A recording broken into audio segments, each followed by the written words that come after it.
Give me 1 second, y'all. I forgot that I left on my camera, take a picture of something, and promptly forgot. So my thing got scrambled up. So I'm here. Just give me a second. I gotta poke at my webcam and get it to turn back on.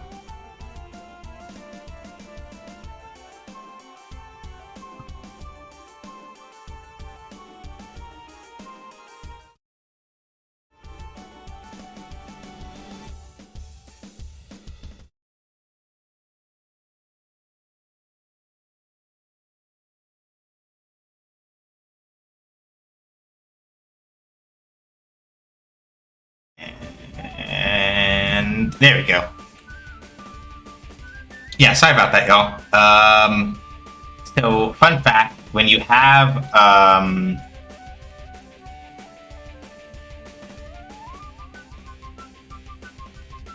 let me also do my go live feed, because I forgot to do that, and do some stuff on Discord and things like that, and we'll get into it. But in the in-between time, hey, happy Sunday. I hope your Sunday has been restful and or productive. Chores done. Well, like shopping chores, not like house chores, but that's what working from home tomorrow is for. So let me just do a couple things real quick and then we'll get into it. Also, hey Stubby.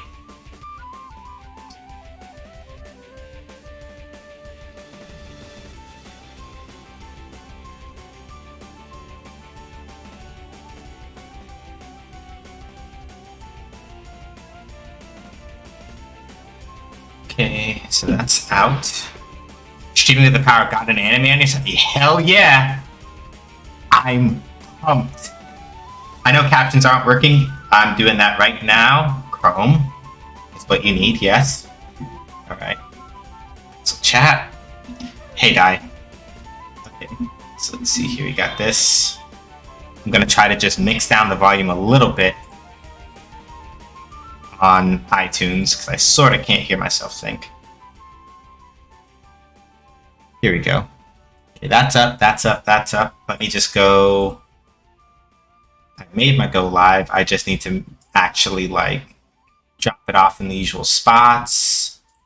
And then we will be good to go. Doko desu ka?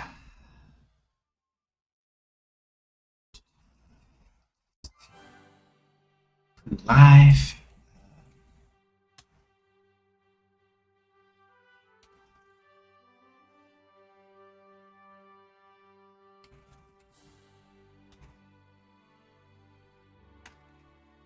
Okay.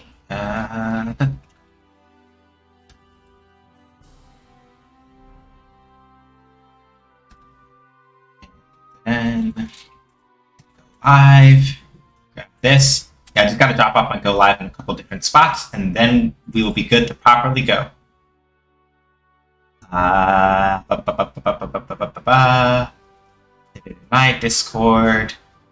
Do it over the line.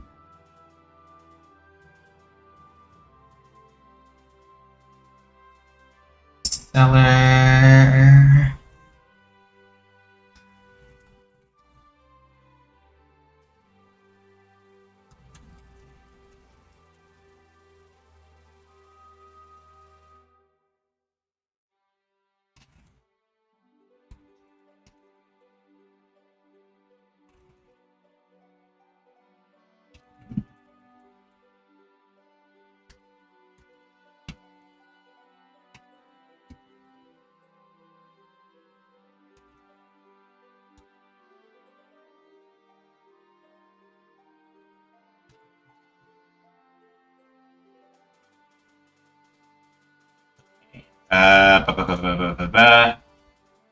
Put one over here. One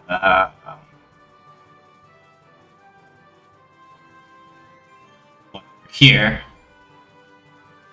Then one over here, and then we're gonna get going. Sorry for the wait, y'all. I'm literally also coming off of what, 2 straight hours of Haikyuu, so I'm pumped, but also ADHD brain is like, so I kind of have to like take a minute, kind of like resort. Okay, so I said hi to Di already, said hi to Stubby already. Anybody lurking? Also, hello. Okay, let me just kind of get straight, not into playing, but into some announcement stuff. So, two major things that I kind of want y'all to sort of know about. One, I kind of already talked about, but I'm just kind of talking about it in advance of Fighting Friday. Hello, all, dropping a lurk. Thanks for that, Vallejo. Let me make sure I put CW Cave Story in the thing, and I need to go turn on the timers. But yeah, have fun lurking, Vallejo. We'll see you when you get back. Yeah, so I put in an application for the Street Fighter 6 closed beta test. We'll see if I get in. If I do, then when we do our voting for Fighting Friday, so our voting for Fighting Friday is going to be starting this upcoming Friday. The way I'm going to run it is that we have, if I count correctly, I believe we have 4 Fighting Fridays in October. So basically, what will wind up happening probably is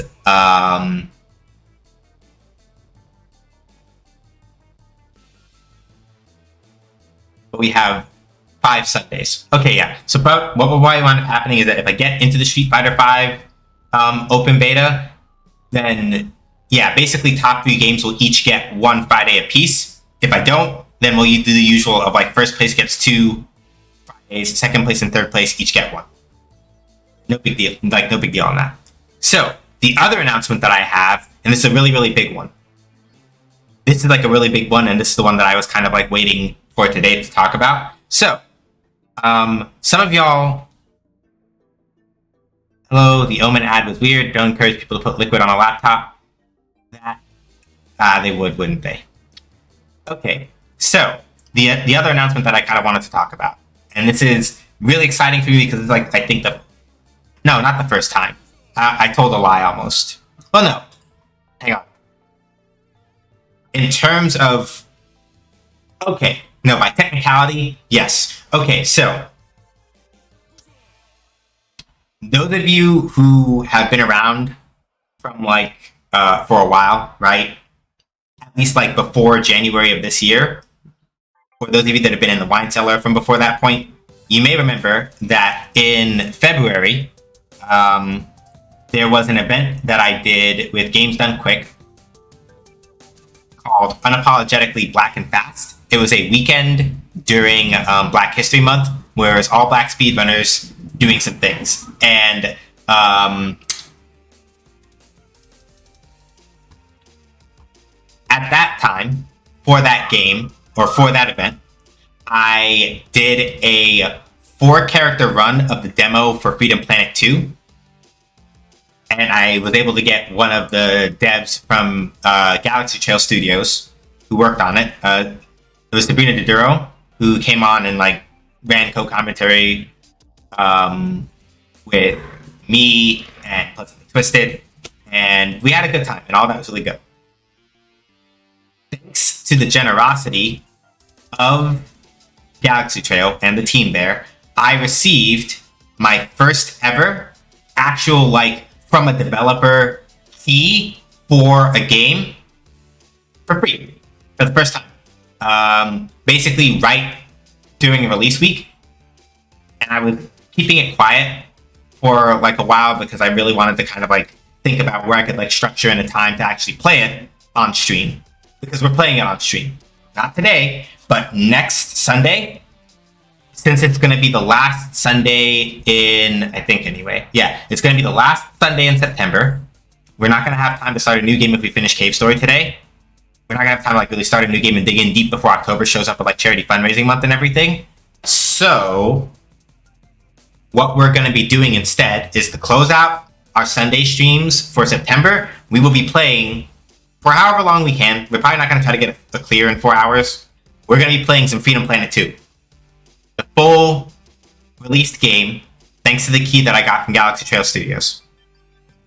I'm really excited because literally, keep in mind that by and large, technically I treat streaming as like a side thing. This is the first time I have ever in my life gotten an actual key for a game and have the devs just say, yo, hey, yeah, play this shit, man. Just go for it. So I'm super pumped for that. So that's gonna be next. That's going to be next Sunday. So if you can make it, please, please, please, please, please, please, please do. I really loved playing Freedom Planet 2, the demo, and I played that out. So yeah, we're gonna have some fun with Freedom Planet 2. Like I said, I'm probably not gonna get it clear on stream. Depending on how people are feeling about it, I may come back to that in November as part of like after the charity month is over. I may come back and pick up our playthrough in November just to sort of continue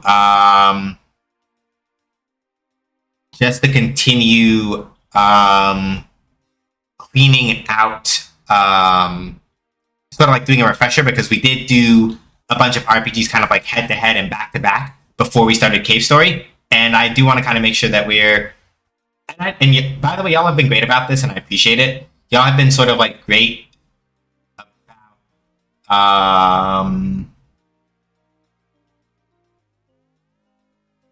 Y'all have been really great about like, hey, no, like Sean, play the games that you like, play the games that you enjoy, and I want y'all to know that I appreciate that.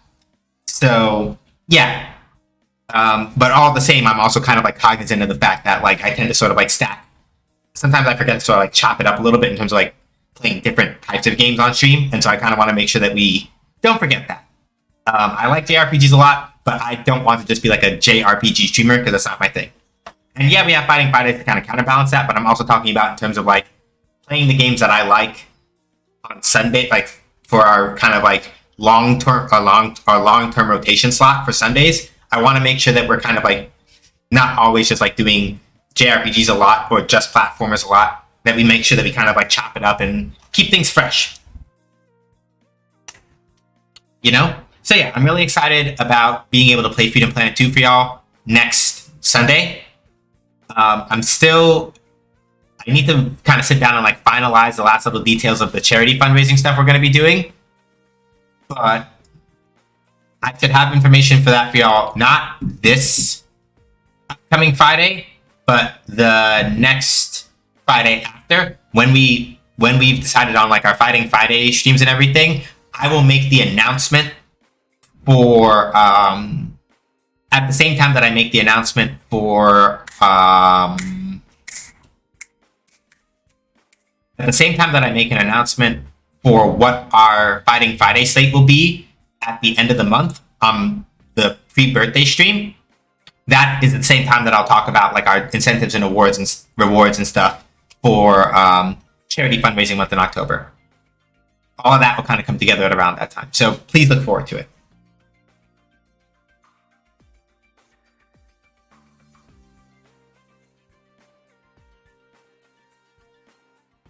This is another game I've never heard of, so I'm eager to see you playing it. Freedom Planet 2 absolutely fucks. I believe the demo is still out. I believe the demo is still out. But if you go look up like UBAF 2022 Freedom Planet 2 on YouTube, you'll find my run. If you want to see what like the demo level looks like and see what it was like when I was running it and doing the commentary, it's up on YouTube. If you're sort of interested in seeing like how I handled it. And people who did see it, the Dragon Valley is... And that's all I'm going to say about that in the full version. So yeah, October is going to be a lot. We got a lot. Like, ending September into October is going to be a lot. I'm super pumped. I'm super excited.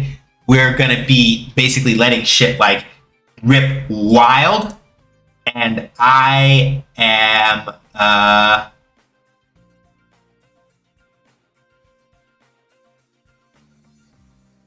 yeah, I don't have the words, really. I'm just so...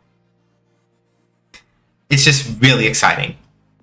It's really exciting. It's really, really, really, really, really, really, really exciting. And I'm really happy to be able to kind of like share this stuff with you all. So, the plan for the day. I'm going to try to clear Cave Story within about 2 hours, give or take. There is an ending that, in my heart of hearts, I really want to go for, but I am also extremely consciously aware of the fact that it will be very difficult to get. So we are probably going to just do one. I'm going to see what the time is like at that point. And hey Mojo, and if time permits, I'll give probably the really, really hard thing a go. But I couldn't clear it I couldn't clear it in 2003, 2004, 2005-ish. I probably can't clear it now.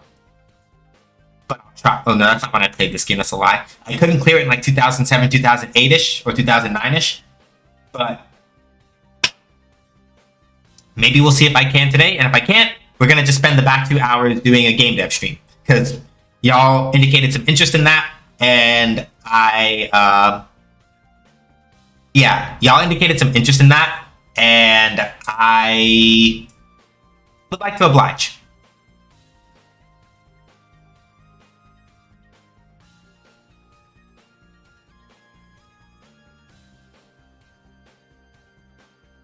All right. So let me make sure that I have that.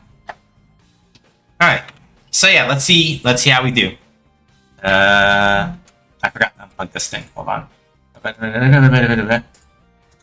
So yeah, how's everybody else doing? I forgot I sort of asked that, and then I got so absurdly hyped about like finally being able to tell y'all about Freedom Planet 2, the Freedom Planet 2 key and everything that I might have forgot my manners a little bit. So yeah, how's everybody else doing? How is everybody today? How is your Sunday going? Gonna pause. Oh yeah, by the way, if y'all were liking the particular soundtrack that was playing this time, it is the Cave Story Remix Project, which is a 3-disc fan disc that is all remixes of the original Cave Story soundtrack. It is very, very intensely and amazingly good, and I cannot recommend it. I can't recommend it harder. If I could recommend it any harder, I'd be like pushing my head through the screen into your screen and saying you need to get the Remix Project album because it's really good. We're looking for, that's the wrong folder. Cave Story.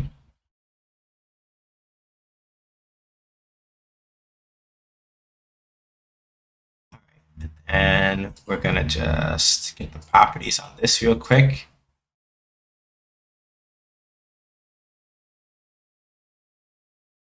Did a bunch of recycling, killed Malekith and Elden Ring after being stuck on its power.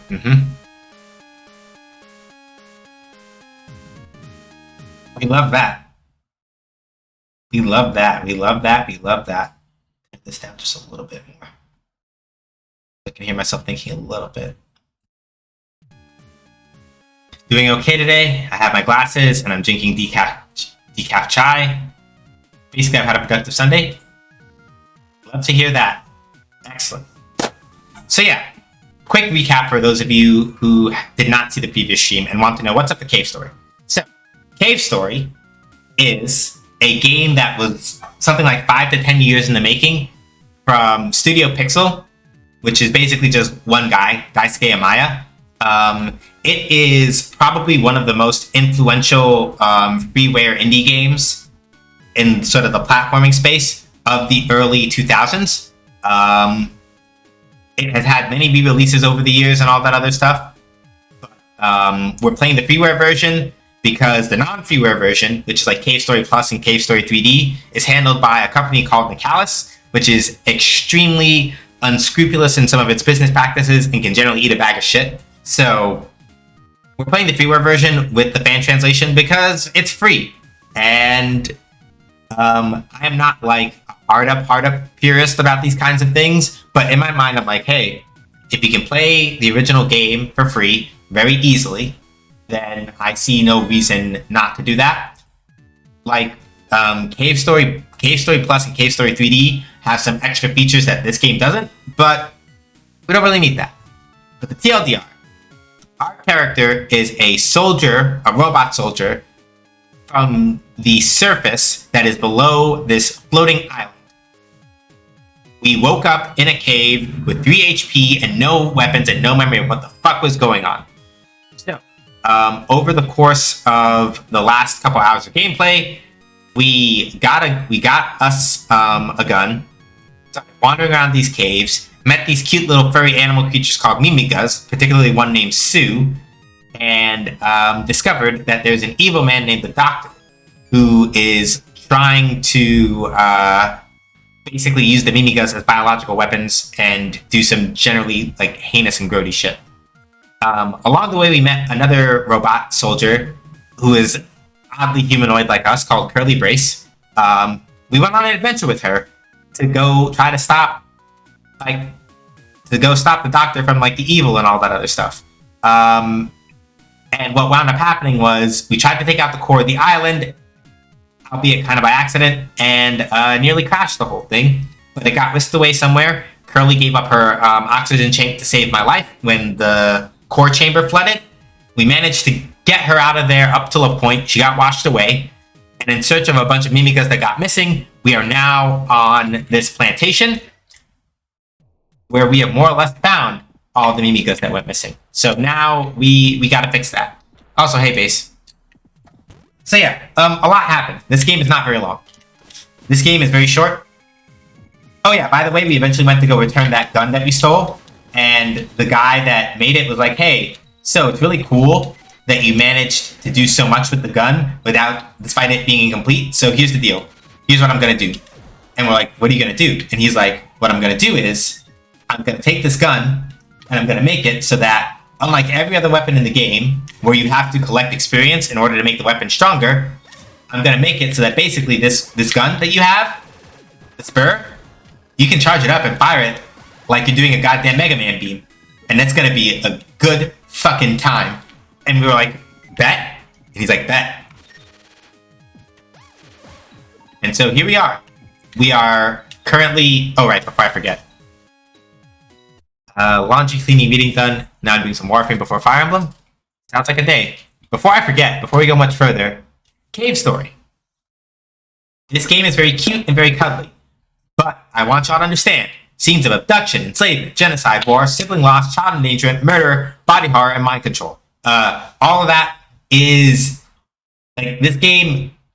Yeah, this game hits deep, and this game is kind of fucked. Right? Yeah, this game runs deep, and this game handles its themes...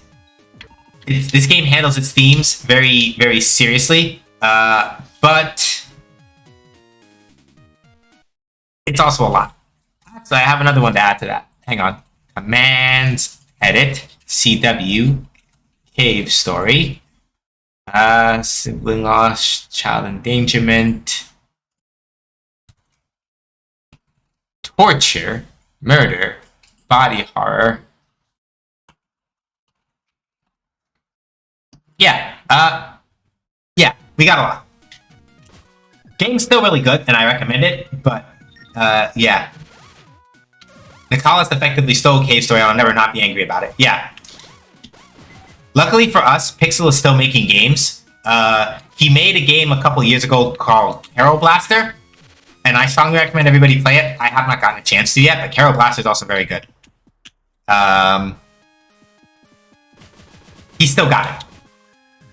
So he's not out of the game or anything. He's not out of the game making game yet, so far as I know. But yeah, basically Nicholas more or less milks Cave Story for all it's worth, despite ostensibly probably Pixel still having some level of rights to it. But he doesn't talk about it very much anymore, so the exact deal is not quite clear. But it's not a thing that, like in interviews and stuff, he doesn't really make a point of talking about it very much.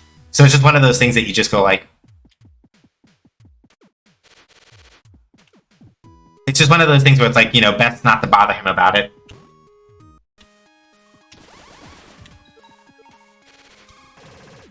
But yeah, if you ever decide to go look up what exactly Nicholas's deal is, every content warning under the sun will apply for that. Just understand, if you don't look, that they're basically a bunch of unscrupulous assholes, as far as like one specific person that was there, and whole thing's a fucking mess. Don't trust those motherfuckers. So if you're gonna play Cave Story, play this version. There is a website that is up and exists explicitly for just going like, hey, yeah, Play this game. So yeah, here's our friend Curly. But she's lost her memory.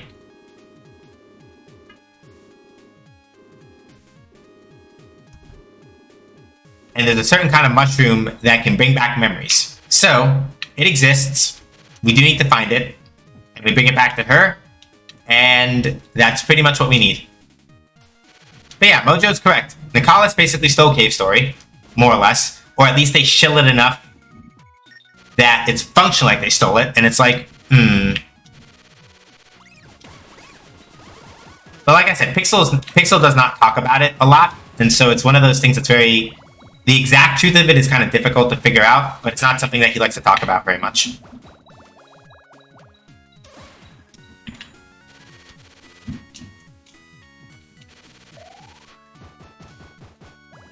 We should be able to make it up. There we go. Use the teleporter room key. Excellent.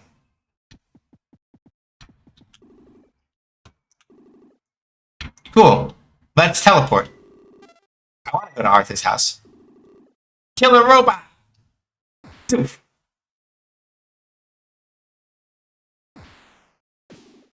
Hey, come on. You're not dead, are you?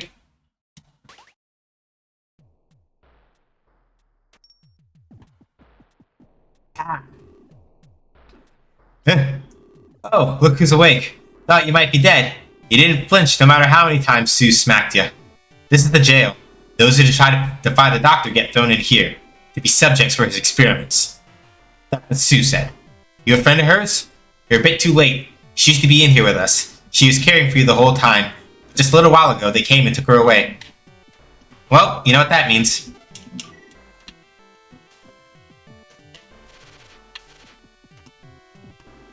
Oh yeah, just before they hauled her off, I saw her cram something into your pocket. Still, you may be going, well then how do I read that? If you go to the menu, and you go down here where the items are, Sue's letter. Will you read it? Yes. This is Sue. I don't believe I ever told you much about all of us. We came to this island from the surface on a research trip. Professor Booster was on our helicopter, and so was my mother, my brother, various assistants, the doctor as well. He was there to serve our medical needs and did so. At least, until he found the demon crown. That crown, once the property of the master of this island, which is floating in the sky, as a reminder, grants monstrous magical power upon its wearer. The doctor knew this even before coming to the island, which is why he wormed his way into our group in the first place. Once he had the crown in his possession, no one could stand up to him. We had no choice except to continue our research of the island under his orders. The doctor seeks to rule the Earth's surface, using this island as a base. I think he plans to first attack the surface using the Mimigas as weapons. Anyhow, I was able to get away somehow, but I fear the other researchers are already... Now, he's using the unsuspecting Mimiga to cultivate more and more red flowers. Once he's ready to attack, he'll drive the Mimiga into a murderous frenzy using the flowers. Using his terrible powers, he'll be able to control the raging Mimiga to do his bidding. And that means that I, too, will... As a reminder, Sue is a child that got turned into a Mimiga against her will. If you can escape from this prison cell, look for the hideout hidden in the plantation. If my mother is yet safe, she'll be there, coming up with a counterplan. Please, help my mother. The password is Litagano Matskud. The letter ends... Alright. So, to explain that, there's a particular thing about this. There's a particular thing about this.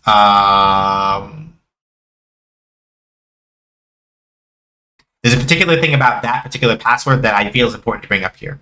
So, I'm gonna flex a little bit of my Japanese here for a second. It's still a little rusty, but forgive me. So, the original name of this game, without translation, as you can see on the title screen, is Dokutsu Monogatari. Dokutsu meaning cave, and Monogatari meaning story, right? So, Dokutsu Monogatari, cave story, right? Now, if you write it backwards using just katakana. Let me see if I can. I'm gonna have to go make sure that I actually am looking at this. Dokutsu monogatari. If you read it backwards using kana, so the syllable sounds of the Japanese language, you get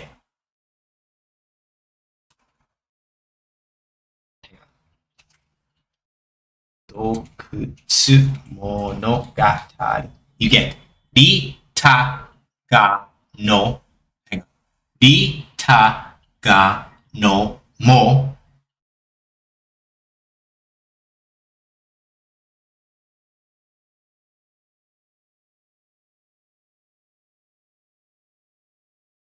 Utsu uku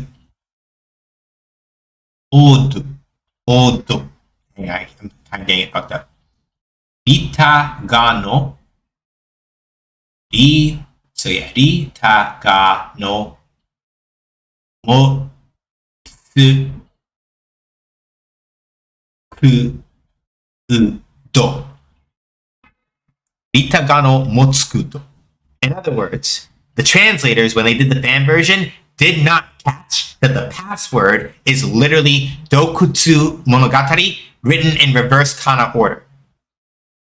So, for people who would prefer like a more visual pun or a more visual way of sort of envisioning it, it's this. I'm going to type it in chat. Dokutsu Monogatari Ita. Hang on. So,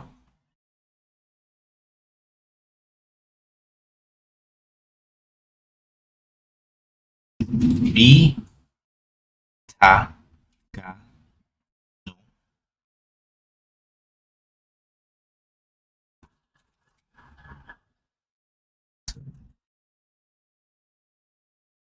no mo tsu ku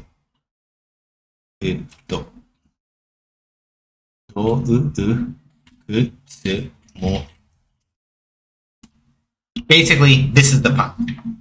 I put the space in for the backwards version to sort of represent the way that it's written in the way that they would have gotten it from the. So yeah, Rita ga no motsukudo.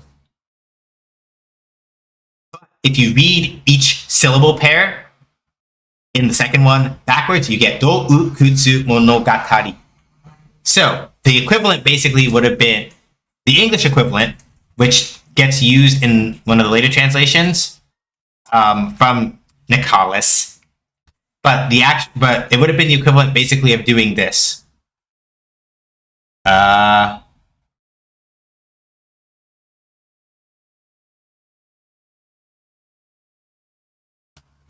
YROTSEV.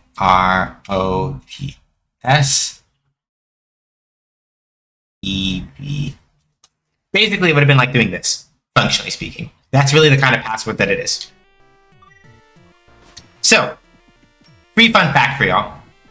Yeah, basically that's basically the joke. Is that the password is literally just the name of the game backwards. Hey, Sophia. Hey, Amelie. How y'all doing? But yeah, that's basically the joke. It's just that the translators couldn't catch it. So in this version, which is the fan translated version, it's Rita ga no motsukudo. I played this game 3 times over 12 years and I never got it. Yeah, you wouldn't catch it. I didn't catch it either the first time. It's a thing that you wouldn't know unless you have both, unless you understand how the Japanese language works, and more importantly, probably the unpatched version probably wrote it in either hiragana or katakana, probably, which would make it a little more obvious, but only if you thought to like actually. Yeah, it's one of those things that you wouldn't know if you don't know the way that the Japanese language works. You wouldn't have caught it. Pretty mad right now. How's the stream going? Pretty good. I just kind of blew Mojo's mind with some linguistic science.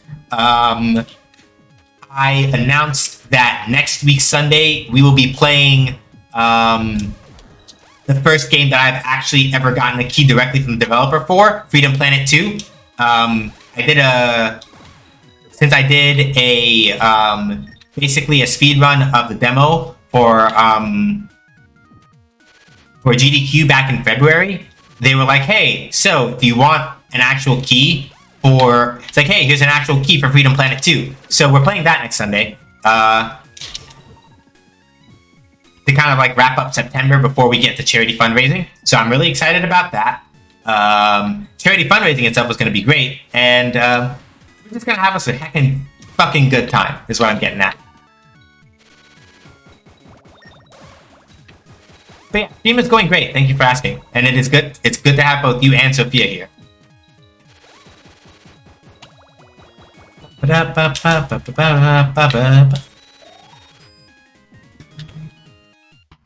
So the funny thing is that after we get knocked out the first time by the guard standing here, we can come back and just use the teleporter as we like. So we're gonna do that.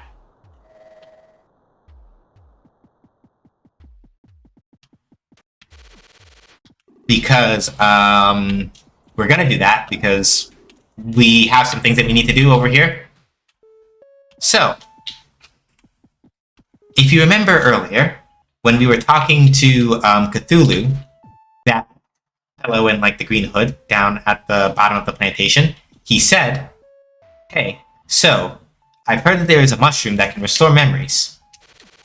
Maybe if you give this to this girl here, she'll remember whatever it was that she's forgotten."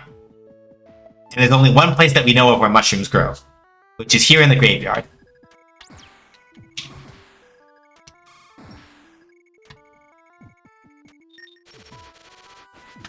Now, I don't have to fight you if I don't want to.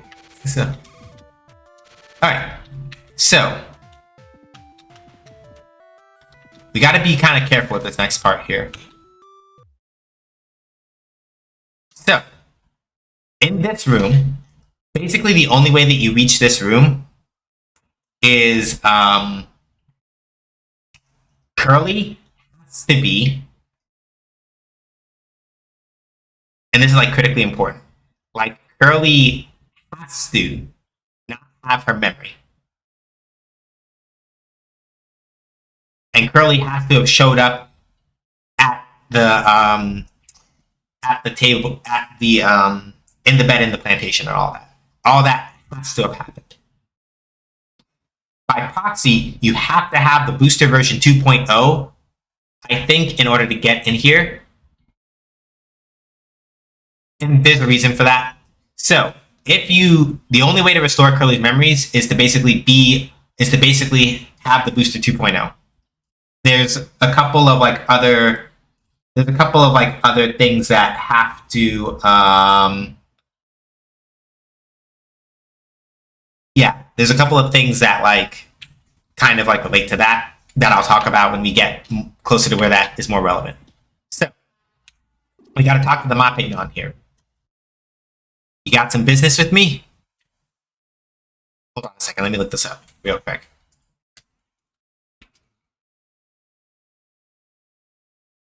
Just to make sure that I don't mess this up.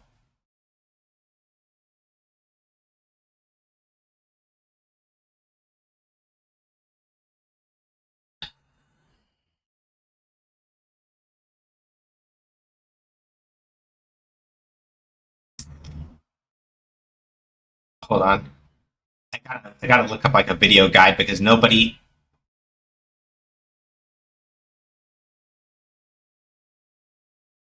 for whatever reason nobody ever just put like a straight, not even on the wiki, nobody just put like a straight answer of, here's how you talk to this thing. Because if you mess up these questions, you will get locked out of, I think, being able to actually get Curly's memories back. So you have to do it, which is why I made a point of saving back at Arthur's house, because if you mess it up, then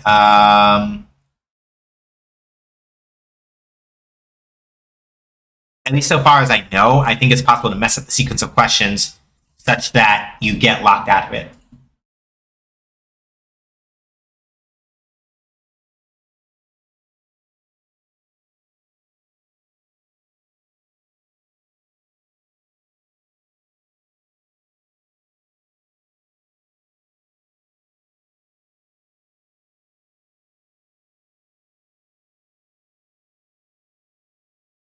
For some reason, lately, my computer has been acting really weird when I try to like search things from Google, and it's just like chugging super hard.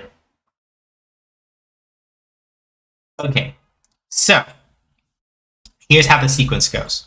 You got some business with me? Yes. Amnesia? How awful. Well then, do you want me to give you the mushroom badge? Here, you have to say no. Really? Okay. Hang on. Did I get that wrong?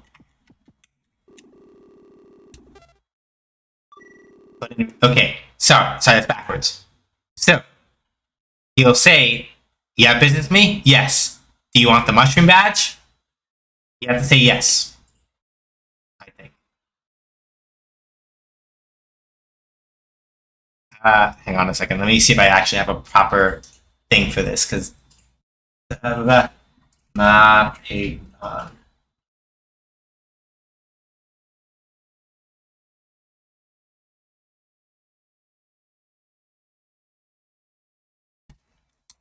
no, I don't really want it. Yes, I really want it that much. You want it absolutely positively. Yes, but really you don't want it, right? No. So basically, you have to keep nagging. You have to keep nagging the Mapignon until you actually get the mushroom badge. And at first you may go, well, what am I supposed to do with this? You then examine it. The mushroom badge you got from the mushroom. It has no real use. To be honest, you don't really need it. After you do that, you then talk to the Mapignon again. Found me out, eh? That's nothing more than a silly badge. What? You want to eat me? I'll have you know that I'm a valuable, valuable mushroom like no other in all the caves. I'm not going to just let you eat me up. Die! And then you have to actually fight the Mapignon. Yes.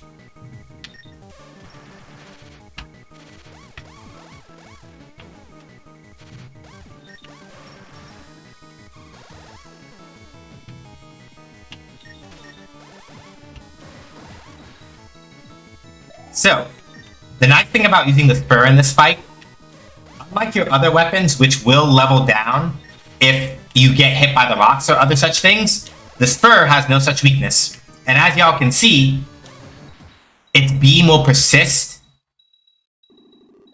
You win. So yeah, as you can see, right, its beam will persist when you're hit, all this other stuff. It is exceptionally good at basically just saying, hey, you, motherfucker, get out of my face. It's very good at that. You can beat the Mapignon without the spur. It's just kind of a pain.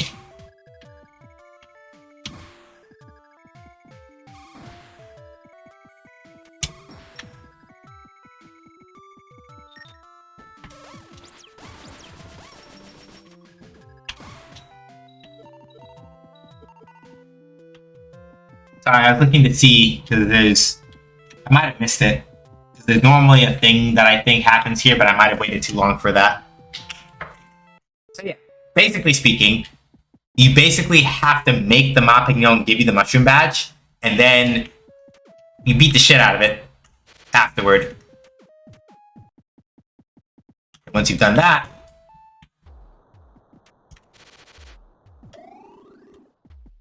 alright.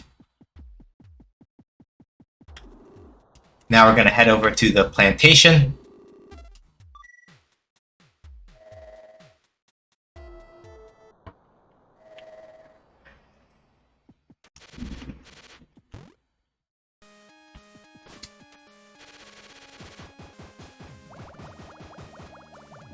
So now that we're back here at the plantation, two things that we need to go do, right?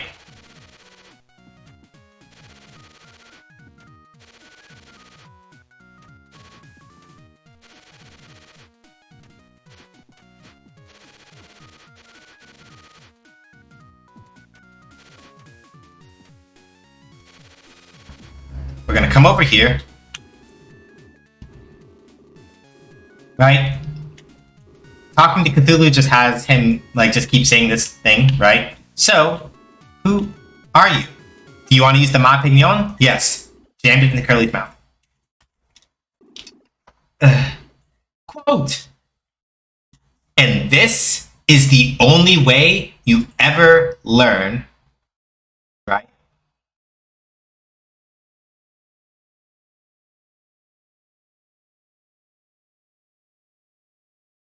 right? This is the only place in game that you will ever learn the main character's name.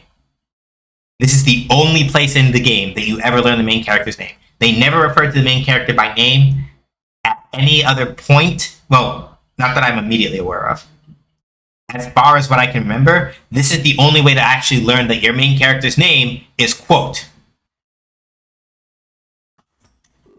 I remember now. Your name's quote. You and I. Right. Back then, a huge number of robots were sent to this island. I'm throwing down the content warning again. Before I go any further, you remember how I was talking about that whole genocide and war thing and how that's kind of like related to the backstory of this game? We're going to touch on some of that again. So I'm going to give a 5 count before I go into it. But I'm going to give a 5 count before we go into it, but just kind of like prepare yourself for that.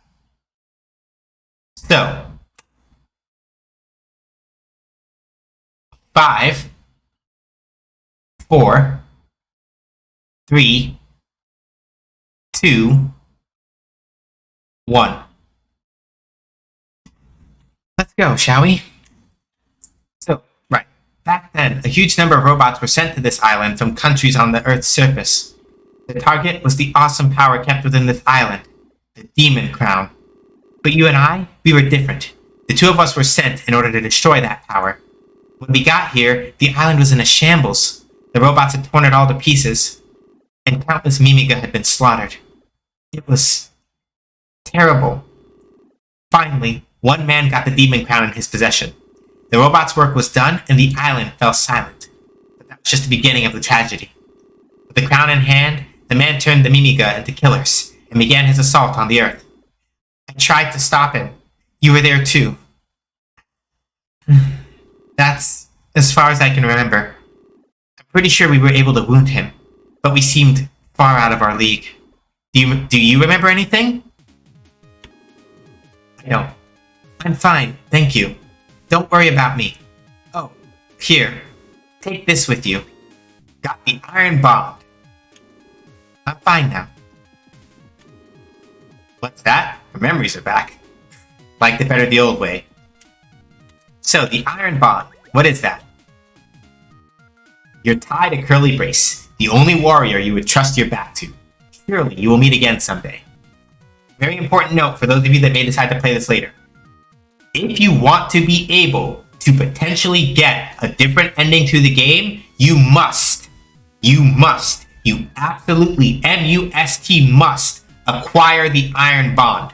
If you do not have the iron bond, you will not be able to get the other ending to this game. Simple as that. If you want to see something different happen, you have to have the iron bond. You have to have it. That is not an option. To not have it. So, I'll also correct something I said earlier. You do not need the booster version 2.0 in order to be able to get the Ma Pignon, but you need to be able to have either the booster 2.0 or a very specific weapon in order to reach into the spot where the Ma Pignon is. If you cannot reach up there, whether by booster or otherwise, then you cannot get the iron bond, and you will be unable to see the other ending.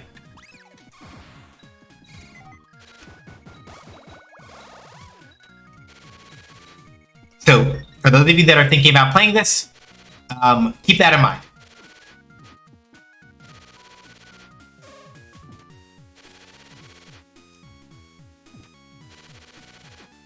So, we need to get back up on this level over here. That's too solid to go through. So we're going to just boost her up. So, Sue's mom is hiding here. What's the password? Bitagano Motsukudo.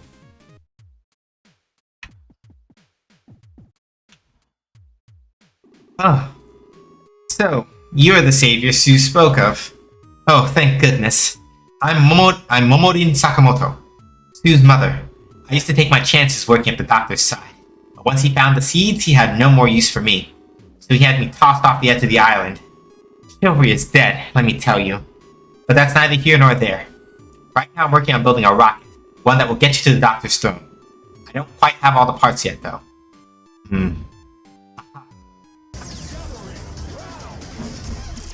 Rampage Gatling. Shark, Kong, Falcon, Wolf. Woo! Welcome on in, everybody, from Periwinkle's stream. Good to see y'all. Let me just shout you out real quick.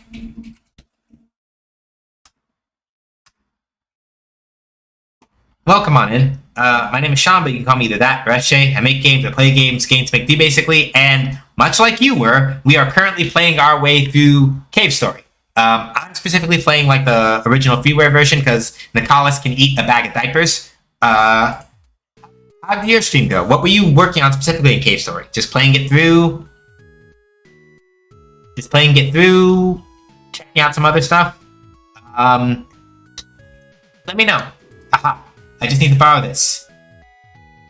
I was playing a fan-made recreation and looking for bugs. Nice. Ah, she took my booster. I still need more parts to finish the rocket. Are you busy right now? No. Ah, good answer. Our savior indeed. Here, put this on for now. I got the Mimiga mask.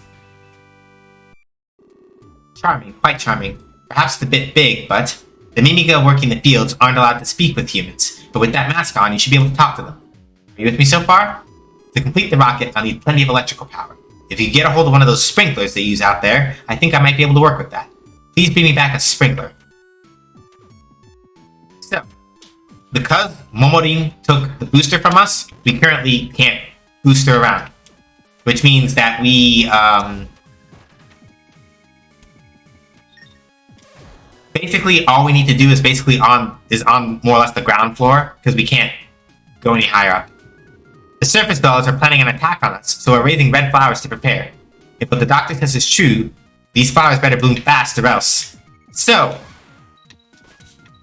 the doctor is lying to them, first of all. First and foremost, the doctor is lying to them. Second of all, also Periwinkle, if you don't mind me asking, what's the name of the fan recreation? If it has a specific name or title. So yeah, the doctor's not only lying to them, but yeah, when the Mimigas eat the red flowers, with the red flowers on our side, those killer robots will be a piece of cake. Bloom away, my crimson dainties. Yeah, suffice it to say that when Mimiga eat red flowers, we have what is called an extremely bad time. They basically kind of like Hulk out and become extremely angry and intensely berserk, and incredibly violent. It's called Dokutsu RS. RS because it's written in Rust. Ooh, nice. I will have to go look that up. Along with the doctor. Ew.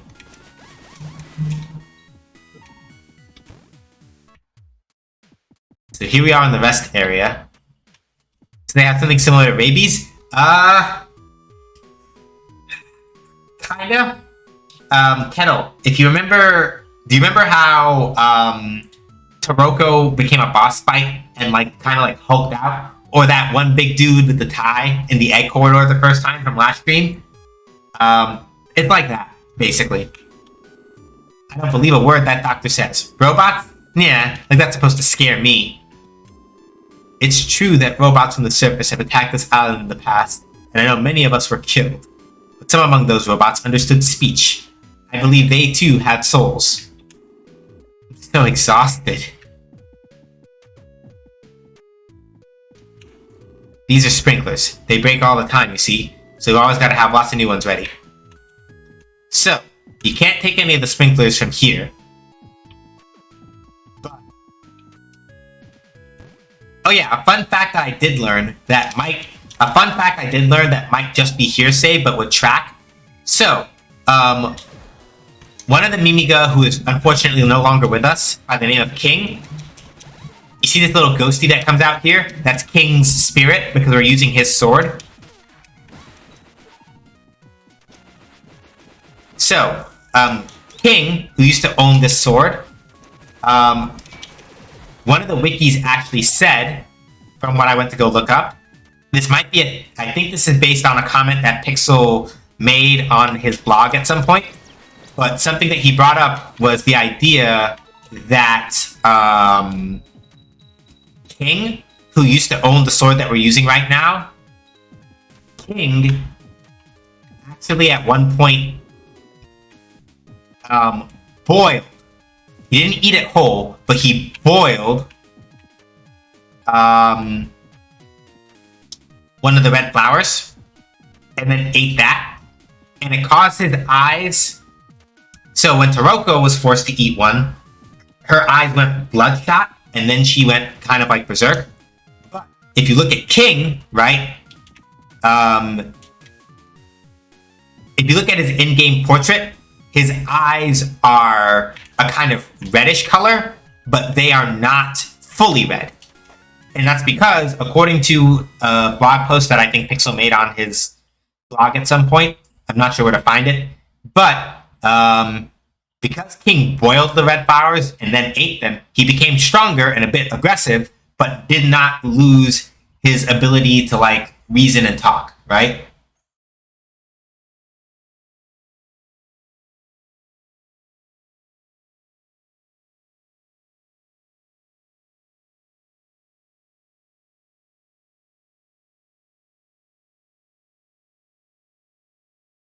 Ah, that's where it is. Yeah.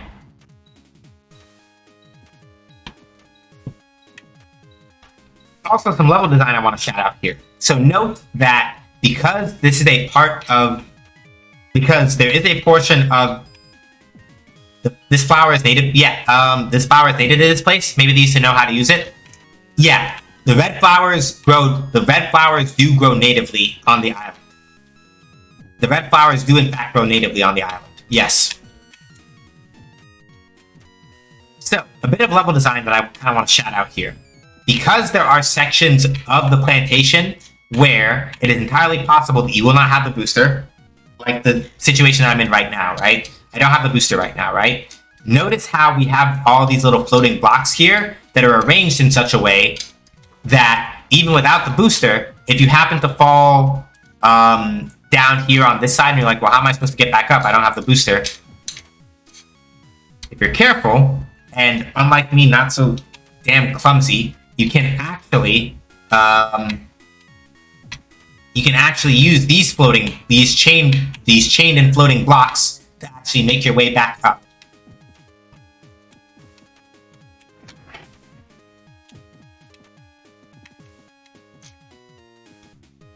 Yeah, fun fact. There is only one jump in the entire normal ending that requires the booster.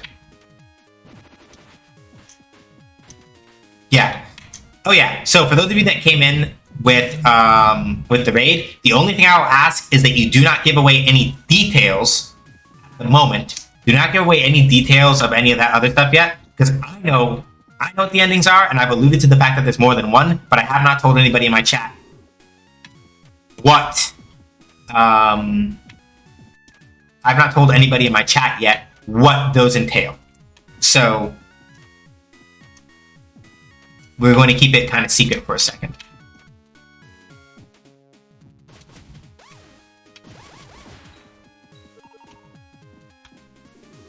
Get to work.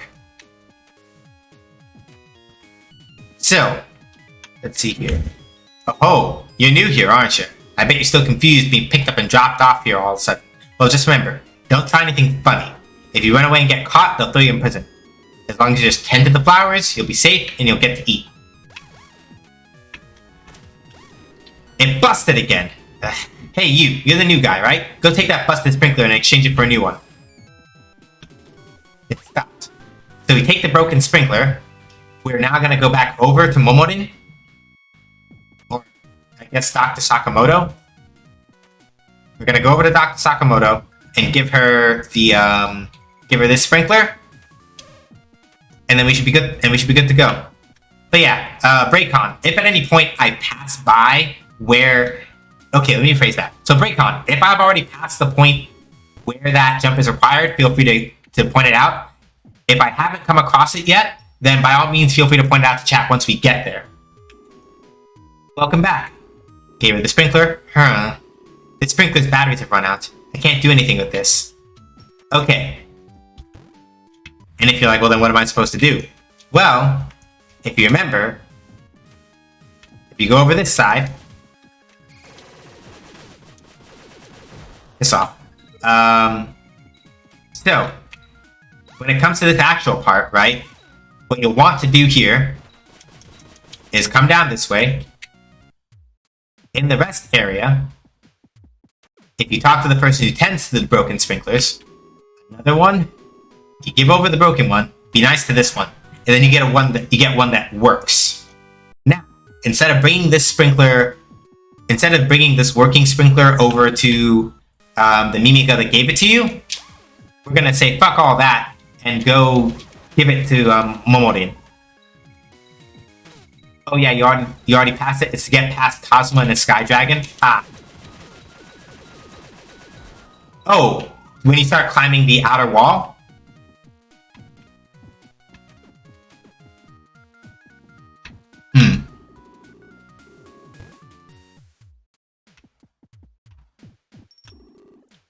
Welcome back. Showed her the sprinkler. Let's see. Plenty of juice in these batteries. I think this may work. Yes, the entire rest of the outer wall can be traversed without a booster. Next, I need to attack on a man named Ito. He's an engineer of considerable talent, to use his own words, but he's also one of the most timid men I've ever met. He fled from the doctor right off the bat, but he can't have gotten far. He has not.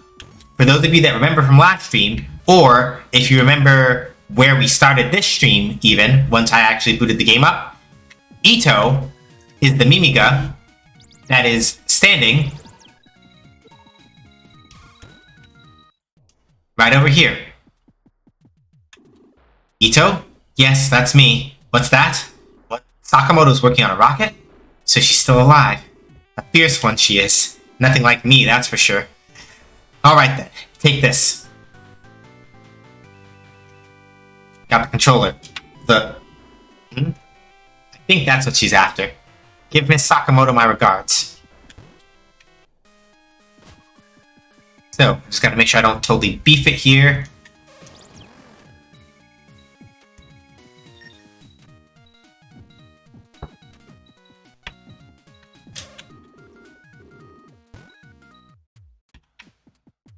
Now we talked to Momorin again. Welcome back. Did you find Ito? This is it, alright. This is the controller he's so proud of. The analysis would be a lot easier if only he were actually here. Well, I'll manage somehow. Thank you very much. It'll take quite a while before I'm finished, so why don't you rest over on that bed?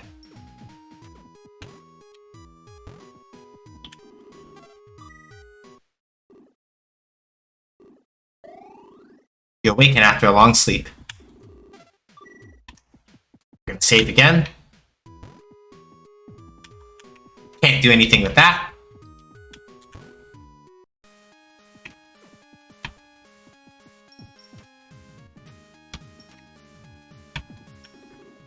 I'm back.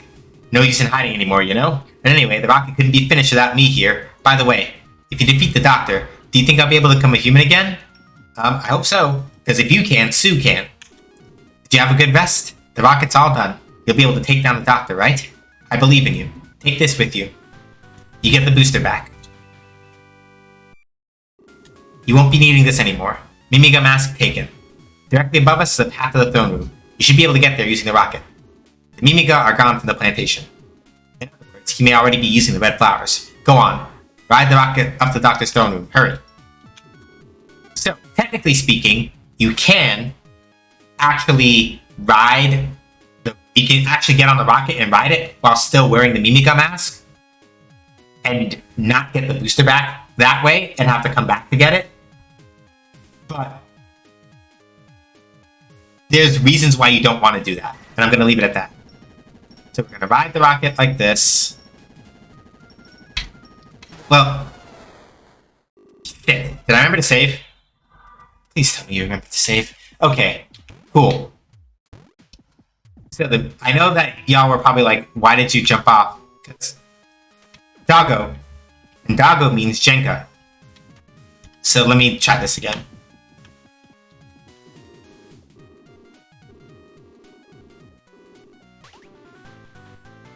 Alright, let's try that again, and hopefully I'm not gonna absolutely fucking fuck it.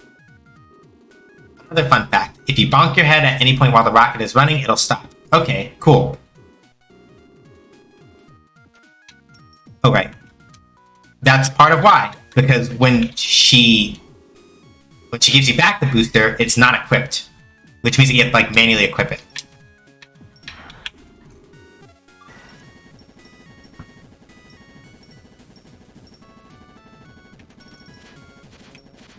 There we go. Long time no ARF. I was told to bring this to you. Got a life capsule. Cool. That's why I wanted to stop and do that. Oh, she said to give you this too. So you're going to fight the doctor? Good luck. My tail wags only for you. Oh yeah, and tell Curly I said hi. So the reason why you have to use the rocket is that you can't kill these enemies. These sideways presses that normally you'd be able to shoot, you can't actually hurt them. So you have to use the rocket, because what will happen is you stand on it,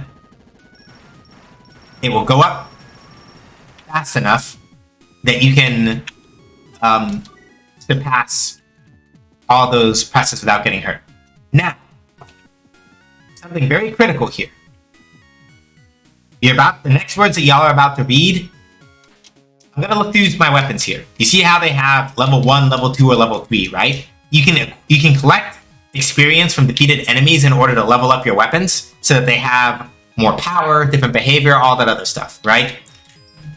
The only exceptions are the Spur, which does not level up, but instead works off of a charge system. And another weapon I did not get, which actually gets weaker the more that you level it up. I bring this up because you feel a black wind blow through you. All weapons dropped to level 1. So, this here is the last cave. For those of you who are not good at platformers, and will look at the rest of this and go, how am I supposed to get through this? Let me stress the following to y'all. You do not get the hidden version of the last cave unless...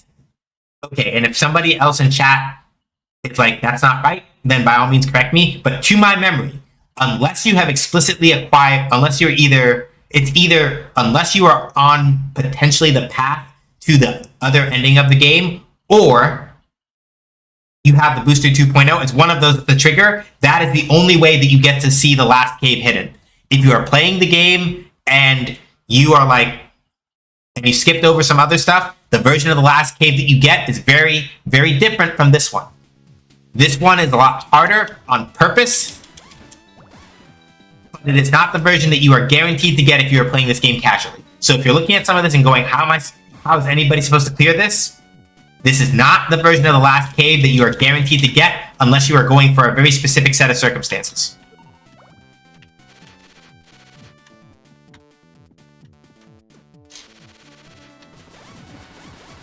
So, all of our weapons have been leveled down,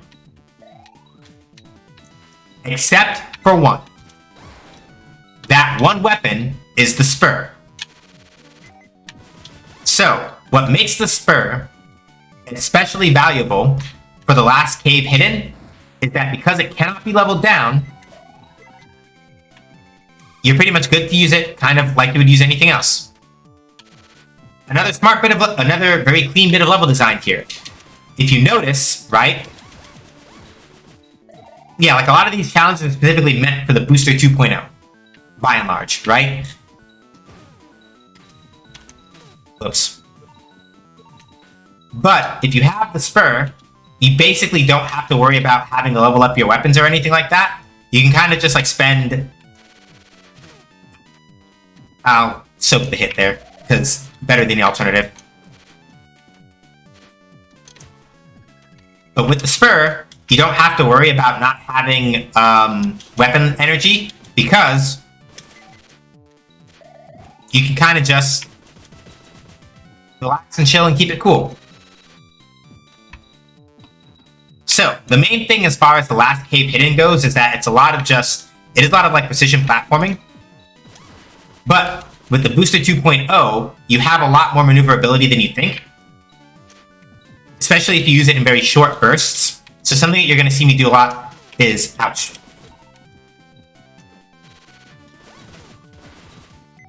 You'll see that I try to use it in like very short and very deliberate and very careful bursts to kind of make sure that I don't overshoot. And most importantly, that I can course correct if I mess up and if I mess up and I happen to get like my height wrong.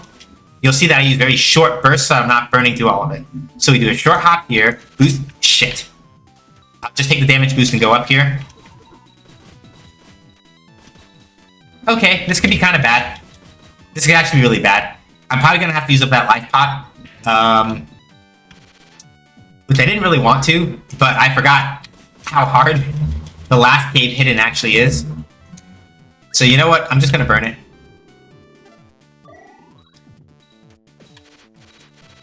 So yeah, a lot of the last cave hidden is like just little stuff like that, right?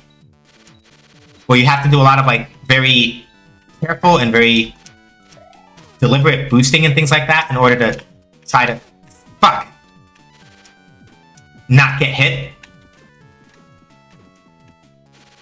But like I said, if you have the Booster 2.0, this is basically the only way that you get this version of the cave. If you're playing the game normally, or not like super heavy duty, and you don't get the Booster 2.0, I don't think that you actually get, I don't think you actually get this version of the cave. Shit. I may not make it, y'all. I'm trying, but I may not make it.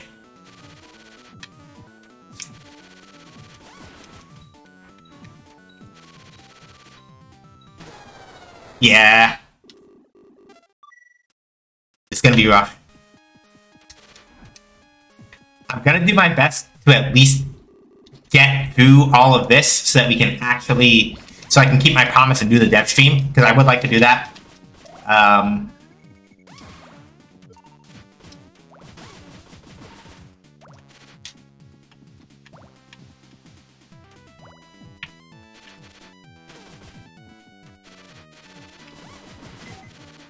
So yeah, the parts that make this kind of difficult is mostly just like the don't land in the red water.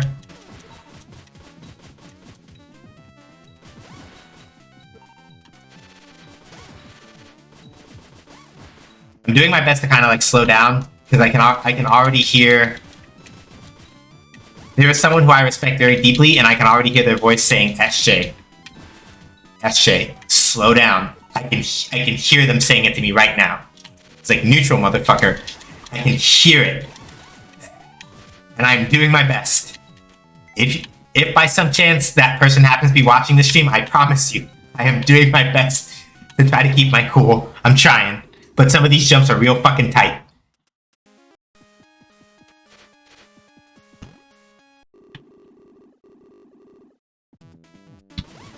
Sophia knows exactly who I'm thinking of.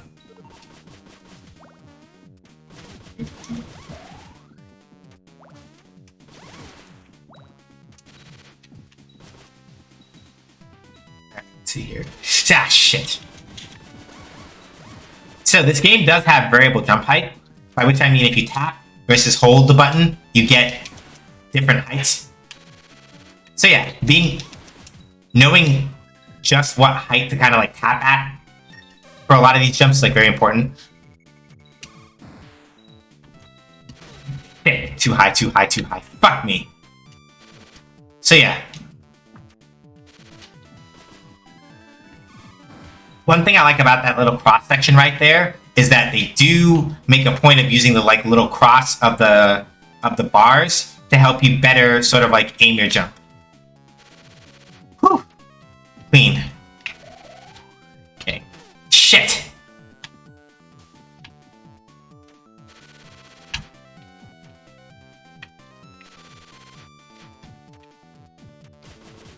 This game looks like a fun game to watch other people play. It feels like it stressed me out too much.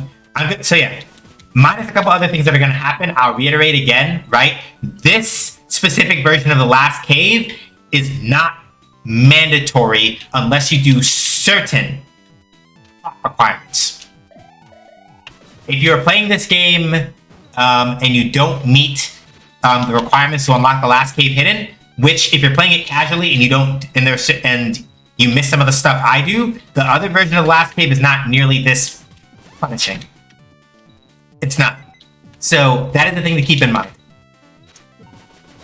It doesn't necessarily mean that it's going to change your mind on that, and I'm aware of that, but it's just also a thing I want people to sort of remember when looking at this particular thing, right? It's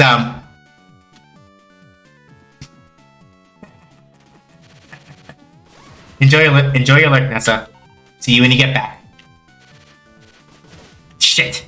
Okay, that's better though. That's better. I would rather take a hit from an enemy than like either step in the water or otherwise do that. But yeah, like this version of the last cave specifically is only if you have like the booster 2.0, I think. So if anybody's like watching this and going, "There's no way I could do this," you do not have to play through unless you're going for something very specific. You do not have to play through this version of the last cave. But yeah, they heard me. No, like I heard you. Heard you. All right.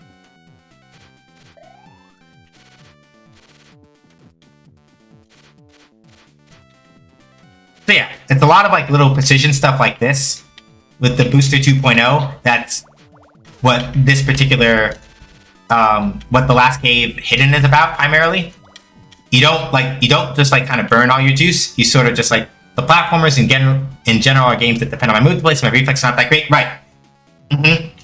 Yeah, and you will always know your own limits better than I ever will. So the only reason why I brought it up was just to make sure that it was just like, if it's a I don't fuck with platformers necessarily that heavy in general thing, I completely understand that. I just wanted to make sure also that like, because, and this is an important thing that I think that we should make a point of talking about when we're playing games, right? Is that making sure that people who are watching you also kind of that people who are watching you also kind of know sort of what the expectations are for certain metrics of performance, so that they don't feel necessarily like they have to match you a certain way if like the vibes aren't right.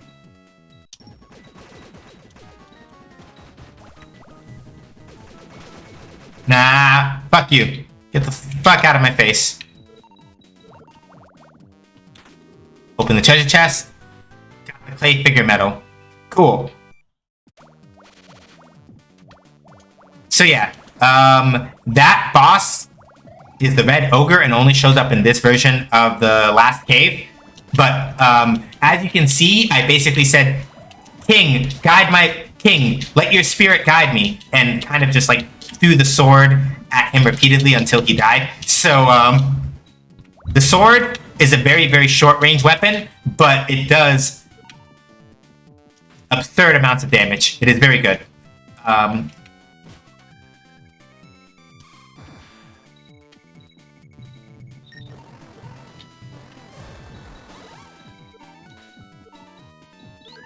Yeah, the sword is very, very good. Okay, hold on. We gotta clear the path up in front here. Yeah. Woo!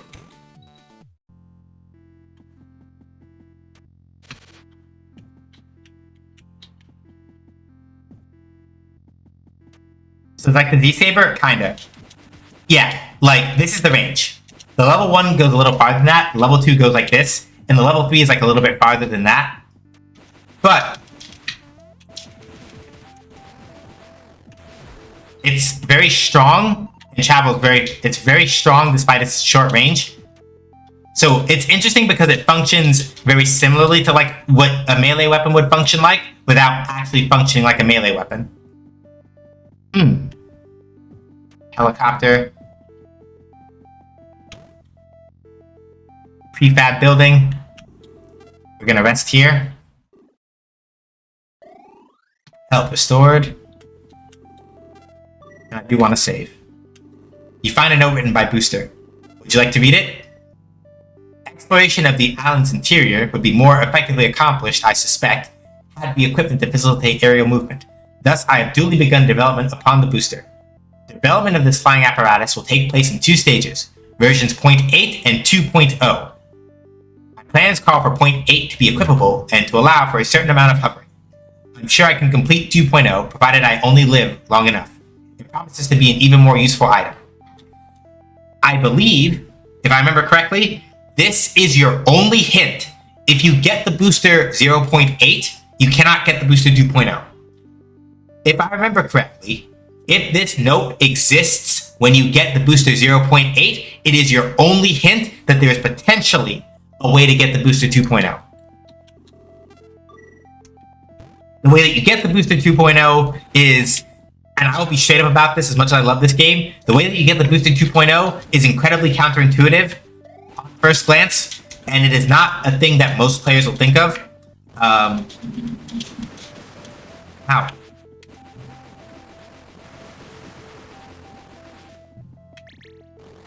Okay, we're not doing this. So yeah, it is entirely possible to never know that you can actually get the booster 2.0. It's entirely possible to never, ever, in your life, get it. So, fun fact. Little fun factoid over here. Coming up this side of the, does in fact enable you to, these things. Free level up capsules for your weapons and everything. Again, because I like talking about like level design and game design stuff, I want to sort of just applaud just this as the design thing as a whole. Because think about it, right? You think about it.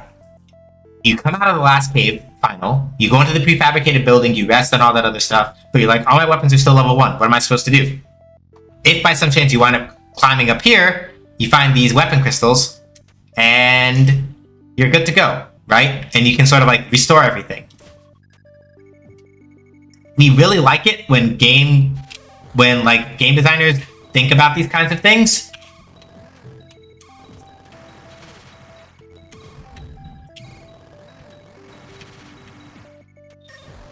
Being clever like that is good.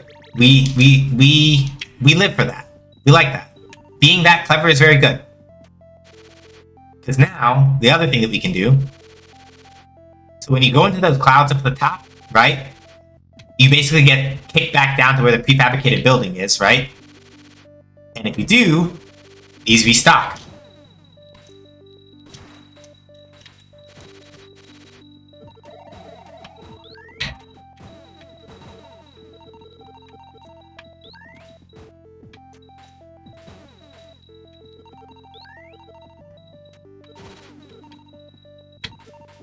And now all our weapons are leveled back up. And we're back to full health, we got full rockets. Everything's Gucci. So I'm gonna make a save state. It's not a save state. I'm gonna go save one last time. And then we're gonna go hit endgame. Yeah, and given the way that the time is going, if I got through the last cave a little bit faster, we could have made some real runs at something. There's one thing that I will show y'all after we manage to clear the game. Thank you for the hydration. I will go get that shortly. There is one thing that I will show y'all, maybe after we get game clear, and then we'll transition over into game dev. But I gotta get an actual win first. But since Kettle just redeemed hydration, not dehydration, let me go do that real quick, and then we'll keep it rolling.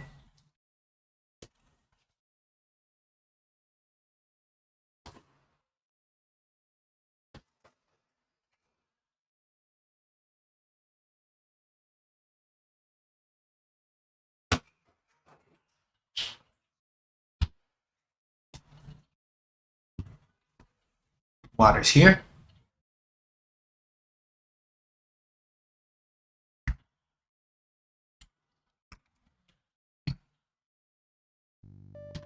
Alrighty. So we're gonna go in here. Here we are in the throne room. Alright, Doctor. Now I'm making the house call. So, it's you. You really are a tenacious one. I'll grant you that. I suppose you're here to destroy the core? I used to consider you merely an out-of-control robot, but I see I misjudged you. You should know that I carry no affection for this island. It's simply my fate that I must obey the one who wields the crown. Prepare yourself. Does it have to be water after the hydration thing? Drinking anything is kind of what I'm after. I will usually do water because I need to make a habit of drinking more water anyway. Sometimes when I'm in a mood, I'll get like soda or something instead. But I need to be drinking more water. I need to be drinking more water as like a personal thing. So we want to just let those bubbles go. Misery will summon bats. Chasing her down is kind of a pain, so I think I'll... Mostly because of those.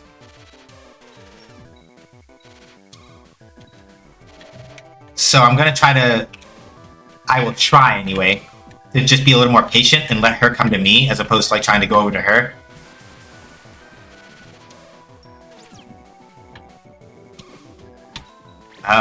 The bubbler might help here. Sort of.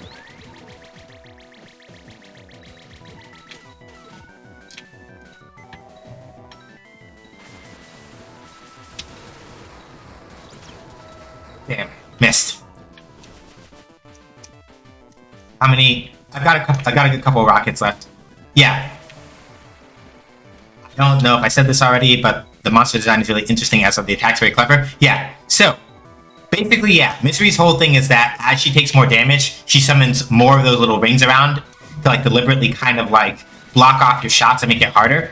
And then she uses the lasers as like far end coverage and these little spheres, which detonate when you walk under them, to sort of like close out your spacing a little bit more.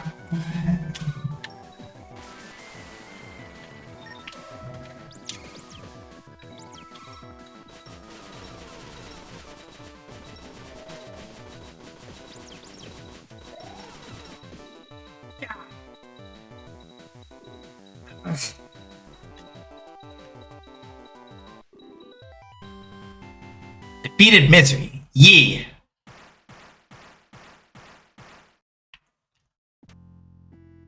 So, however, once you stepped in to fight Misery, you cannot go back.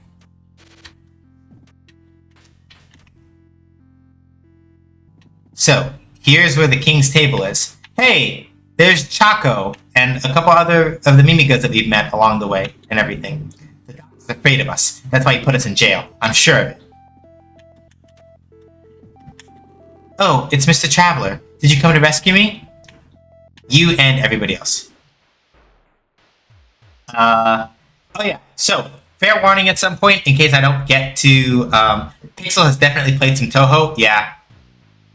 More than likely. So yeah, fair warning in case I don't get to it. This fight will have some of the body horror stuff that we're talking about, as will the one after it, so be wary of that. I'll try to warn y'all before it happens, but I may not get a chance. Finally, it is complete. Administering red flowers to a Mimiga causes it to fly into a violent rage. The reason for this, in fact, is quite simple. The flowers contain not only a substance to draw out one's latent powers, but also one to crush one's very faculties of reason. It is this I have successfully extracted and concentrated. You can see it in the form of this red crystal. And unlike the flowers, this crystal will affect humans as well. It is wondrous. Do you understand the splendor of this? Do you? I doubt you do. Then allow me to explain it in a special lecture.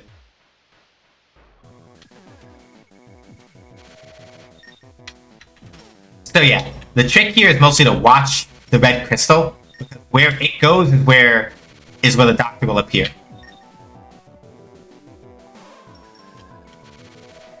And its movements can be used to actually break.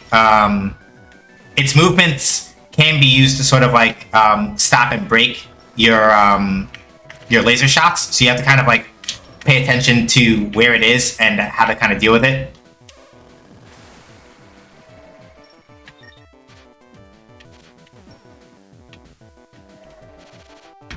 Whoa. Gotcha. Oh, yeah. Here is the content warning for body horror. I'm going to give it another 5 count. I'm going to give it another 5 count because Mans is not about to have a good time. and then we're gonna keep going.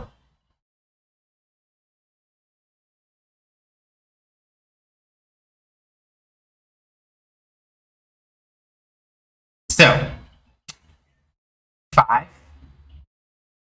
4, 3, 2, 1. All right, y'all. It's go time. The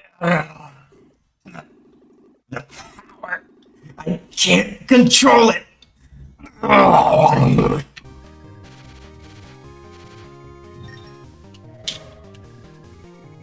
Yo, bro, personal space. Personal space, bro.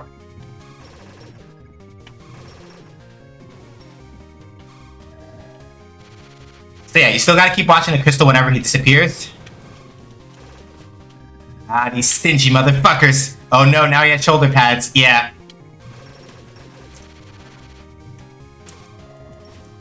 Hang on, just gotta...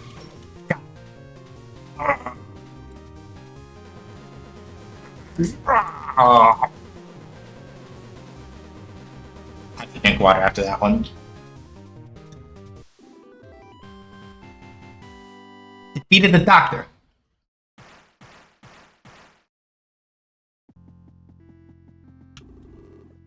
Do you remember me from Grasstown? Lost my key? Well, that's alright. That doctor sure no good, wasn't he? Yeah. Alright. Let's see here.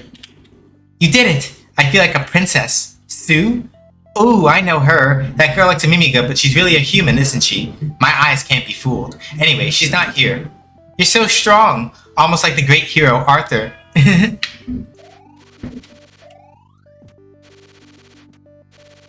Yes, you're going to want this. You're going to want as much of that as you can get.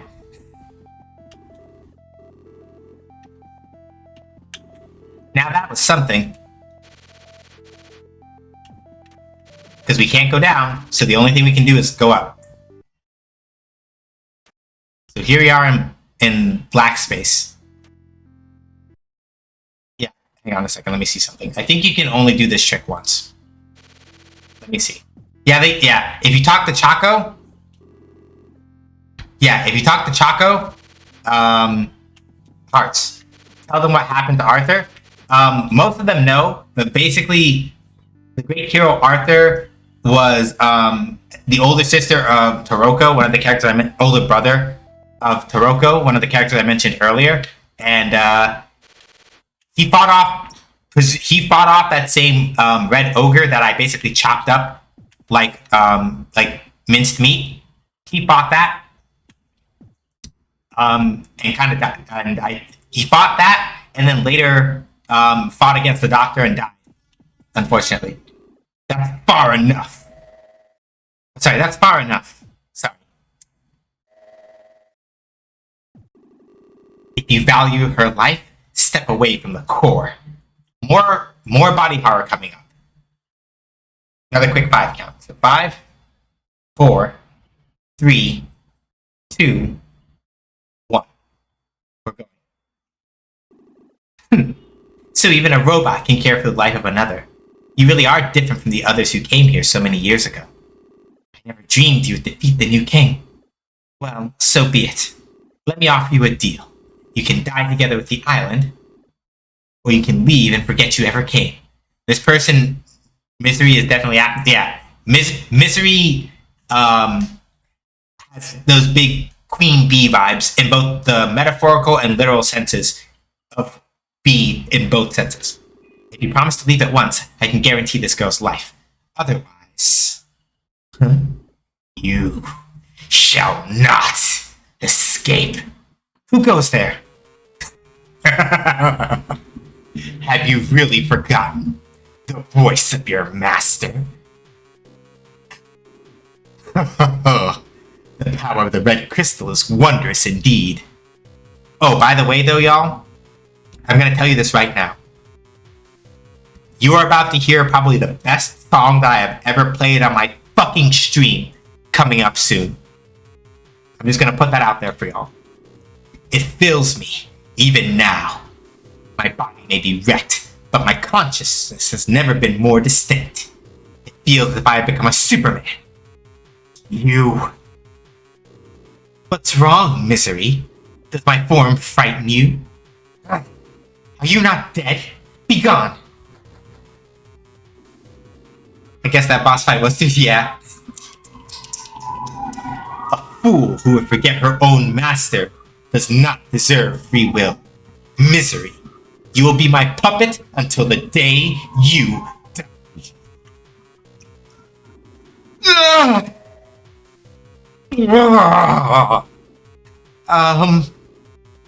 Let's get out of here. Huh?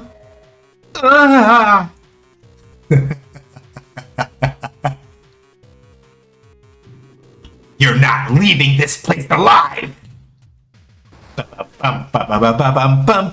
Welcome to the final fight against the undead core, transformed Misery, and possessed Sue.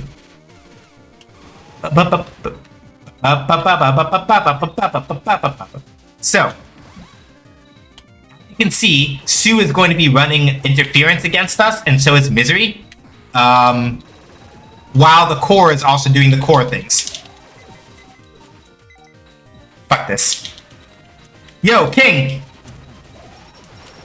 It's go time!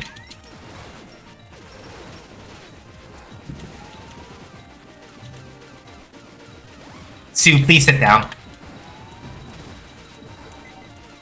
Sue? So, as you can see, you can in fact knock out Sue, and she will not get up for the rest of the fight.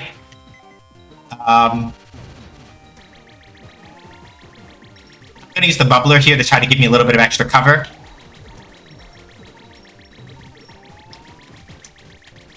And I'm also gonna see if I can also get rid of Misery. So, you can only hurt the core. The undead core works in the same way that the fight against the regular core does, where you can only hurt the undead core when it's showing a face.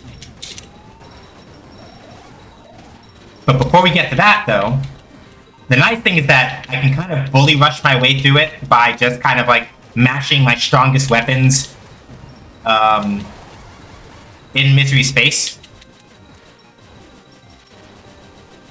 And now that I've done that, I've kind of cleared the way to sort of just be more patient and wait for the core to open up.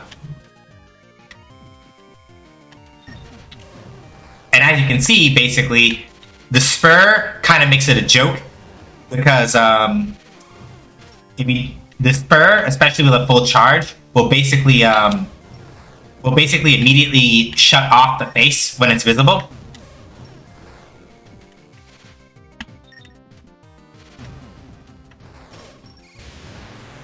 Alright, gotta watch out for the core cannon. And there we go.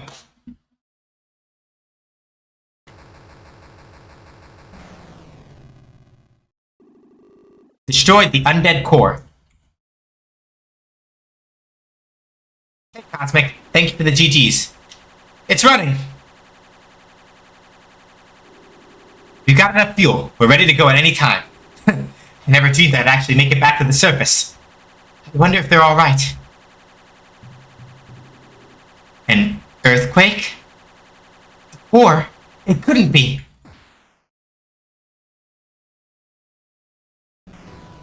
Oh no. The island's starting to collapse. It won't be long before this place crumbles too. We've got to get out of here. Still, yeah, at this point, you get a full restore, but now you got to dip. So, all the Mimiga are out of the cages. Is the spur the first weapon you get that starts weak? Yeah, so the spur. Basically, the spur is the fully updated version of the Polar Star. In order to get it, you must go through the entire game up until you get to back to Mimiga Village after all the Mimigas have been abducted. So a good first 4 or 5 hours of the game or so, using only the Polar Star without ever trading it away until you get the Booster 2.0 and the opportunity to go back to the gunsmith that you took the Polar Star from and show it to him. He'll get upset at you at first and then go, actually use this weapon pretty damn good for something that wasn't finished, huh?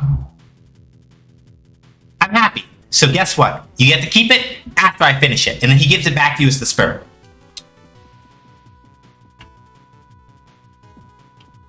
So, this is all said and done, right? Over here, run with all you got or you're gonna get crushed.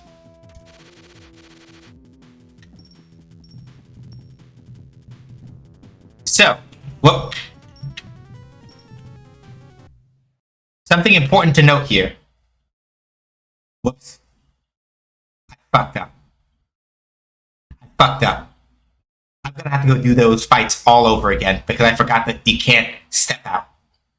So, I'm gonna show this to y'all first without saving because otherwise I'd be hard stuck. So, there are two endings that you can get. The normal ending is you book it straight to the helicopter. You book it straight to the helicopter, right? You book it straight to the helicopter after this, and that's how you get out, and the island just falls.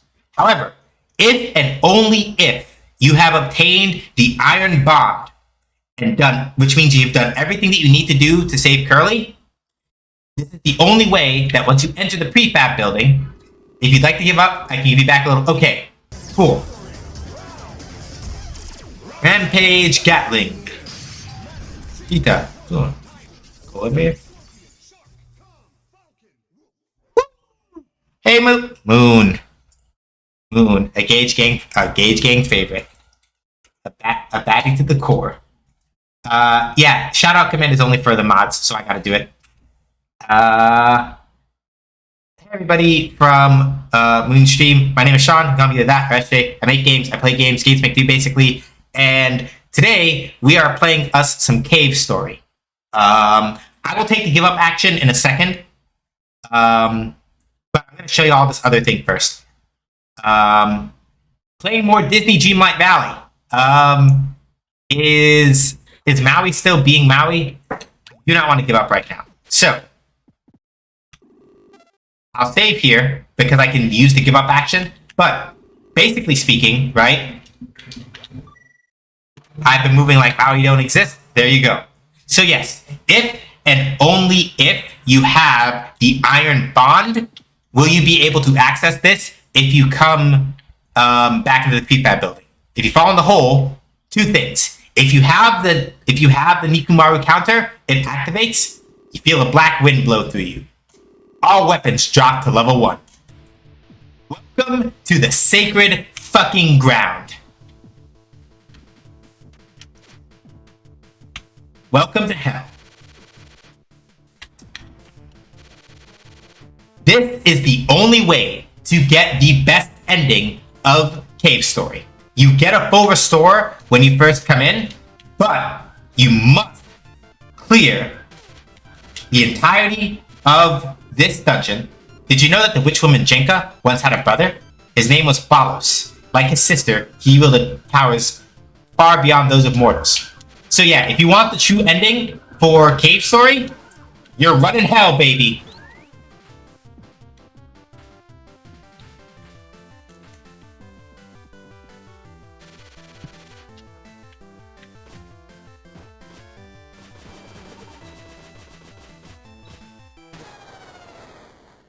I used up too much booster. So, yeah. So, if you choose to give up, it will put you back out here, right? So, I'll show you all the normal ending, because as much as I actually do want to legitimately run hell, I did not clear that shit as a kid, and, or as a teenager. Sacred Grounds is real fucking hard, and I don't want to blow all of stream on it, because I promise y'all dev stream, so you're gonna get a dev stream. So I'll give it like one more run, but, whoops. I want to at least show you all the normal ending first. Hold on, got a text.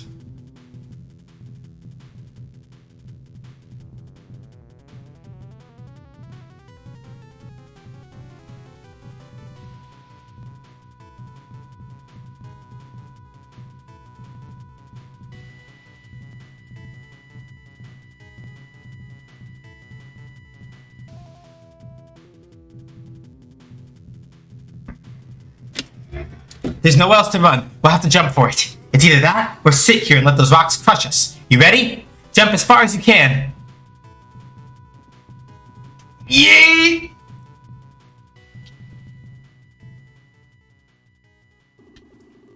The island's falling.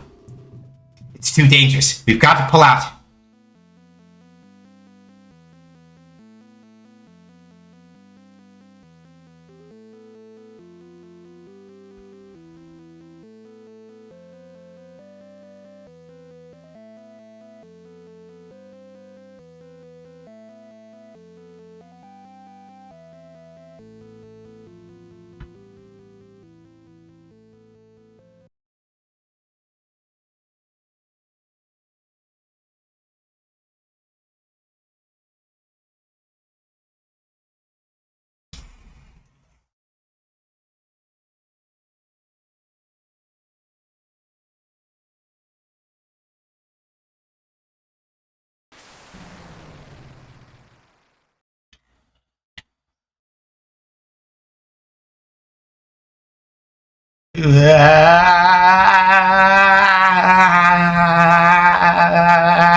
By Kazuma. Hell yeah. Whew. I never thought you'd actually pull it off. Blowing up the core. Well, now the world ought to be free from any future incarnations of the Doctor. Peace has been preserved. Now, let's go home. The Wilhelm scream is a little out of my range, unfortunately. So, the surface dwellers. Plucky looks up to her brother, Sue Sakamoto. Her occasionally reliable brother, Kazuma Sakamoto. Sue's mother, Momorin Sakamoto. Sue's grandfather figure, Professor Booster, and the mimic-shaped coward, Ito. By the way, it's canon that you used the sword on Misery, and Misery is the one that killed the person who owned it. Right there.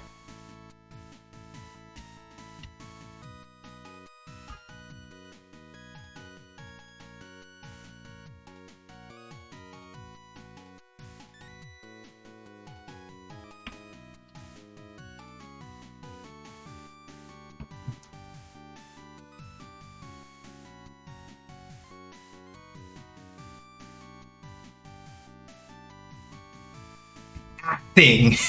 Thank you, Dai. I like the little lore facts you get. Yeah. So you get the names like all the characters and everything. Yeah. The girl Mimiga Chie, the grandpa Mimiga Zet, sprinkler manager Megane, because he wears glasses, leading the Doctor, the Shovel Brigade, the villains, the power snatching betrayer, the Doctor's servant Misery, and Misery's punching bag Balrog, etc. The hermit gunsmith, Tetsuzo Kamadani, the mysterious mushroom, the Ma Pignon, the family living in the outer wall, the Littles, the mysterious native inhabitants, Cthulhu, the statue carver, Numahachi, who we never met. Monsters, leaps and hops, critters. Every cave needs a bat, possessed by something, the door. Charges when angered, behemoth, white mushroom, the pignon. Worth eating is a giant pignon. There's only one chin fish, and the gravekeeper slices you up. You got the basil, floor-hugging flash, a model insect, the beetle, the big flyer basu, the power critter crushing, the manon, the poochie, the frog, jelly, kulala, rabbit, press, sandcroc, skullhead, skullstep, skeleton, crow, armadillo, the polish, the baby, the flower cub, kettle. So yeah, kettle. They've even got all cool names. Those enemies you love so much? Look at these motherfuckers. They got all cool names and stuff, too. Yeah. So, the good news is that at least from what we can see as far as the ending goes, right? Or at least as far as the ending is concerned, even though the island crashed, it seems like people are more or less okay. Flowers are blooming once again in the Mimiga graveyard. True heroes meet the Red Demon. The Red Crystal one runs wild for the Muscle Doctor, the Cool Doctor, and the island's heart. So, all the tracks of this game. Access. I just love these credits.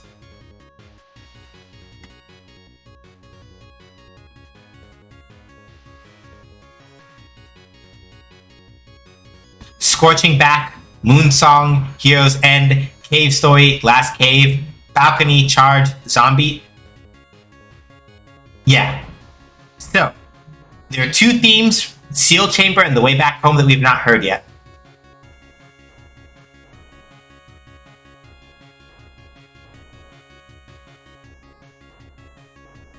Look at that, he even has like a little sprite doing the doggets, huh?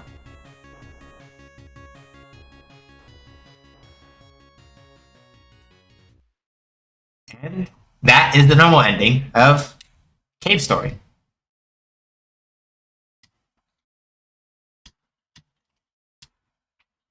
So, I will do a very, very little bit of the Sacred Grounds, just a little, and then we're going to transition over to I'll do a very little of the Sacred Grounds, and then we're going to transition over to Game Dev Stream.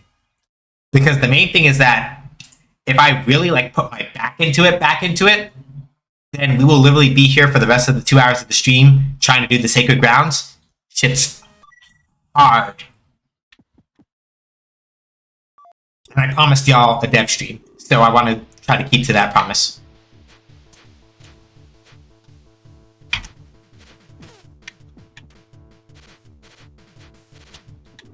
Did you know that the witch woman Jenka once had a brother? His name was Balos. Like his sister, he wielded power far beyond those of mortals. So,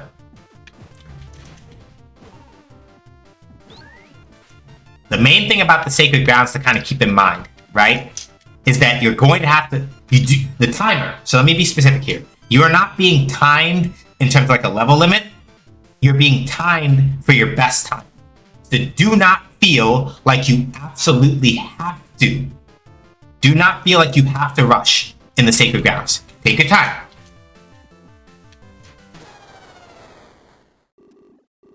You gotta take your time. Like this is not a thing where you rush. Take your time.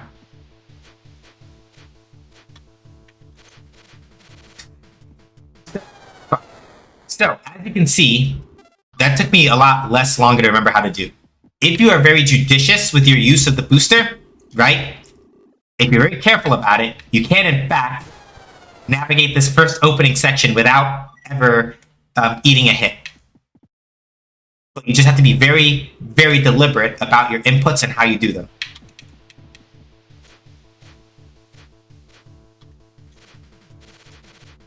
Shit. Basically speaking, if you're not able to get that part right there, you basically have to just like suck it up and damage boost on one of the normal spikes so you don't die.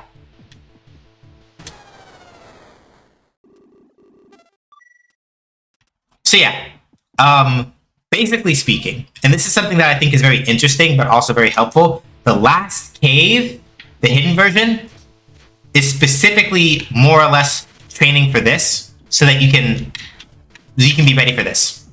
So the reason why the last cave hidden is so goddamn hard and is so picky about you knowing how to use the booster is because you need to know if you can't do it, if you can't use the booster 2.0 well enough for hell, you're in for a bad time.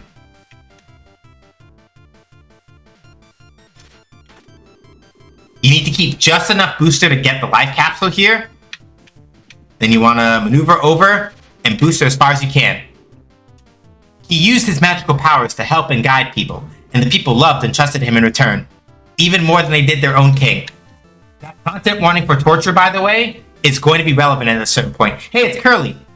Oh, connected her body to yours with the tow rope, just like last time.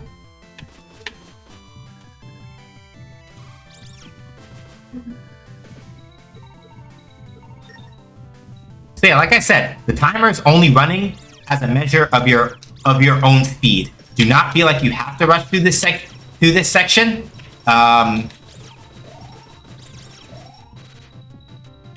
Just take your time and just be easy.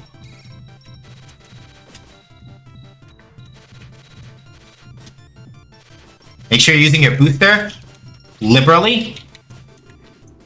Here it is. The jealous king had Balos apprehended and thrown into prison. where his punishment was brutal and cruel. Humans can be terrible creatures indeed.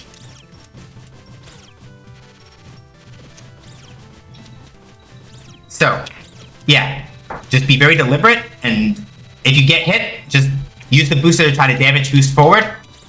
Do not spend a lot of time trying to charge the spur here. Just go for baby hits. Under the extreme cruelty of the torture, Balos' magical abilities finally ran wild. The king was engulfed in the swirl of magic and destroyed in an instant. In a single night, the kingdom that Balos so loved was reduced to ash and ruins.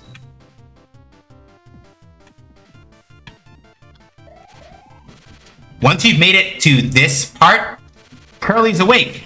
And guess what? Y'all are running hell together. So, unlike the last time that Curly was with you, this time she's just tied directly to your back, right?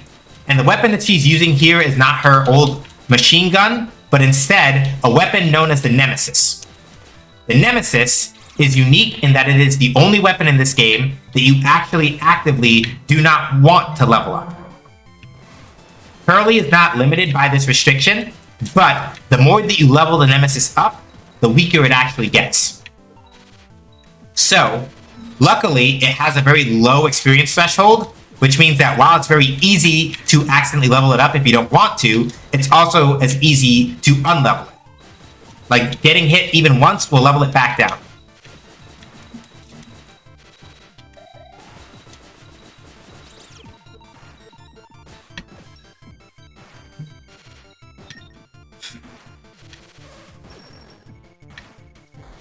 So yeah, the reason why, in particular, if you're gonna do this, all right, we gotta get so the little angels with the swords will block shots automatically. So you kind of have to like force them to move forward. Okay, good. We let that detonate. Just gotta watch our step. So like I said, take your time and kind of just like navigate your way slowly through.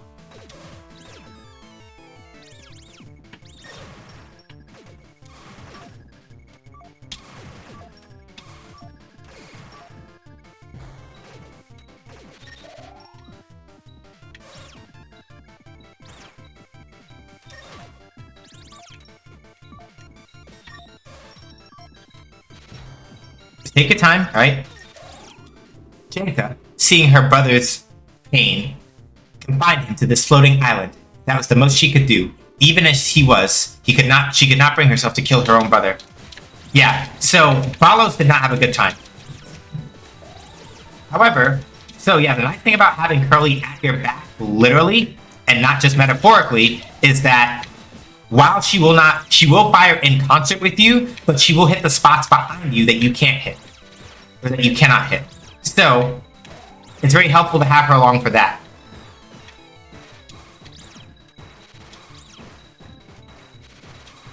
So even if, like, these little boots here are trying to, like, hit you from behind, you can use Curly to help cover you.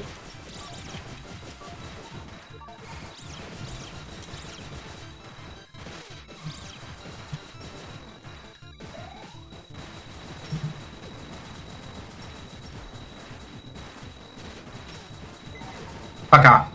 Alright. Ah, shit. Yeah. So yeah, if at any point you die, you gotta do the whole thing from the top. Right? So, I'll put it like this.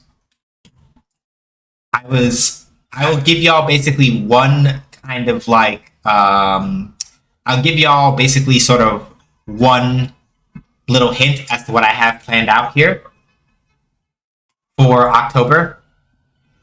So, here's the deal. It will probably be one of my higher end milestones, but for October charity fundraising, I am more than likely, despite the fact that it will be probably a bunch of pain and a bunch of trying, I am willing for one of the milestones for the October fundraiser. It's probably going to be like a really big one because this is hard. I am willing to make it a milestone incentive to finish to finish the Sacred Grounds for Cave Story. So, come October, when I reveal the rest of the milestones and everything, I can guarantee you that one of them, probably like the last one of the first tier, will be FJ finishes the Sacred Grounds for the first time. Nope, never have. I have made it literally to the end and what's at the end a couple of times when I was younger, but I've never actually gotten the true ending of this game. I know what it is, but I've never gotten it myself. So, if y'all have a particular, if y'all have like a particular or needed a particular reason to show out for charity fundraising, now you got it. Probably the highest of my first tier of milestones will be SJ finishes the Sacred Grounds for Cave Story on stream. So, please look forward to it. But, all right. So, we're not done streaming. We're done streaming Cave Story, but we're not done with the stream, period. So, here's what we're going to do. I'm going to take a quick break, shake out my hands, kind of like stretch out and let things kind of like cool down a little bit. And we're going to come down from Cave, so keep in mind, we have beaten Cave Story, right? We finish games on this channel too. That's the life. So we have in fact beaten Cave Story. We just have not gotten the other ending for it. So, as I promised, because I don't want to like this, I want to give Freedom Planet 2 like its whole time. So rather than like doing Freedom Planet 2 like today, I want full Sunday for Freedom Planet 2 next Sunday. So after I come back from break, I'm going to rearrange my our other screen, and we'll just do some game dev. I'm gonna take a look at, how about this? While I'm away from keyboard, I'm gonna put up a vote for which game you'd like to sort of see a little bit into the game dev process of the two that I'm working on. While I'm AFK, I'll just put up like a 5-minute or like 10-minute, 5-minute poll, because like 10 minutes will be too long. I'll probably put like a 2 or 3, maybe like a 5-minute poll while I'm AFK. I'll let y'all use channel points for that, so you can kind of like go wild. And then whichever one picked, I'll put on back the Cave Story Remix Project album, and we'll just kind of like play that while we do some game dev stuff. And if people have questions about things I have planned for the game or any other things like that, you can ask. So I'm gonna go AFK for a bit, stretch, shake it out, get a snack, do some other stuff, and then when I come back, we switch over to game dev time. See y'all soon.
Oh, shit. Hey, Jazz. I only voted once anyway. I was about to say Steppy out here being nice. All right. So, by the slimmest of margins, it looks like I'm going to be showing off some viral core busters. All right. Baller. And Kettle immediately hits back up with like the game trivia. Okay. Give me a second. Let me dig a little deeper on this because I got to try to think of something.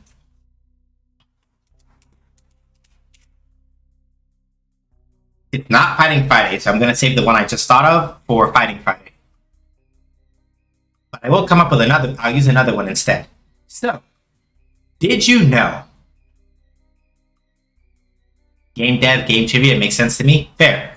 So, there's one that I'll use for Fighting Friday at some other point, relating to like KOF or something. But the one I'm going to hit y'all with today, did you know that? What is his current role? Let me double check and make sure.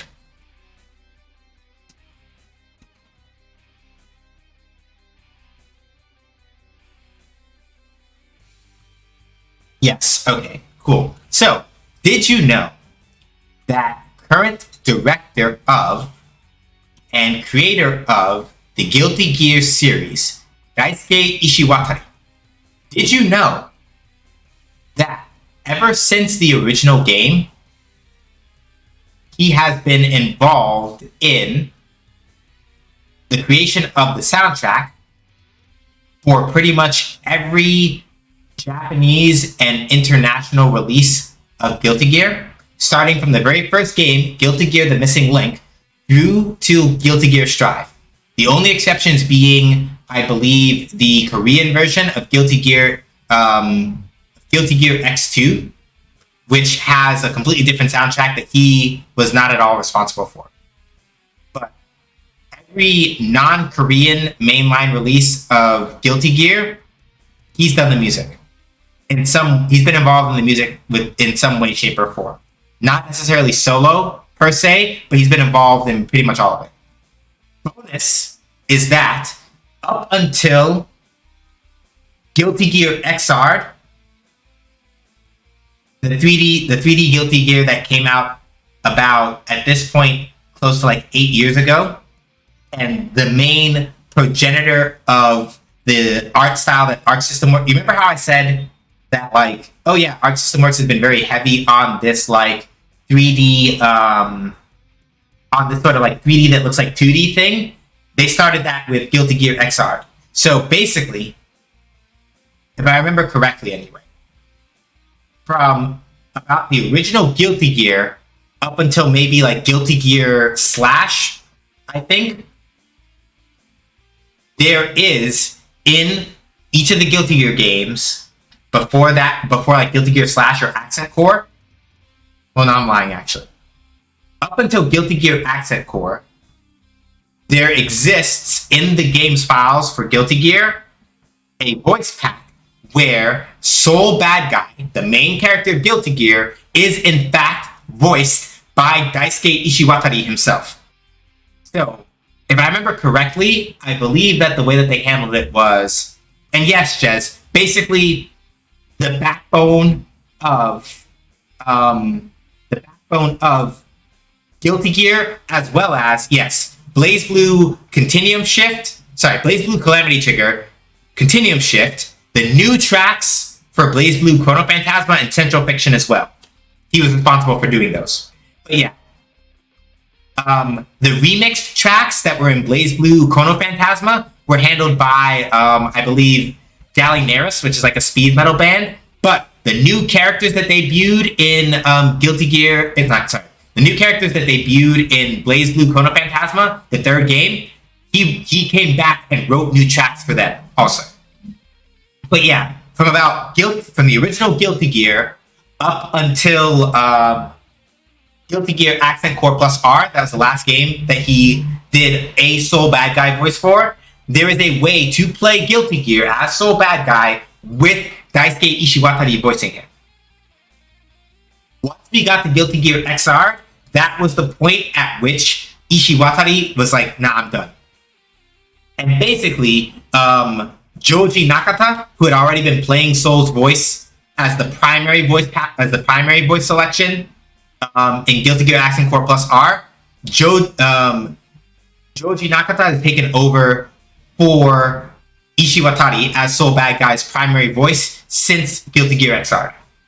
But if you go back and you play the older Guilty Gears, like the very first Gunflame that you ever hear, that is Daisuke Ishiwatari's voice. So yeah. He's also, like I said, because he also created Guilty Gear, he's also the one that did a lot of the story beat planning and character design. All that's him. Mans is very, very good at what he does. I'm not saying talented, not because I don't believe in talent, but because talent, what I believe talent happens to be, is you finding something you're interested in and then putting your nose to that fucking grindstone till you get that good shit. That's what I believe. You know?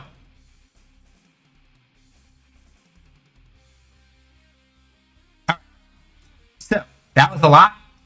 But thank you, Kettle Pot, for redeeming that. Let's get this set up. Okay, give me a second, y'all, because I'm gonna have to figure out a way to do this that doesn't like horribly reveal all my everything. So let me see here. So probably what I'm gonna wind up doing is like hold on.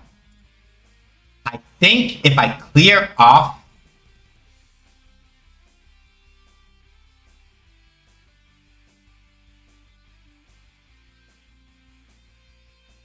hang on a second.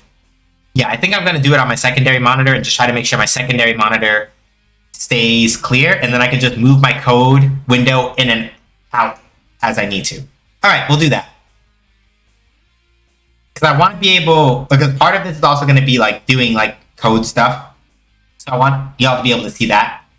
Let me switch our category here.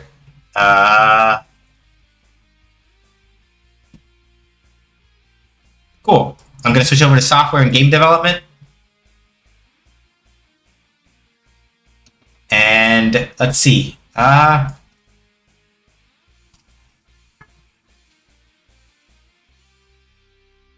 right. So we got that. I'm going to hit that.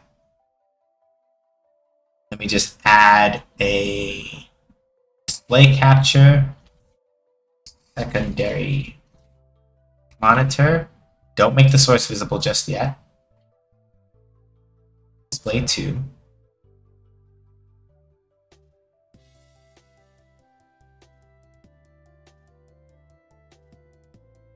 You know what? I feel like changing my desktop background again, so let me change it real quick before we do all of that. Okay, what is something I can put on here? You know what? Yeah, this will work. Because I was like, I have a couple that I like from way back in the day.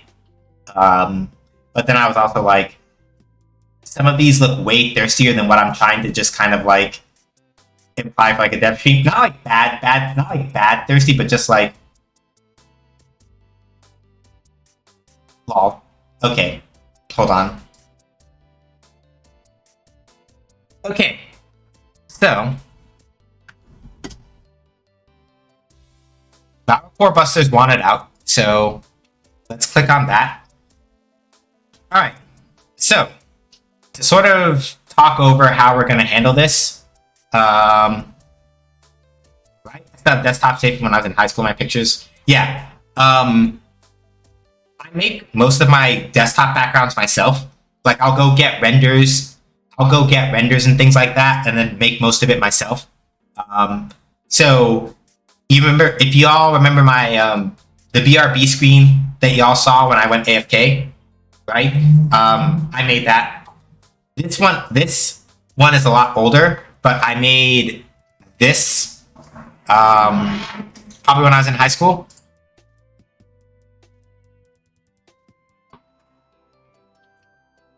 second. I'm trying to see if I can actually get my background to you. Now we just gotta do fill, I guess. Actually, no. I'm gonna switch one more time. We're doing this one.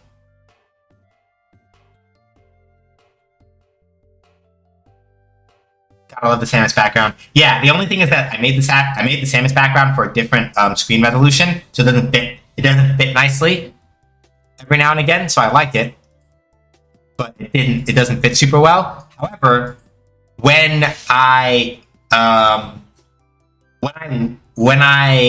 found out about when the Chrono Cross remaster came out, I sat down and I did some wallpapers of Surge, Kid, and Harl, which I did make for 1600 by 900. So, natch. Anyway, so Viral Core Busters. Let me give you all kind of like a little bit of like a history rundown about this game, and sort of like that kind of stuff, because it's been a hot minute since I've actually talked about game dev in any significant capacity.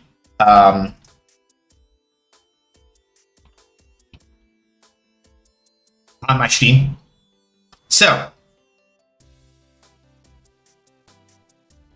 when I graduated from New York University with a Master's of Fine Arts in Game Design, right?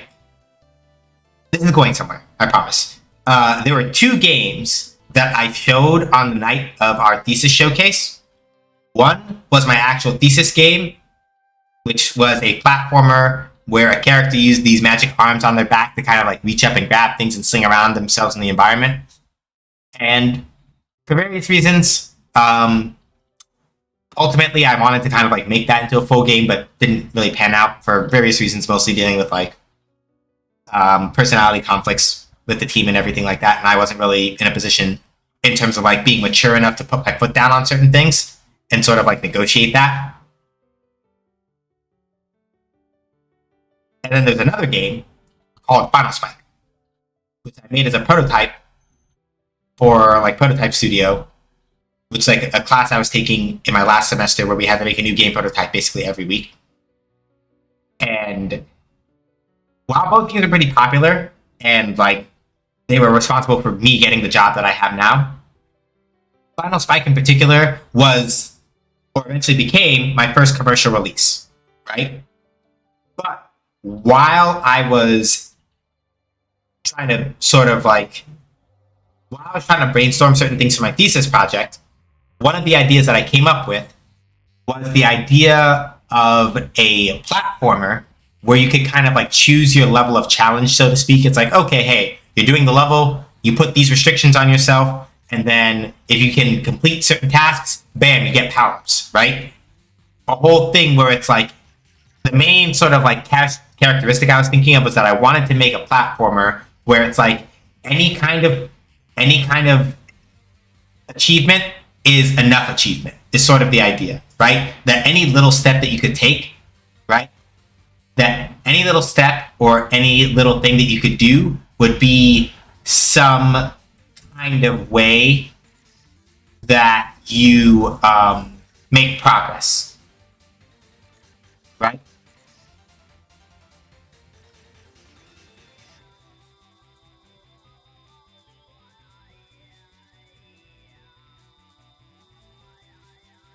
And so that was sort of the basis of our core busters. Well, that, as well as my deep and abiding love for Mega Man Battle Network, and just being, having that deep down in my soul. So I sort of, basically, after I released Final Spike in like 2018, I'd already started working on Viral Core Busters in my spare time to try to sort of like hash out a bunch of the systems and things like that. I really wanted to make a game where you could basically play a platformer, right? But also, hey, defeat these enemies, get this little power-up boost. Do this, get this. Do this, get this. The old version of Viral Core Busters is still on my desktop. I just don't feel like opening it because it's going to take way longer. And it's functional, but I'm not like super into like talking about it right now as far as the old version goes. So, for various reasons, right, it kind of wound up being put on like the cold shelf until this year. I, as part of sort of like motivating myself to learn how to use Blender, which is like a 3D modeling program, I kind of sat down and really began thinking about, okay, how can I sort of like rebuild Viral Core Busters from the ground up as like a 2.5D game, and sort of like smooth out some of like the hard system stuff and some of the blocks that I came to. So, and people who have seen this before, I'm just going to mute the audio from this, just because I'm using filler audio right now. So, we have covered Viral Core Busters on stream before, but the basic idea to sort of like introduce y'all to it, let me maximize this so you can see it a little better. The basic idea behind Viral Core Busters is that you have 3 characters, right? You have Funk here, who plays a lot more like Mega Man does. He has the ability to like kind of like shoot out these little pellets. He also has the ability to charge up shots, as well as use a boosting attack, very similar to, since we're talking about Metroid, he has the ability to use a boosting attack, very similar to Samus's speed booster, where he can like use it for extra mobility off the ground, or even to like attack enemies and things like that.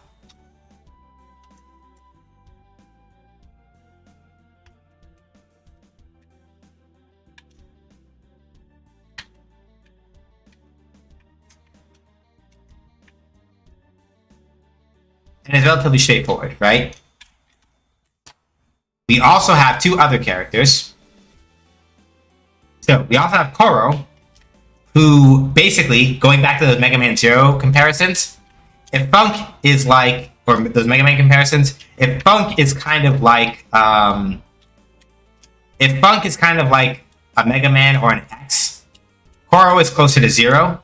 She mostly fights in melee range with her knives, but she also has a high set of mobility with double jumps, dashes, right? Wall clinging. And in this game in particular, with wall clinging, once you've stuck to the wall, you don't have to hold anything. You just have to make sure that you get enough press in to hold. And then after that, like jumping and navigating and stuff is just as simple as continuing to jump. Like if you want to re-stick, all you have to do is just move until you stick again, and then you're good. So she's all about kind of like speed and movement and just generally doing that.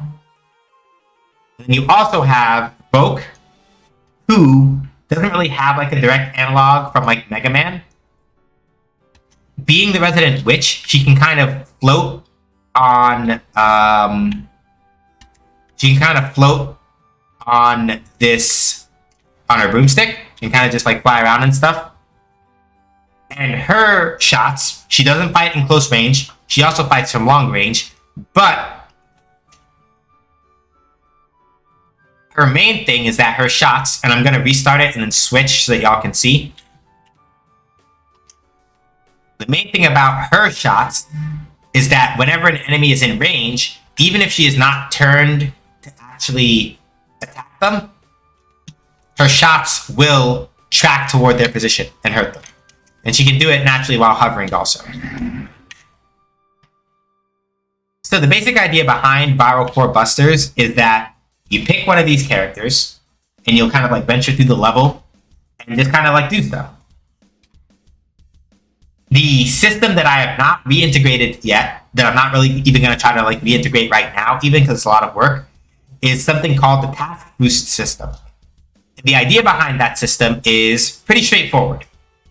If, for example, you were to delete a certain number of enemies, right, before reaching the next checkpoint, you could potentially set it up so that you get a permanent attack boost for that level.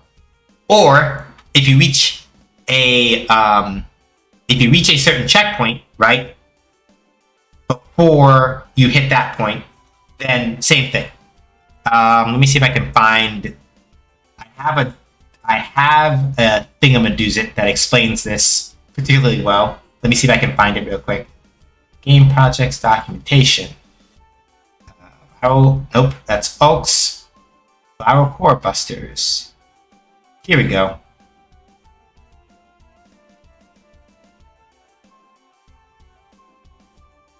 So, right? The basic idea, such as it is, would be something kind of like this, right? You hit a save point, and you pick a particular task, right? You have Speed Star, which would be for like, hey, increase, like, hey, make it to this checkpoint within this amount of time, right? Or Eagle Eye, which is like, hey, land a certain number of attacks while before you reach the next checkpoint, so on and so forth, right? Once you pick that task, right, you can pick a boost that goes with it. So it's like, all right, like, hey, Speed Star. Okay, cool. If it's your first time picking the attack boost, right, then it's a level 1 version of Speed Star, which is like beat 2 enemies before you reach the next checkpoint. Do that, and your attack is permanently increased by like 1 stage for the rest of the level, right? If you hit another checkpoint and you're like, I want even more attack power, right? You can pick the attack boost again, but it will increase the difficulty of whatever challenge you did. So Speed Star level 1 is like, hey, reach the next checkpoint in like 30 seconds.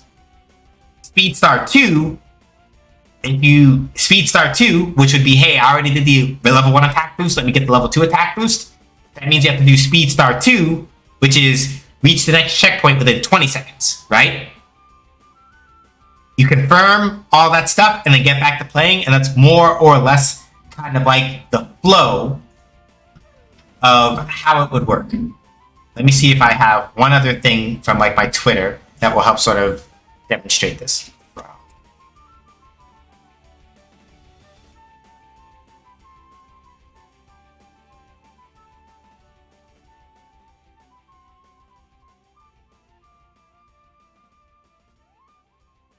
So here's another example I'm going to pop off real quick just so we can kind of talk about it.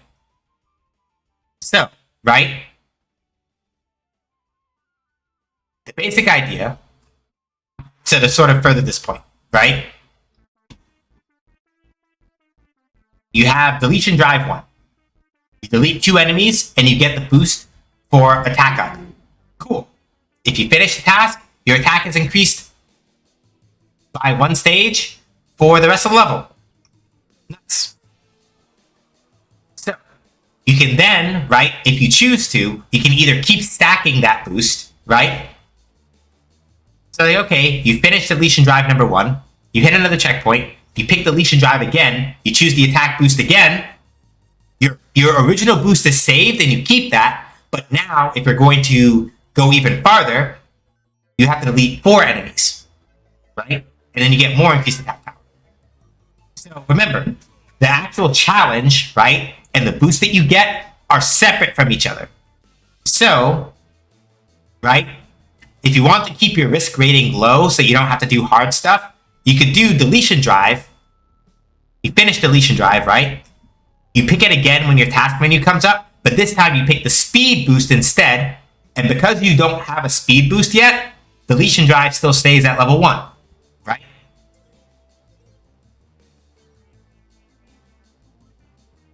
So yeah, like I said before, the core idea, right, is that any progress that you make with your boosts and tasks and stuff is good enough as long as you're doing something, right? So if you just want to do multiple small tasks to get a bunch of like little boosts, like a little attack here, a little speed here, all that, that's just as valid as like trying to stack a bunch of them at the same time. And that's kind of the idea.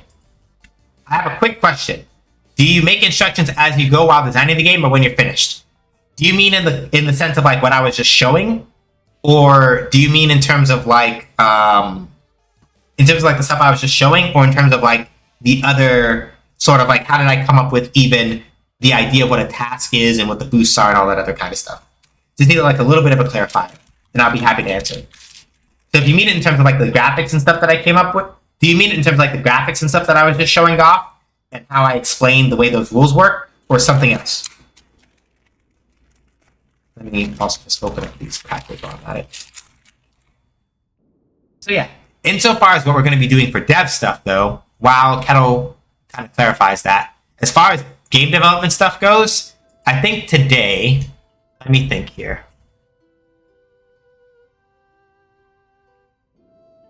What's something nice and relatively mellow that I need to be doing? A quick question. Okay, that as well. Okay, so in this case, right, my general thought process, I'll show you, I'll go grab some of this other thing. So my general process, right, for how I handle this sort of thing, and this is just my process personally, right? Oftentimes when I'm first trying to like brainstorm a game idea, the thing that I will do is that I'll make one document. I just sit down and kind of like dump all of my ideas in here, right? So I'm not going to read all of this stuff. Like this, for example, is just backstory for how it is that like, how, like, what do these characters, like, what is the setting of this world like? How do these things work, right? Characters and sort of like defining. So usually for me, right, I'll sit down and I'll do what's called a game design document. I'll sit down and I'll do a game design document, right? Where I sort of sit down and sort of put together thoughts about the world of the game, story beats I want to tell at the high level, right? I put those things down in a game design document to sort of just start kind of like spitballing out what are the things that I want, right? And that's the word I was blanking on. Game design document. Yeah. So yeah, like the game design document, I kind of just sit down and spitball out all of the kind of like the rough sort of ideas that I have and the things that I'm kind of like vaguely thinking of, right? So like here, for example, this is a little bit outdated, right? But as you can see, I focused on the idea like Funk has always had charge shot, right? Koro has always had knives. She used to throw them, but she doesn't now. She's like a melee character, right? And Vogue, right? Initially, she had a much more complicated kind of like moveset that was more based around like, hey, yeah, she has like different elemental magic spells that she can use because she's a witch, right? And she can float in the air for a period of time, but lacks close range options, right? So it's like this kind of stuff that I'll like sit down and spitball in a game design document and sort of like figure out what it is that I want, right? Even down to like enemy types, even without like pictures or anything yet, it's just like, what are the basic behaviors that I want? What are some of the basic things I'm thinking of, right? And then even here, right, you can see that I actually sat down and wrote out the way that the task and boost system actually works, right? So,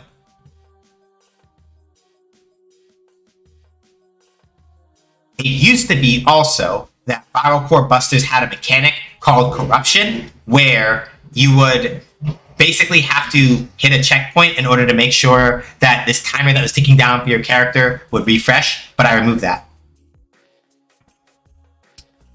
And yeah, you can even see, right, I actually sat down and I'll even embiggen this a little bit because we were talking about like we were talking about tasks earlier.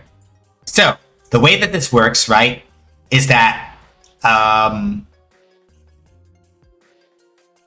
basically speaking, right, there's this whole idea of you have to be very, basically speaking, there's this thing also called like the risk limit that was used as like a cap to be like, okay, there's a point where you have to stop your power scaling because you're not allowed to go over this much power. And it's a whole other thing I'm not going to explain because it wasn't a system I ever got around to implementing. But as you can see, right, I sat down and kind of like established what my tasks were. So you have Speed Star. So at risk 1, beat the next checkpoint within 30 seconds. Risk 2, 20 seconds. Risk 3, 15. Eagle Eye, land 40% of your attacks before next checkpoint. Rating 2 is 60%, rating 3 is 80, right? And it kind of goes on like this, right? There are a couple of different things that you sort of pick here. And then the boost that you get, right? Attack up, speed up, your shot speed, your shot limit, your health increase.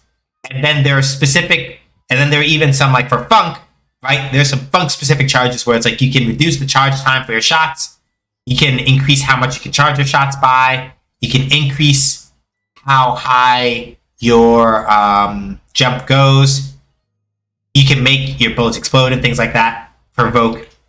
So none of this is implemented in the current version of the game, and I have to sort of retool this anyway. But just to kind of give you an idea of what the game design document is like, I kind of spitball this out. And no, to answer Kettle's other question, no.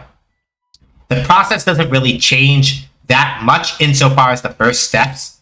When I collaborate with other people, usually what will happen is that I still have a game design document. And the main difference is just that I establish like the baseline version of it. I share it with my collaborators, and then we kind of push and pull and go back, not in like a bad way, but like go back and forth on some of the details, hash out some things, make sure that some things are clearer. But the general process when I do game design documents stays exactly the same. It doesn't really change whether I'm alone or solo, whether I'm solo or in a team. Because for me, having just this kind of info, even if I'm going to change it later, gives me like a basic idea of like, okay, these are my intentions, these are the things I want to do. Right?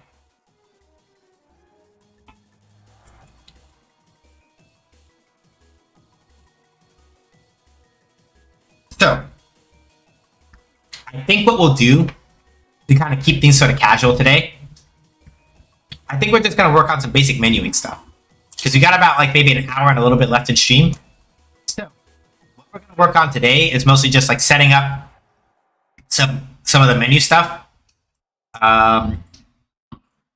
Mostly because, let me kind of dip over here.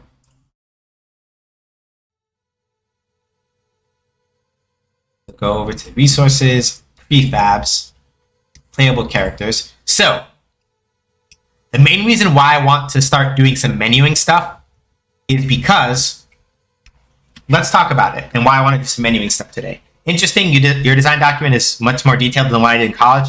Because at this point, you have experience to know what you want to focus on. Yeah, kind of, sort of. By and large, right?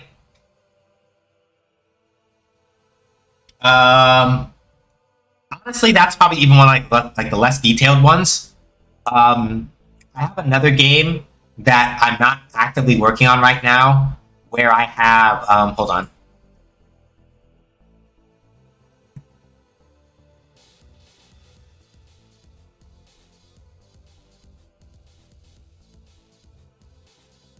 All right, time for me to go. Thanks for the Shimesh. Have a good night. All right, night, base. So, the format of this one is a little bit different because I have to do it for like a school project.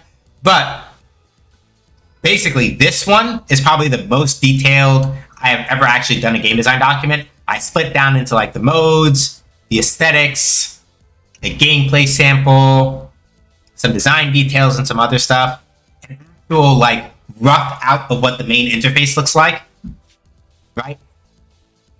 Even like sorting out some of the things like, hey, this is what this other thing looks like.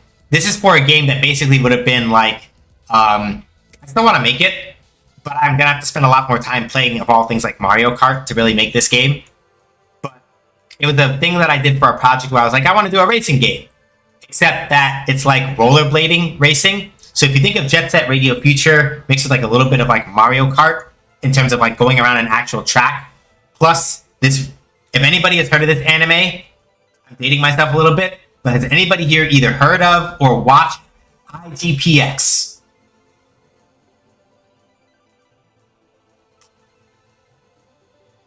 Basically, put that, Mario Kart, and like rollerblading into a blender and stir well, and that would have been this game. But yeah, that is actually a much more detailed. So yeah, by comparison to that, yeah, my game design documents tend to vary in terms of that detail, right? The main thing, especially because it's the same thing I have to teach when I teach my students, the main thing is that even if a design document is relatively simple, if I can read the design document and have a pretty good idea of what your design intentions were from start to finish, then it's good. And however much detail it does or doesn't take is a big part of that. But, right, the thing I wanted to talk about. So, the reason why we're going to be working on menus today is pretty straightforward. So, over here, right, we have the actual kind of like game object, the prefabricated game object that kind of represents Funk as a character, right? So whenever the game starts, it basically grabs this and dumps him into the scene like this, right? So here's the thing. If you look over here in this inspector window, we have, as you can see, for example, with his weapon, we have something called the charge input type. And with his, with the booster, you also have something called the charge input type. One of the things that's really important to me, especially for this game, is that I do my best to sort of accommodate all kinds of different kinds of like input styles, people who can't do like holds and things like that. People who will want to maybe like remap their button mappings and all that other stuff, right? So, a large part of how a lot of this works, though, is going to be based in some menuing stuff. So the reason why we're going to focus on menus today, as well as I think maybe some data saving stuff, is because in order to make sure that menuing actually works correctly, there are a couple things that have to happen.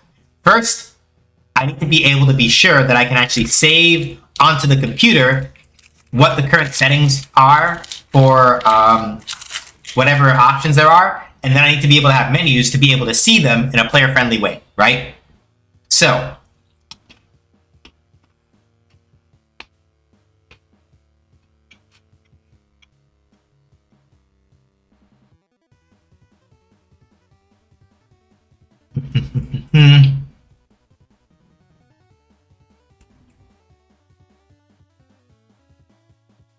there are a couple of things I got to start off with. Do you plan on making this game playable on mobile? No. And the reason for that is because mobile game development is really, really, really a pain in the ass. Keep in mind that for example, the Apple Store, right? You need to have a Mac. You need to pay for a developer's license. Because you need to be able to like test stuff, right? So you need a developer's license. You need to be able to do a whole bunch of other stuff. Get a pass certification on the App Store. And then inputs are dealable. But it's like the amount of work it would take to put it on mobile, no. This is going to be assuming that I ever push it out of like the prototype stage and really like move to like production, like hardcore. You're gonna go. You basically same like Final Spike. You go to my itch.io page and download it, and that's how you get it more or less. That's the plan. Not gonna put it out on Steam only because I am not. So here's the thing, right? While I do gameplay programming, I am not an engineer. What's the distinction between that, you might ask, right? Engineer. So this is not to say that it's like, oh, I don't know how to make like systems that interact with each other. But like, engineers have a particular specialty in terms of like structuring certain architectural things in the code, in terms of like how you manage interactions between like the game and the Steam API, which is like the development package for Steam that you use in your game so that you can wire in things like the achievement system and also the other stuff. I have no experience with the Steam API, and I am not skilled enough as a programmer to include it in any meaningful way. So I'm going to just release it on itch. Barring getting picked up by like a publisher and getting like a ton of money and being able to hire somebody who has a better understanding of like how to do dev kit stuff, Switch, not really a starter. A couple other things are unfortunately like not really an option. But yeah, so itch is basically the platform that it will be released on, assuming that I actually get to bring it to like full production. So yeah, I'm gonna go digging in the guts of some of my other Unity projects for a second because I need to. There's some scripts that I need to borrow. There's some scripts that I need to borrow and some things that I gotta put in here in order to make this actually work properly. Otherwise, it's shenanigans. Okay. Do tween is already in there, so we're just gonna grab this stuff. Got this, this, this, this, this. Copy. So what I'm doing right now is pretty straightforward. Basically speaking, Unity has sort of built-in support for finding ways to save your data to the disk and load it. So things like saving audio options, gameplay options, you have a built-in thing called the player prefs that will do that for you, but it is limited in what types of data you can save and how. So for me in particular, because of the limitations of that built-in preferences system, if anybody is familiar with what a JSON file is, it stands like, I don't remember what JSON is actually an acronym for. It's JSON, but basically it's a file type that lets you save data in a way that is kind of regimented and sort of easier for computers to read. I will go dig into one of my other files to give you all an example of what it looks like. So, nope. What is it? Resources, databases. So, right, a JSON, it kind of looks like this. But the idea behind a JSON is, hang on, preferences. Is there a dark mode for this thing? Much better.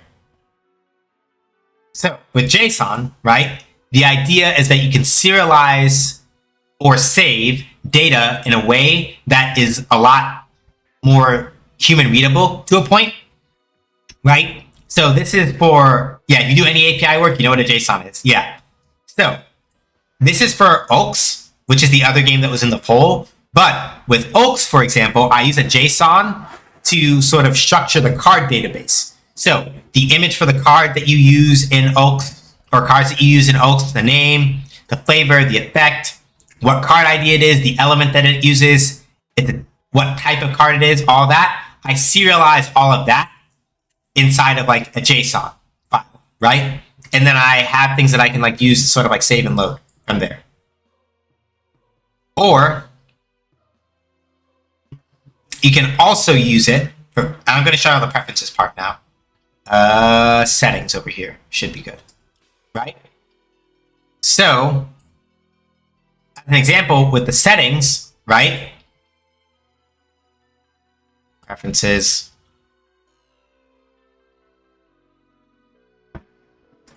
So, as an example, right? This is also a JSON file, but you can see I have the sound settings where I've saved the volume for everything, the music volume, the SFX volume, as well as whether or not certain other settings happen, all goes into a JSON, right? So what we're going to be doing today, at least for like the little bit that we have on stream time left, is we're basically going to get started on some of the things that are related to being able to save and load data into a JSON for viral core busters, because I haven't started doing that part yet. The reason why I want to be able to do this is very simple. I would like the player to eventually be able to pause the game, go into the options menu, go into the gameplay options menu, and be like, hey, so what I want to do, you see, is make it so that Funk does not have to hold down the button to charge up his shots. Right now, those functions are, and how that works, I did already program the functionality for checking if you need to press or hold.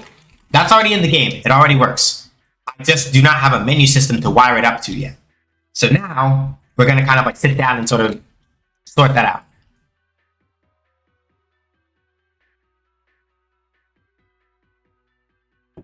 So we're going to come over here. Let me do this. So message HUD canvas. The player HUD canvas is on the bottom, so sort order is 0. The message HUD canvas is a little bit above it, so that's 1. I'm going to duplicate this real quick and drop this over here and rename this from message HUD canvas to menu to pause menu canvas. And we're going to make sure that's also at 1. We're going to open up our pause menu canvas. We're going to leave this thing called the backing. We're going to leave that there. And we're just going to delete this ready message.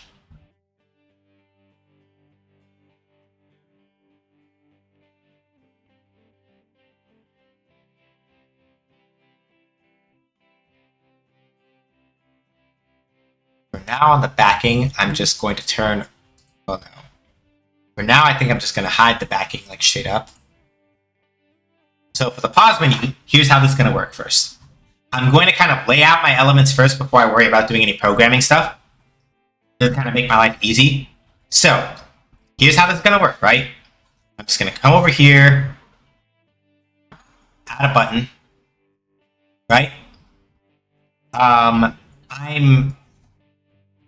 probably due to maybe resize the canvas. The canvas that I'm working at right now is at 1080p, just so it's easier to size down things later. So I have my button right here. I'm just going to make it a little bit bigger. I'm also going to increase the text size, because you can't like read that for shit.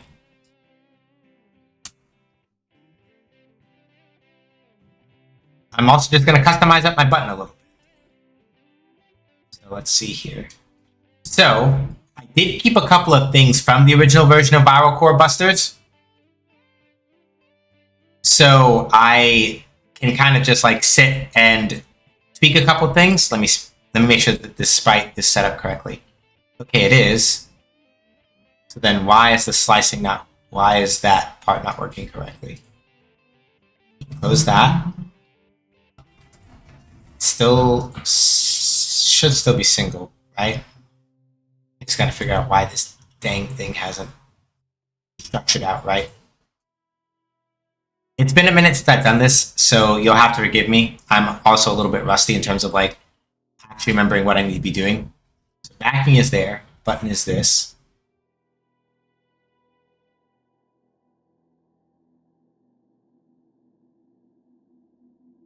Okay, that's why, because I have to actually make it a little bit bigger. So we're gonna do 120, 180.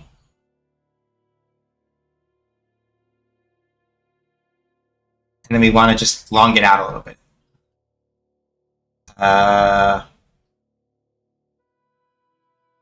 400. I saw that question, Kettle. I'll answer it in a second. Yeah, we'll do 450 by 180. Or maybe like 400. You know what? We'll do 320. No, 400. And then we'll do 160. That should be good. So I last used Unity in 2018. Still resource hog on my shitty laptop. Has it gotten any better, or should I wait till I get a better computer? Older versions of Unity, I'm trying to think about how to describe this. So I built this computer right before, right after I got out of undergrad, which was like in like the winter of 2015. The only thing that I've replaced, I got more RAM and I replaced a bunch of stuff. I would say that if Unity 2018 was chugging on your laptop, probably get a better computer. It's not, this is not as resource intensive as Unreal Engine is. But if your computer can probably handle like mid or high level gaming comfortably, then Unity will basically run fine on what you have. If your laptop is like struggling to do like gaming stuff, even at like mid range, then probably that computer is not a computer for Unity. It's basically the way that I would describe it. So yeah, 400 by 160 looks like it should work fine. So let's grab this and make the text white here.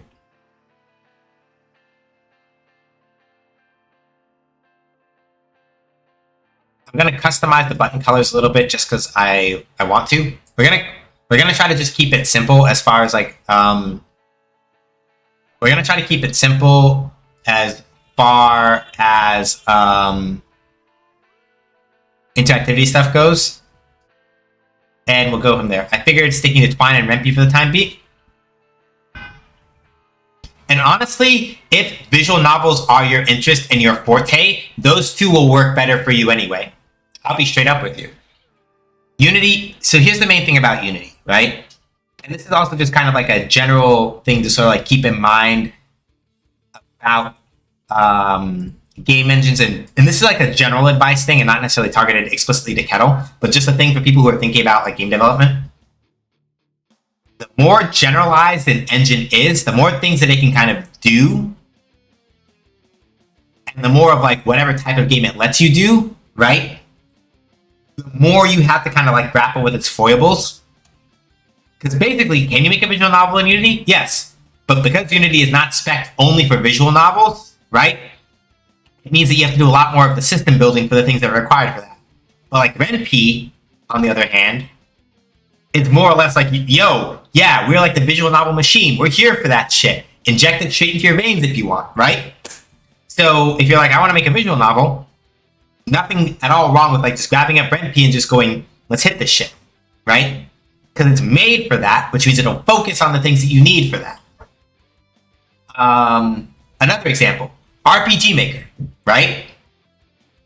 Even the latest RPG Maker that's going to be coming out, I think this year, if they don't like botch the release, the RPG Maker that they're going to be making is going to be coming out and basically be added into Unity, but it will still focus primarily on, hey, here's a whole bunch of shit that we put together that is made especially for making RPGs using Unity as like the backbone of how you do it. RPG Maker has a hard time doing other types of games, but in terms of like, yeah, I want to make RPGs, you'll be hard pressed to find something that is better at doing that out of the box, right? And so one of the things that is like a personal agitation point for me, and I'm just kind of saying this as like a general thing, that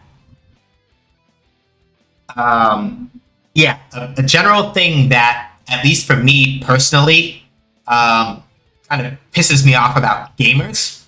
Yeah, this is one of those themes. I'm sorry. We're gonna have to rip on the gamers for a little bit because some of them don't know how to fucking behave. They'll say something like, "Oh, this game was made in Unity, ew," or "Oh, this game was made Unreal is clearly superior." And then, shut the fuck up. An engine is a tool. That's really all it is, right? An engine is a tool. There are some things that some engines do really well that other engines don't. Godot, for example, they just released their new version 4.0, but Godot has always leaned a lot harder toward 2D than either Unity or Unreal have. So if you're like, yeah, I want to just do like a 2D game, and I don't want to like fuss with like a lot of like Unity's weird shit, and I don't want to worry about like licensing and stuff like that, you literally just go grab Godot and go do whatever the fuck you want, and you're good, right? Different things have different strengths.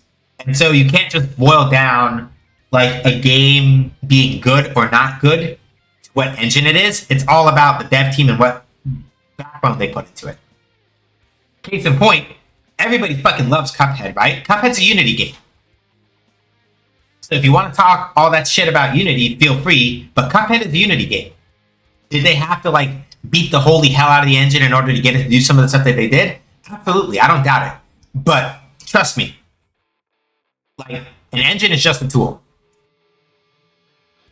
Oh yeah, I haven't used RPG Maker in years and I do want to make RPGs. Yeah, I keep using it on and off.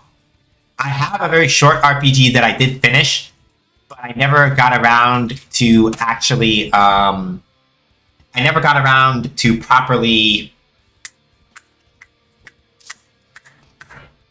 like properly setting it up in certain aspects, so it's just like,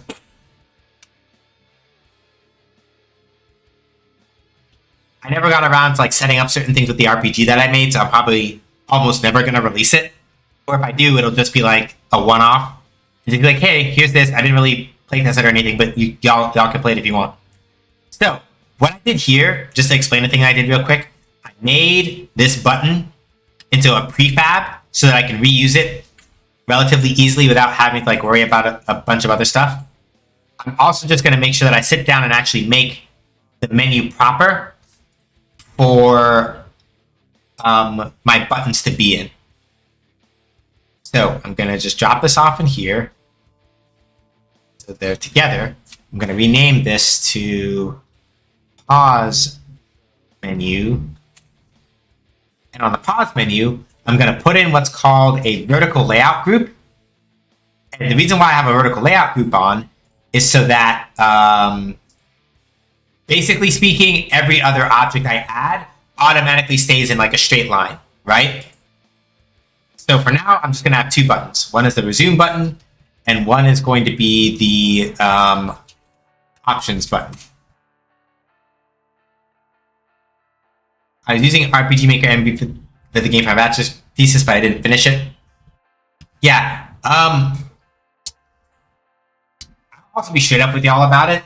Making any kind of game is hard, but like doing RPGs, never making sorry, let me phrase this very carefully. You should be very careful about choosing to make an RPG as your first game, because they are very expansive, and even with RPG Maker, some of the load comes up. But if you're like, yeah, I'm gonna make like a game from total scratch, not even like using like RPG Maker, but like Unity or something, I'm gonna make an RPG in Unity. Inventory systems are the fucking worst. Oh my god. Let me be careful about that. Honestly, the biggest hurdle in game making is the art for me. I cannot draw, and buying art packs are pricey for a good reason. Artists are supposed to get paid. I'm just poor. Yeah. And so part of it is, in my case, right, my compensation is that I have developed just enough, I don't want to say technical, I've developed just enough skill that I can kind of like get by with what y'all see here. And I know that some of y'all are going, but wow, those models are really good and everything. It's like, I basically literally just kind of like threw myself into YouTube tutorials about how to use Blender, and kind of like bumblefucked my way through it a couple times until I actually managed to get something I kind of sort of like. Like I would, in a realistic scenario, I would probably have to ask a 3D modeler to come in and like actually like do this stuff, you know?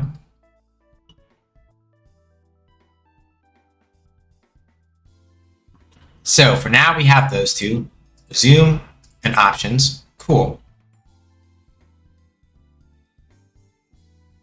I'm gonna go grab some more code from one of my other folders. So, also the game I wasn't making isn't so much an RPG, just using an engine to make it so you can walk around it. Also valid. And honestly, that's the thing, right? Like if it's just like what gamer bros would like derivatively call a oh, you're just doing a walking simulator. Like what do you actually think that there's something like wrong with that? You fucking weirdo, right? I'm just importing a couple other scripts from Ulks. I'm just importing a couple of other scripts from Ulks over into into this project, just to make my life a little easier in some respects. UI glyph script, UI manager. I'll just grab those two just to be safe. But also to make players think I'm using certain tropes.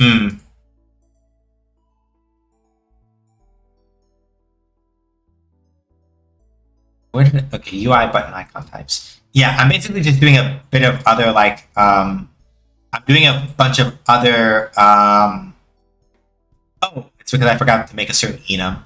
I'm basically also just doing some back work prep for some other things that I'll probably be doing off stream in terms of like other stuff that I need to do.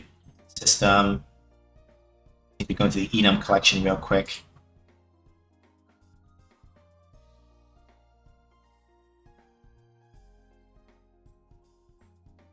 And we're just going to grab these two real quick. I'm going to open up Visual Studio for the first time and actually do some code. So enum collection.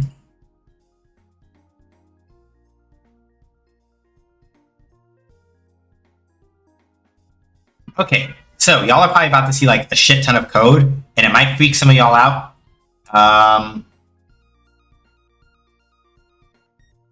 Yeah, y'all might see like a shit ton of code, and it might freak some of y'all out. Be not afraid. Be not afraid.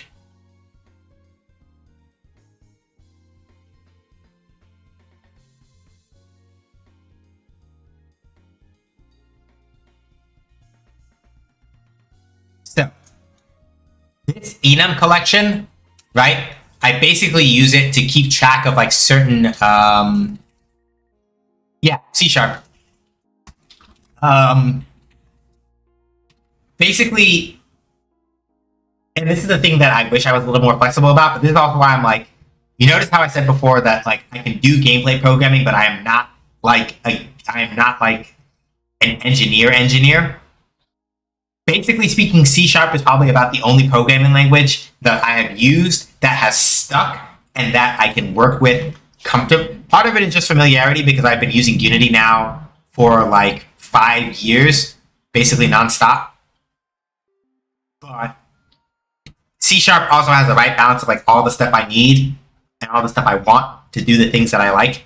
And other programming languages kind of like bounce off my dome, which is unfortunate, but you know.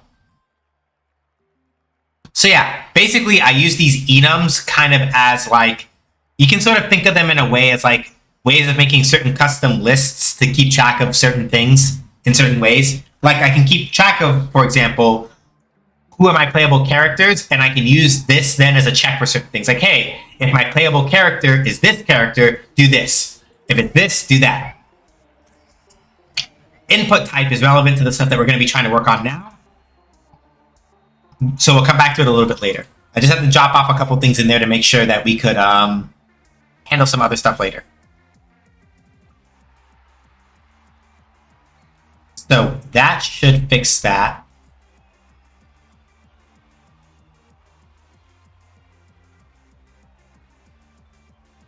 Okay, so we're going to go to UI, close this real quick. Okay, yep, cool.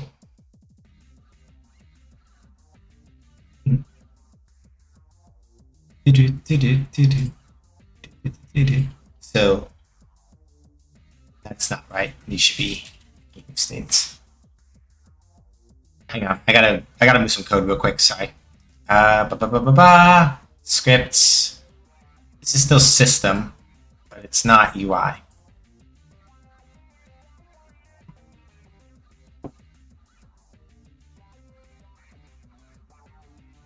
UI, now we're going to do folder for UI base classes in case I need it later. UI manager is load sprite by sprite name. I don't remember what I used that for, but I'm going to keep that. Programming languages have a hard time sticking to me as well, which is bad sometimes like a software engineer. Yeah. For me, it's basically like games or nothing because like I don't have the flexibility that you need to actually do like software engineering. Nah, I can't hang.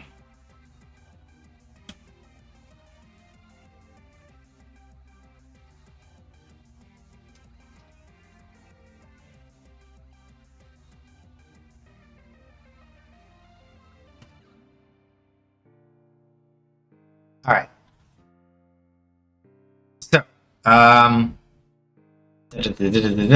got to deal with this pause menu state machine thing. Right, okay. So, the next thing I'm going to do here is I'm just going to do pause menu state machine. So, a state machine, let me explain it like this.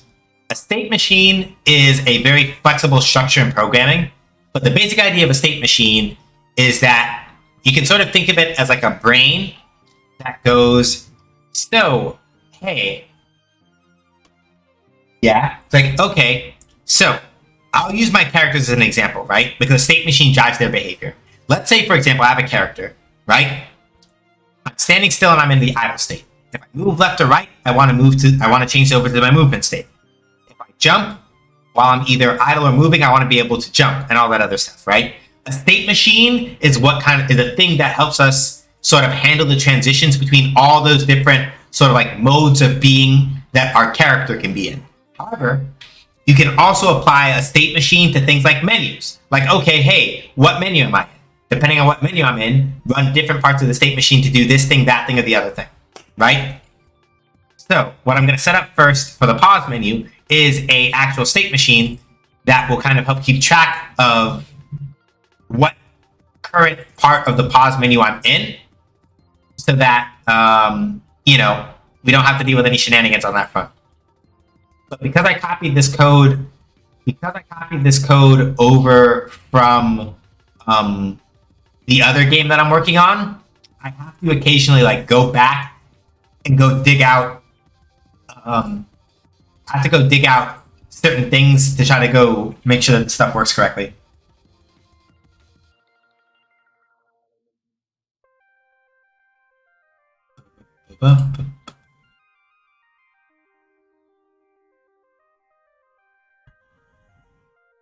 Pause menu state. I need the pause menu state machine is what I need. So there's going to be a lot of me like importing. There's going to be a lot of me like importing stuff that I've already kind of like. There's going to be a lot of me like importing stuff, cussing a little bit, importing more stuff, because thankfully, one of the things that I've become more experienced at as I've been programming is that I have a certain shit. I shouldn't have done that actually. I want to get rid of this one. I have a certain degree of like reusability between projects for my scripts without having to do like a bunch of shenanigans. Let's see here. Pause menu, state machine. What does it need?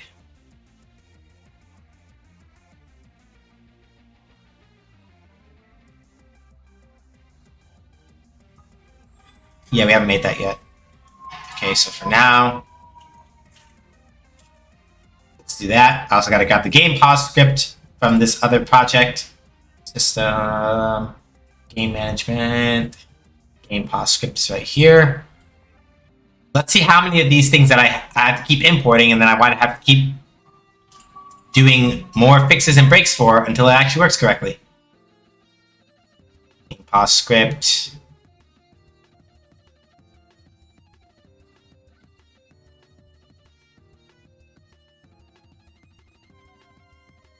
Yeah, we're not going to get all the menu work done because there's like a lot that kind of has to come into a lot of this.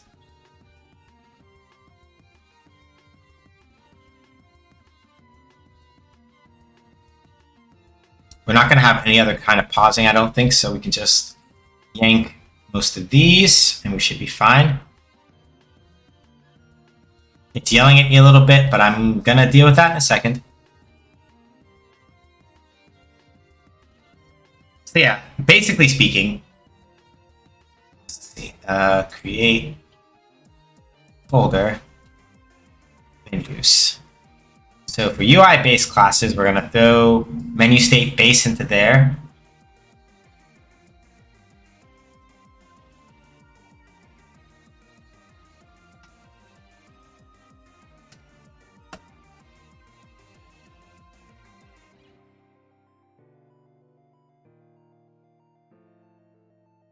And we have one other thing that we're going to fix a little bit, but technically speaking, that's not UI. That's like system, like game state stuff. Pause is like game state stuff. So let's put it in here. So,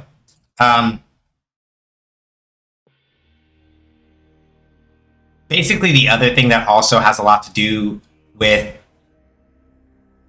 how that goes. Do you have a color scheme in mind, or do you focus on nuts and bolts first? I'm going to just be kind of like, I have a couple of filler assets that I made already that I'm going to be throwing in like quick fast as I'm going. I have a couple of like, yeah. So I have a couple of like filler assets, like the button textures I already had ready to go. But for the most part, I'm just going to be like throwing throwing stuff in. I'm just gonna be throwing stuff in, kind of just to hold, and then I'll come back and like update it later. What I'm really like, what I'm working like fast rough, like in Oaks. Like if you ever go onto my Twitter, or if you're in the Discord and you ever go look at some of the Oaks footage that I put up, like a lot of that stuff that's like hard, just like nuts and bolts shit. As far as like I was really just like throwing shit together as far as that's concerned. Let me see here. So let me go into this other thing. Rewired input manager, I need to do as my rewired input manager. I need to make a prefab out of that also.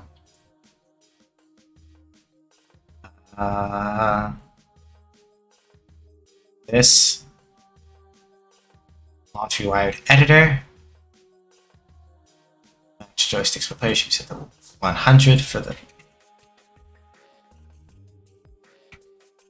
I'm trying to set it to 100 and you're not letting me. Every time I am trying to do the zip. Jesus, wet. Okay, there we go. Actions, default, player actions, UI actions. So for default, I'm just going to throw in pause, and we're going to do pause. Tools. Hang on. Joystick maps. Player maps. We're going to leave player maps here. Just going to make sure that for center 2, which should be the actual pause button on my controller, we're going to do pause right there. Keyboard maps. Player keyboard layout. We're going to say that new. Damn it, what is going on here with this thing? I'm having some shenanigans go on where for some reason when I'm trying to pull certain key press stuff. Damn it. That's not what that's supposed to be. Okay, so P is going to be our pause key.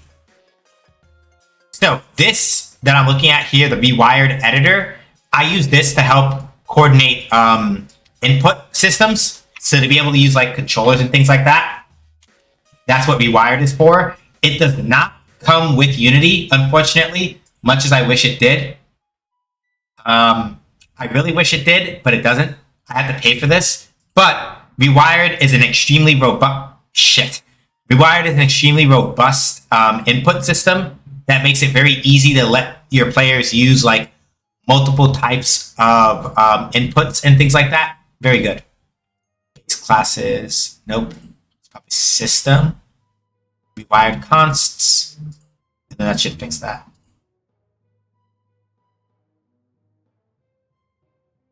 But yeah, normally, as far as like, I know I just answered this, but I'll say it again just because like sometimes repeating myself is nice. It's a very robust shit. Yes. I remember working on Unity and why I hated using it, saying shit and fuck was pretty kind. No, I just swear all the time, honestly, when it's programming, and that's just more or less because I'm easily distracted. So, needless to say, oftentimes, even as I'm trying to like think through things and with things I've done before, my brain will skip ahead 2 steps or 3 steps, and it's not specific foibles always with the software. It's like user error shit where I'm just like, damn, I should know better than that shit.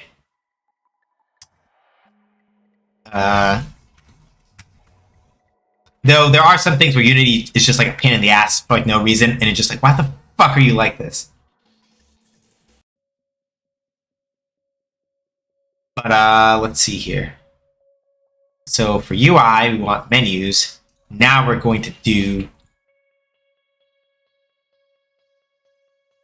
menu, pause menu state. And now that's finally shut down most of the errors, I think. Minus that one, but we can fix that. We just have to do menu state base, and then we should be protected override void. It's public, actually. Public override void update. So over here, is where we'll have some stuff that the menu should be doing when it's going on its own and all that other stuff. Not going to deal with that just yet.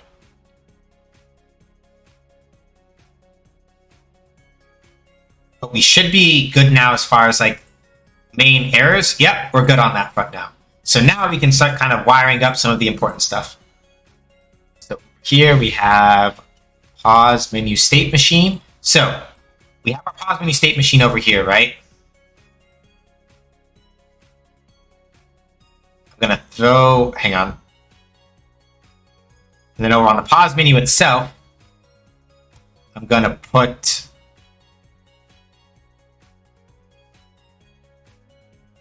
menu pause menu state. And I'm also going to make sure backing has a canvas group on it. The reason why we want a canvas group is so that we can pop it in and out a lot easier if we just do that. So on the pause menu itself, we have that. State name is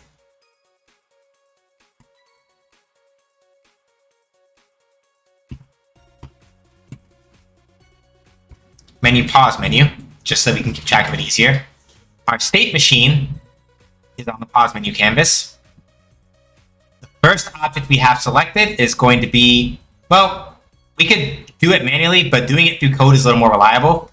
And then we'll have some glyphs to put in at the bottom for some other stuff a little bit later. I may stretch stream just a little bit longer, just to make sure that we can actually like get things that are up and running before I dip out. So if anybody has to leave at 9, I get it. I'll try to not go over by more than like half an hour. Let's see here. Okay, we got that.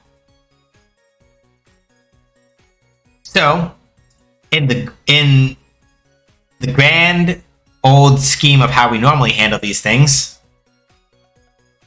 I'm going to just do this thing where I copy paste code from something where I already did this stuff, so I don't have to worry about it twice. Hide that for right now.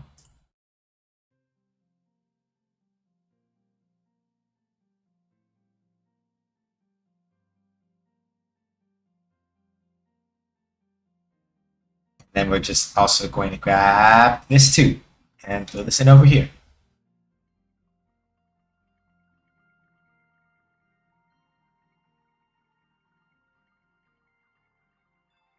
Okay. Then we just gotta grab these two also.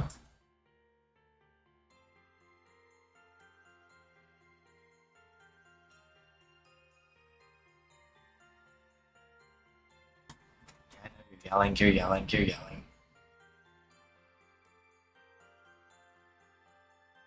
Oh, this is all... shit. It's the wrong... I was looking at the wrong state. God damn it. Actually, you gotta concentrate, dude. Come on. Seriously, Sean, concentrate. Come on now. Pay attention. Okay. I was looking at the wrong script. Ooh, what you making and how you doing? We are doing some menu work for this platformer prototype I'm working on called Viral Core Busters. We beat the normal ending of Cave Story. I didn't want to be here all night trying to do like the hell ending. So yeah, we're just kind of doing this to kind of cool down and wind down a bit. So yeah, we're just doing some menu stuff.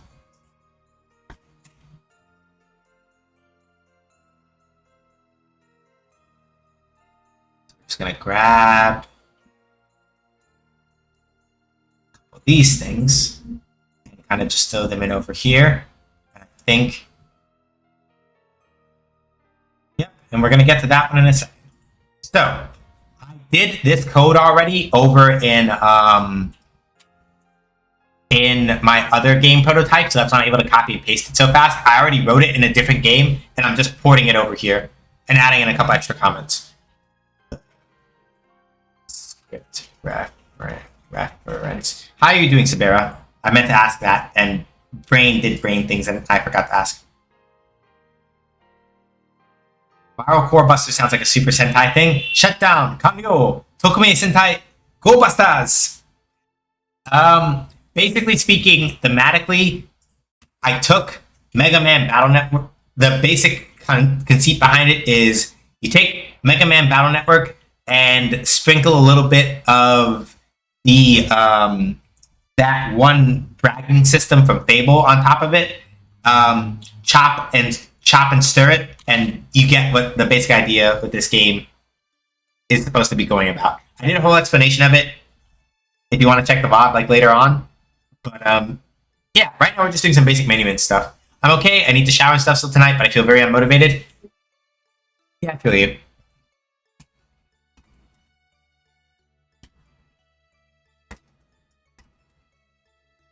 To the options button.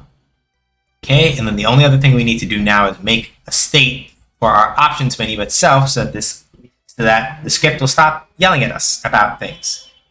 I don't like being yelled at about things. So let's see.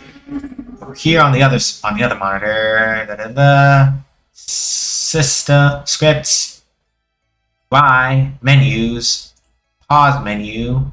We're gonna want the options menu state. And I expect that this is also going to break a couple of things. So since I'm basically porting these in directly from the other game that I was working on, why did you open 2 windows? What are you doing, computer? Seriously? Why? It's already open. What are you doing? Stop that. That's annoying. You're annoying me now. Don't do that.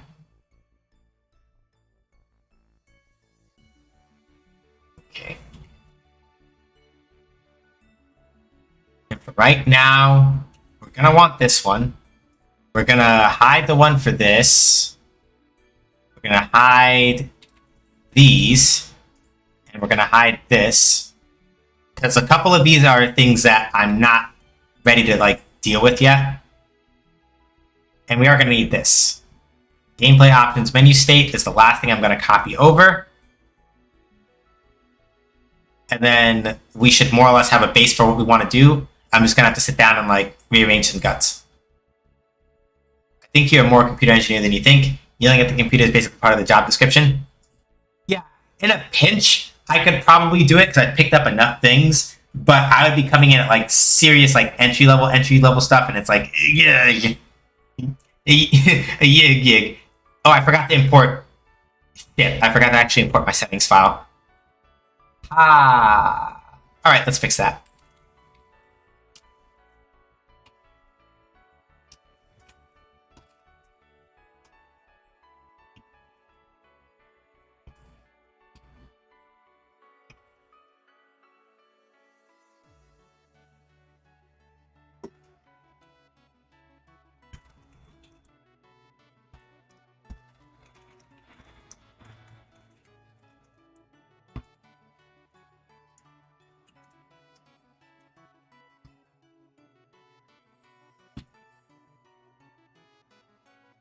That, and I just need to go digging up some more code to cross-port.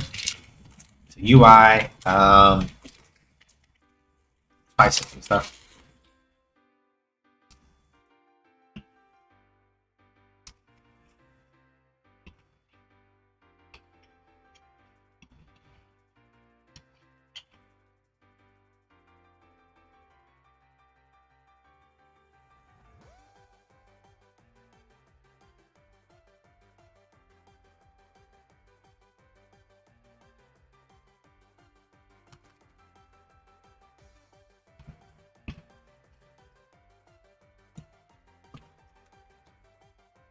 On. Okay. Good. I'm going to rename this to, instead of settings alt, settings VCB.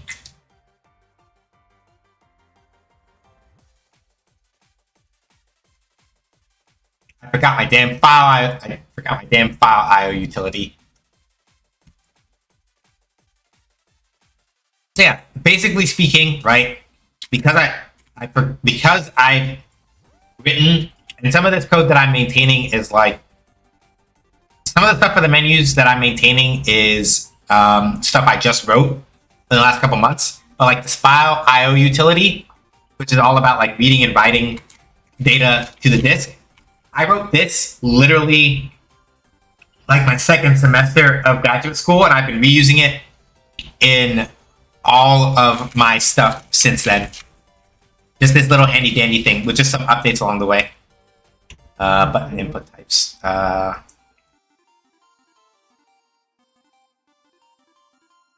looking for actually input. Oh, hang on. I can just really rename it, I think. Button input types. Let me go back into my enum collection and go fix that. Make it consistent. Because I could just change it.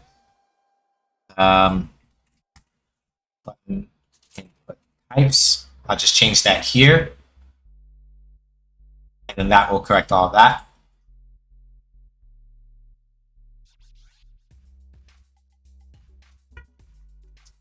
Press. Hold. And now I just need to throw my audio manager in here. There we go. It's probably going to yell at me again because I don't think I have intro loop in, which means I'm going to have to put intro loop in here also. Game management, but I've kind of accepted that.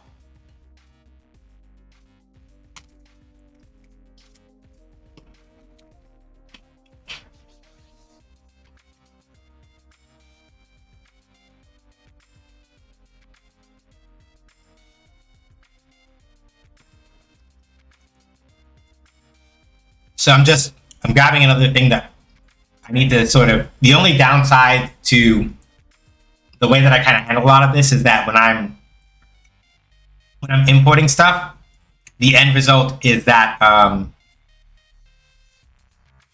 what winds up happening is that if I'm importing stuff that I don't need the zip samples, you need all that stuff, you need documentation, chain song is fine, editor, icons, package, readme, all that other stuff. Don't need to readme, I don't think. All right. Okay.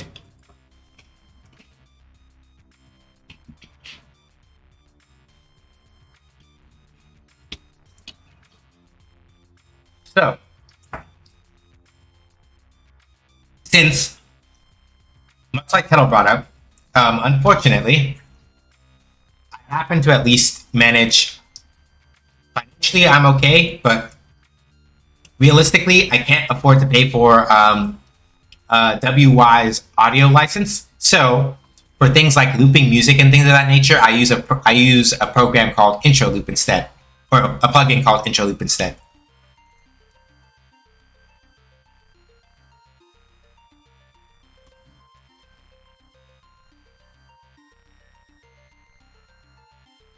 To fix most of that.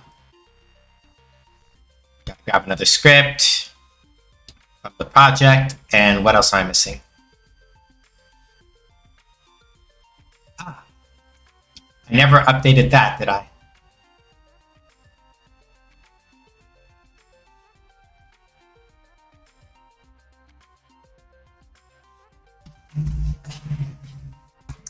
Cool. That means I get to fix that other. I get to fix like two things now. Cool.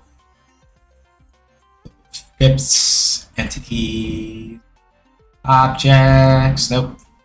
It's somewhere around here. Scripts, system. Yeah, object tool is in here.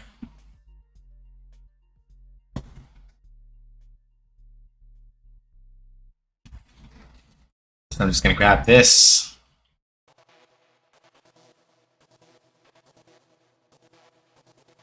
Go to the pooler script. Drop this crap off in there, and it should be fine now, I think. Cool. One shot audio script is also over in there. Put this in the system folder.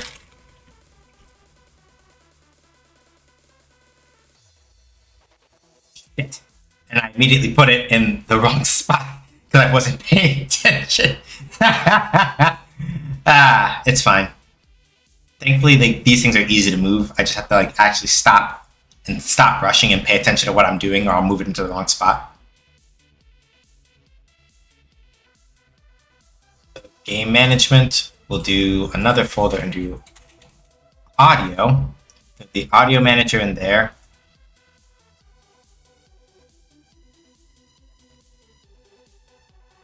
One-shot audio also goes in there. Probably still got a couple errors, so let's see.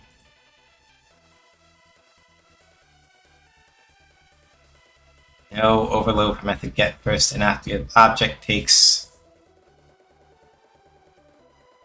What's the other argument?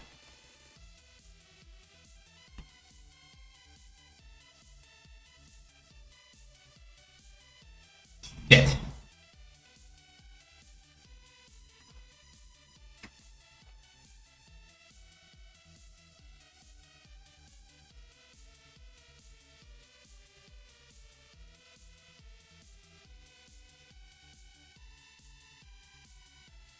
Why can't I undo it? God damn it. Watching you make a game is actually kind of time we actually finish stuff I'm working on. I'm glad to hear that. I botched the thing, but it is.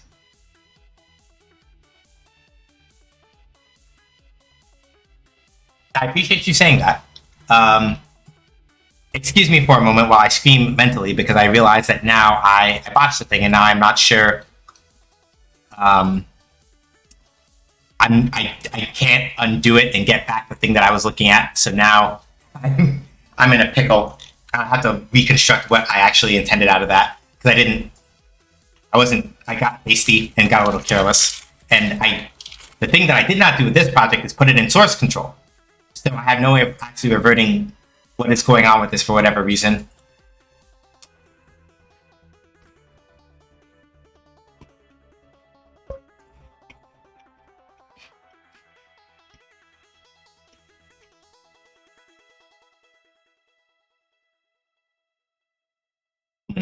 Hold on.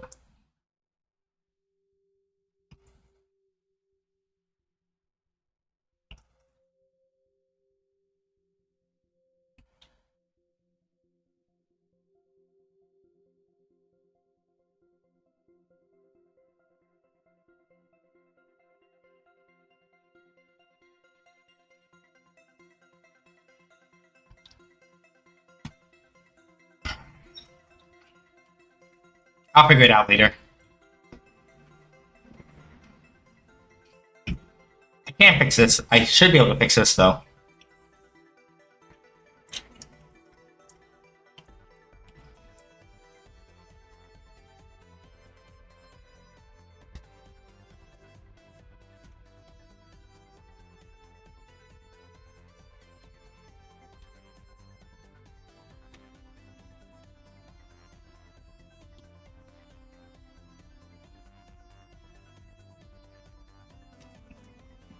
So basically, I just have to sit down and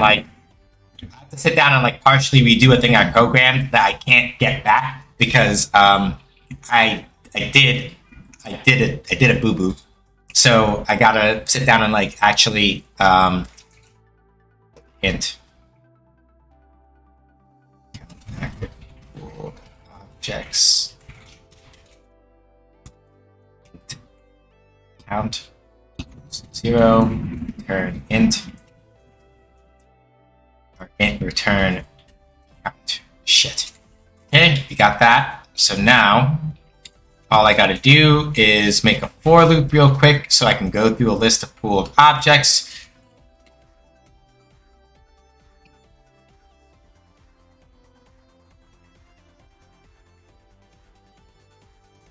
If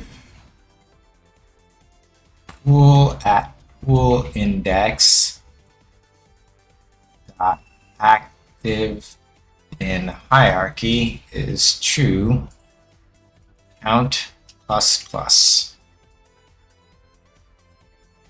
And yeah, that fixes it pretty much. Get the number of objects in the pool that are currently active. The idea behind object pooling, to explain this, is that the idea behind object pooling is that you basically, in order to do things like projectiles and things like that, you basically load up like 20 or 30 or 40 of them at the start of your level or whatever for your character, put them in a pool and keep them turned off. And then whenever your character fires them, rather than having to make a new projectile every single time, you just refresh and recycle the stuff that's in the pool. That's the basic idea here. Not settings oaks, settings VCB, thank you very much. Okay. There is a thing that I probably absolutely broke by virtue of the fact that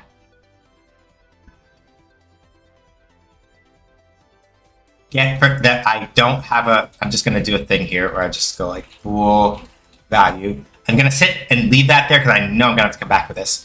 Hey Vallejo, I might extend a little bit longer because I want to actually like have something working menu state wise before we before I head out, just because I feel like that's important. So I might extend just like a little, just a little teeny tiny bit.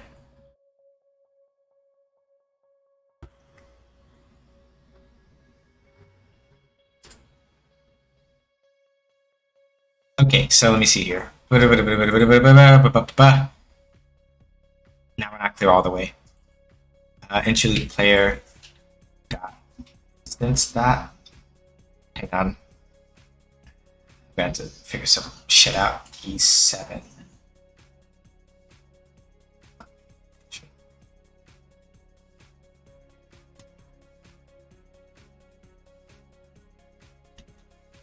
on a second.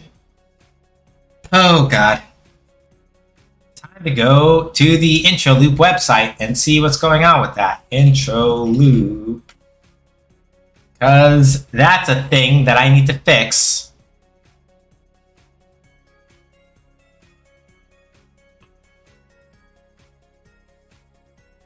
Single.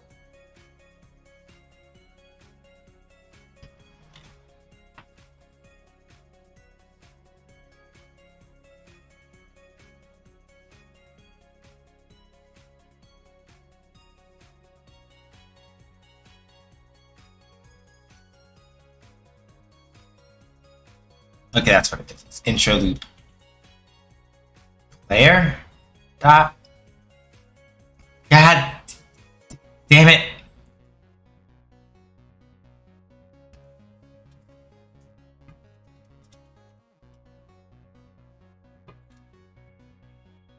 Oh, what have you done?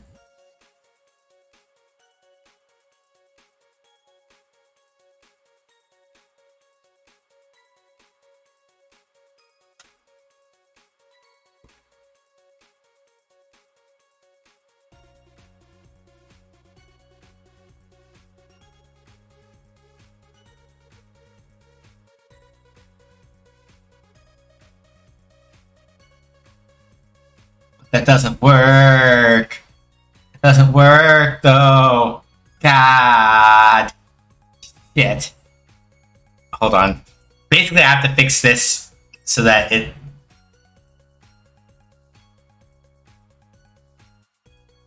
To figure out what the hell happened with intro loop so that I can actually fix that. Because basically, it's like, hey, this thing that we were talking about, it's not a thing that works anymore. So I have to go figure out what the fuck is going on with that. And I said, no, I don't need the documentation. That's silly. You really should have known better than that, honestly. Let me see here. Import. Should skip things I already have.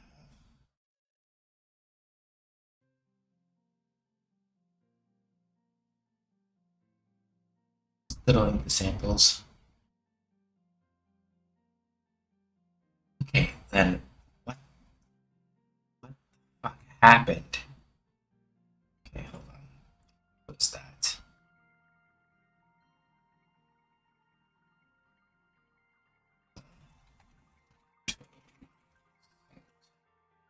Source.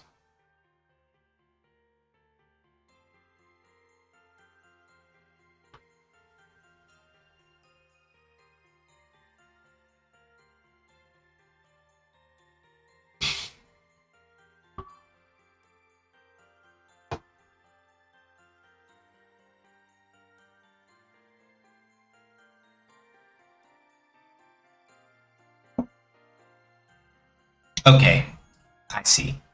So actually, let me just... So what it's saying is that I probably just have to do it like... Okay. I think I have a way around it. I think being the actual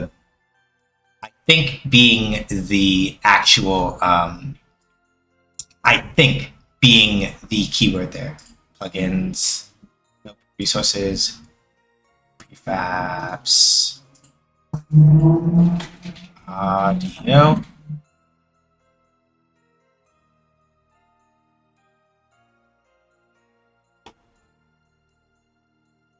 Resources, audio. Let's just make a mixer real quick. Audio mixer. Audio mixer. All right.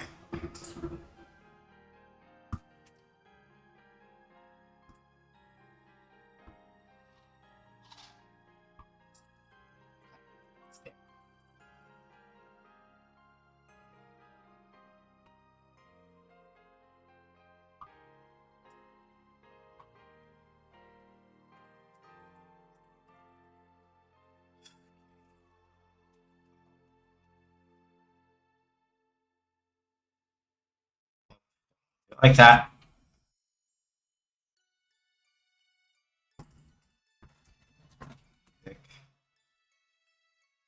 Damn it.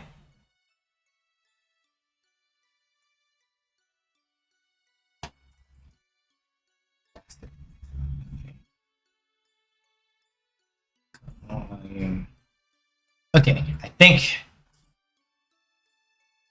Yeah, I'll just leave it off for right now and just not fuck with that, because if I get too deep into that, it's gonna cause shenanigans. You know,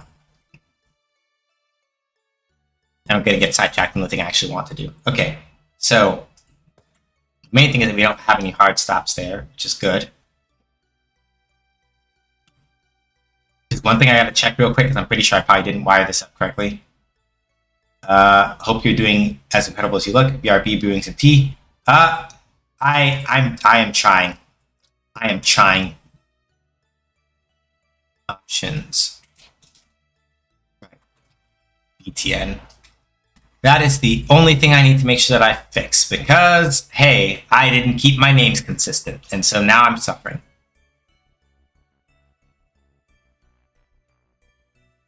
So resume BTN. Options BTN. They do look incredible. It's true. This is... No, y'all are not gonna make me... Y'all are not gonna make me crack on... You're not gonna break me on stream. No, I refuse. Even if you're right, I refuse. I absolutely refuse. Part of me does kind of appreciate it, though. Yeah. Alright. So, as you can see, we have our buttons here, but, we also have other shenanigans to worry about. So, I have to turn this back on. Shut up, Leo. Look, the bottom, he's fighting back. Shh. Don't make me turn this stream around. Go where, you may ask. It doesn't matter. I'll figure out a way to turn it around. Right, let me see here.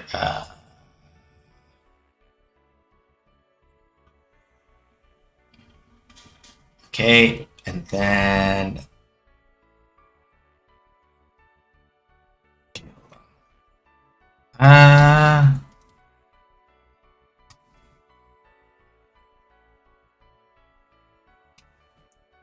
Streamlabs lets you mirror the stream. Does that count as turning it around?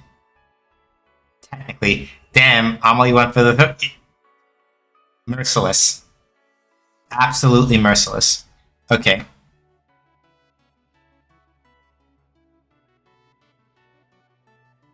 I've had enough of the Cave Story music. I like it, but we're doing this now.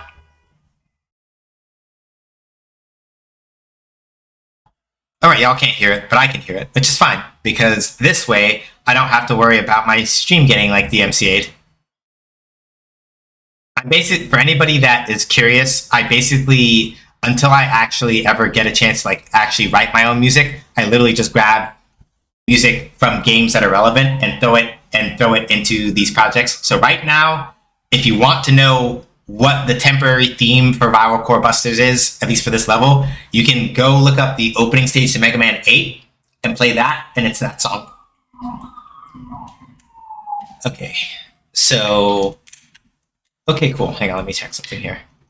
Pause menu doesn't open yet, but that's fine because I need to go to where my game manager is, and I need to add a game pause script. And now it should probably work correctly as far as that's concerned.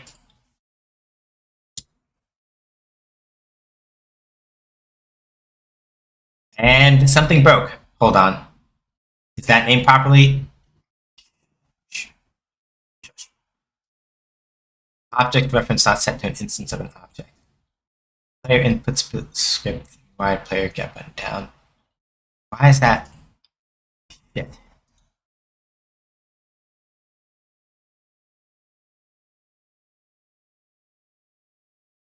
Ah.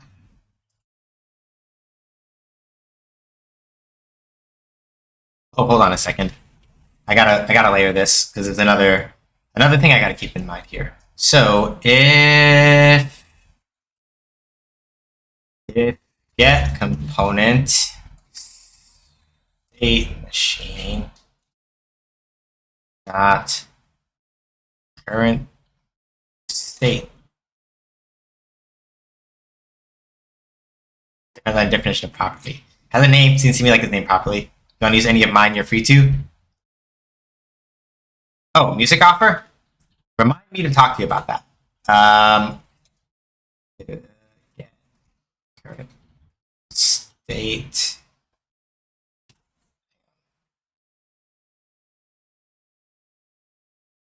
Equals.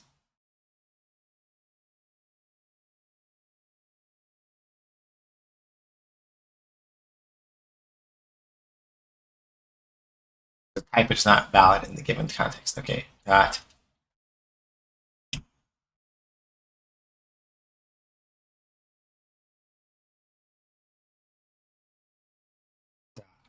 Contains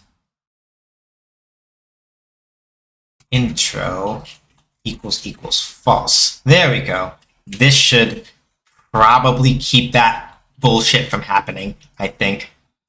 That might do it. Please tell me I remember to name. Yeah, intro is in there, and thank God. Past me is not a. It's not a ding. Yeah. Crap. Did I put? Hang on. We'll see. Object reference still not set to an instance of an object. If get. Oh. Wait. Hold on a second. The 52.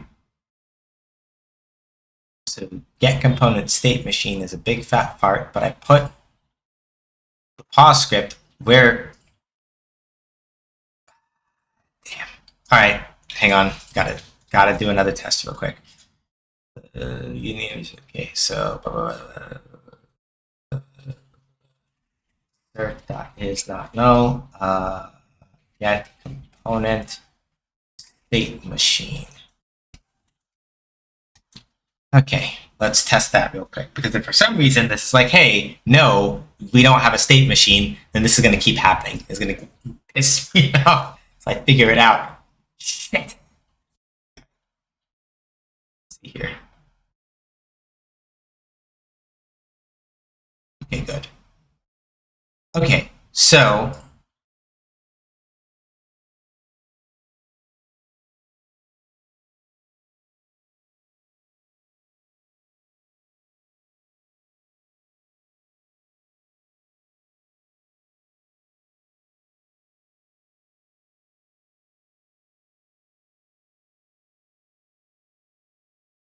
hold on a second.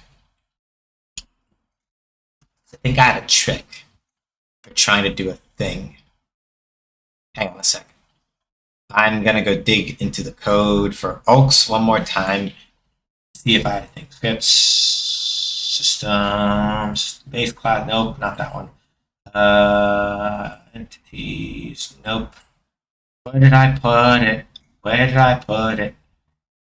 Management. Nope. Put it somewhere. Come on. System based classes. Nope. Where did I put it? Where did I put it? Where did I put it? Where did I put it? Assets. Scripts. Let me see here.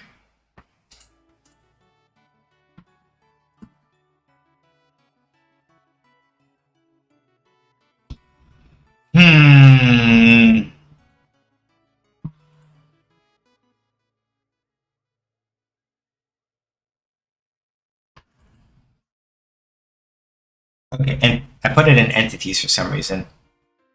Okay, sure, cool, whatever. Pass Sean is a dingus sometimes. Alright. Okay, all it was check for active states, which is not super helpful here. Okay, so then what the hell is coming back null is the problem. That's the... Hold on. The only other thing that's in that line is line 54 is explicitly it. Okay.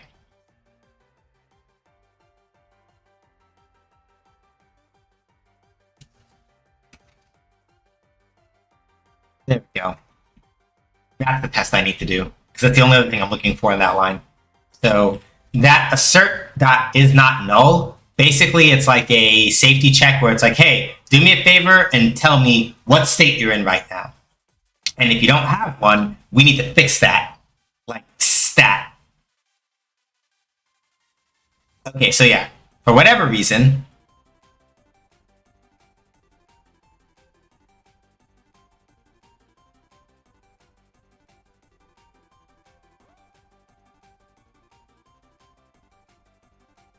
oh, that's why, because I did a silly thing. Game state play. I'm gonna do this over here. I forgot that because of a thing that I did earlier just came back and bit me in the ass basically. So I just have to fix it now. And probably also adjust the timing for a couple other things, because I didn't do it the first time. So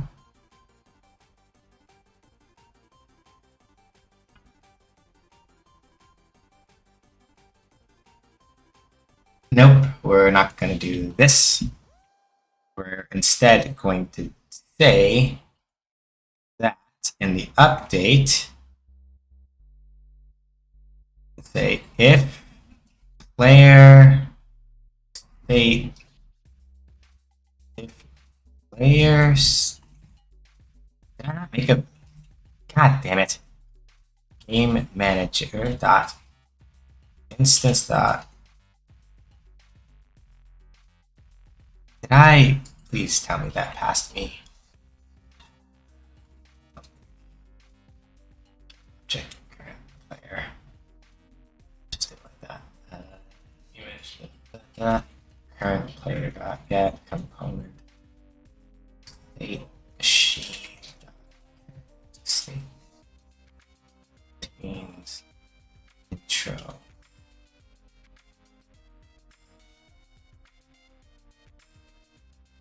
Then we do this. Basically, I'm doing this like the quick and dirty way. I'm basically saying for the actual intro game state, don't switch until after the current player is out of their introduction animation.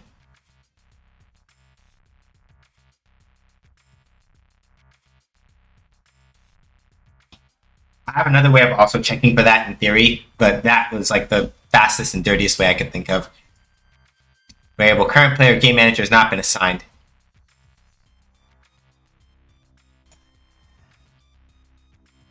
If game manager dot instance dot current player does not equal null, that should handle that.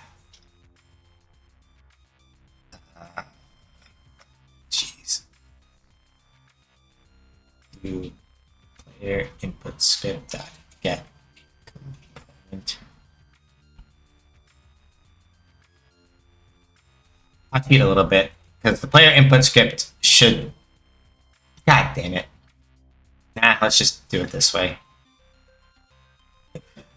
Game manager dot. Yeah, let me just do it the way I was gonna do it. I'm trying to be too clever and it's gonna fuck me up.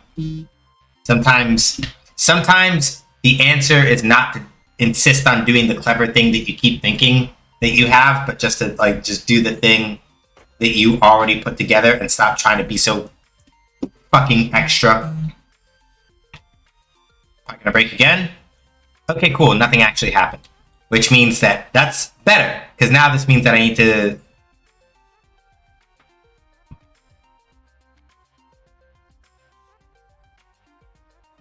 Oh wait, shit! That's what I need to do. I need to append the callback here. Damn it! I should have thought of that in the first place. To do this, game manager dot instance dot spawn character, and that should more or less handle that, I think.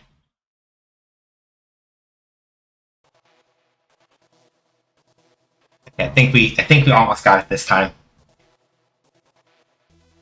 I think being the operative word there.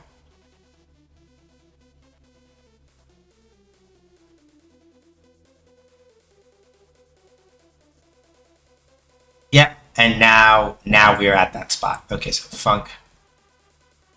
Let me just check him real quick and see if I have another quick and dirty way of figuring out.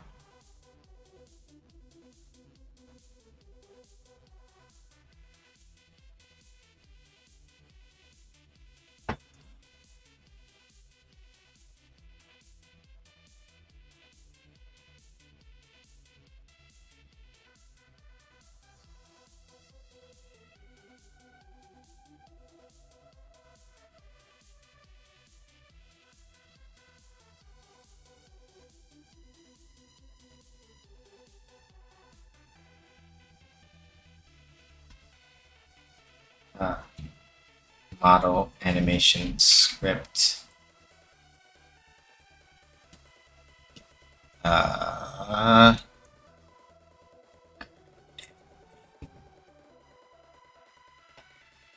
Contains. True. This might work. True. False. Basically, the long and short of it is I just need to check to see if it's out of the intro yet or not.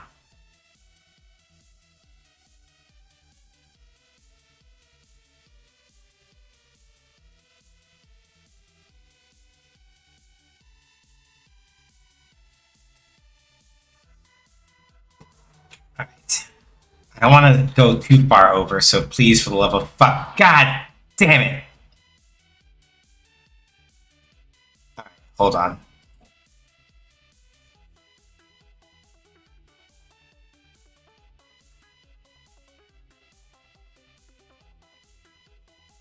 There's one other way that I can do this, but it's going to involve other shenanigans that I really don't want to do right now. And that I will probably actually have to do off stream.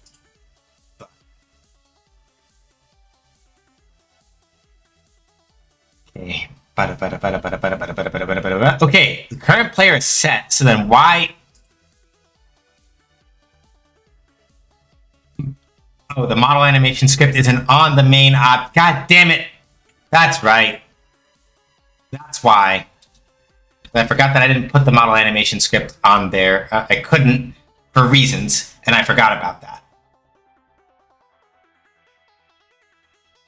I was like, why isn't it working? It's like, right, I specifically set this up a particular way such that that was the case. Jeez.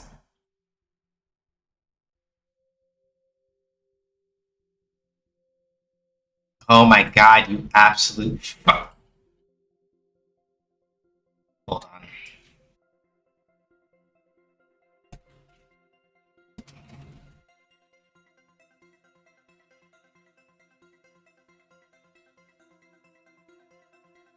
The initialization that is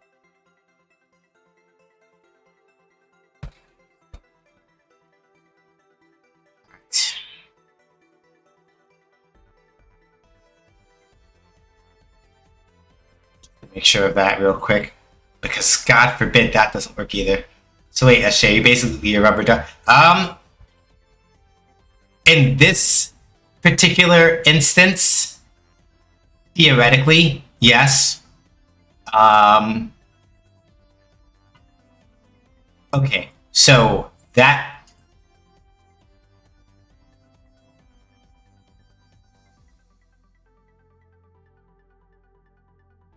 The model animation script. What is the current animation's name? And what the fuck is null? God damn it. What the fuck is actually null here? It shouldn't be the current animation name, because by the time it gets there, it should have it. Unless it's this weird thing where it's like, because the order is ambiguous. Basically speaking, the issue I'm running into here is that Unity is disagreeing with me when I'm like, hey, so you know that when the current player is around, just go do this thing. And it's like it's arguing with me about whether or not the player is actually there. And it's like, shut up. Like, they're there. Okay.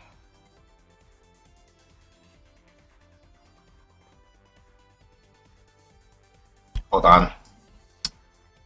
Alright. I know how to deal with this. We're good, actually. I realize that there's basically the answer is very simple.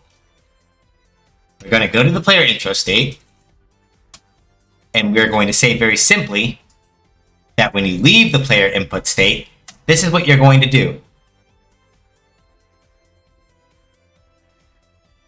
Game manager dot instance dot get component state machine dot set state game state play, and we should more or less be fine on that front. Contains play equals true. So we're going to do it the other way around so that it reads a little bit more human-like on this front. So if the game is playing and we press the play and we press the pause button, then you do all this other crap.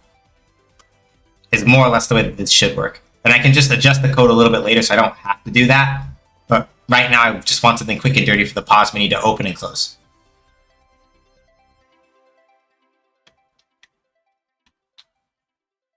Shit. Almost there. Fuck me. Transform.find. Oh, right, because I put... Hang on. Where the fuck? Menu, pause menu, state. Where I put the pause menu? It's right there. So then, hang on. God damn it. What object is it calling that from? Menu, pause menu, state. I didn't put it in two spots. Okay, I didn't put it in two spots. So then why are we having a disagreement here? There is no particular reason why we should be having a disagreement here. No extra spaces. Okay. At the very least, we're not going to be able to get to the actual configuration of it, but I just want the menu to open and close when I press the pause button, and we should be good. And we can stop there.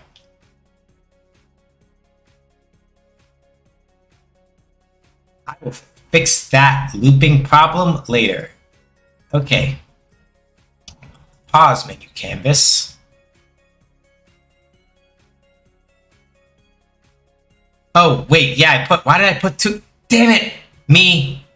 Damn it, me. You really need to just slow down.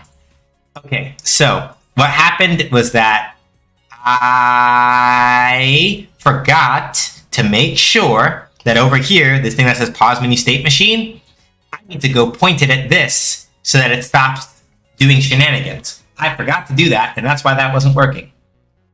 This should be fine now. More or less shit.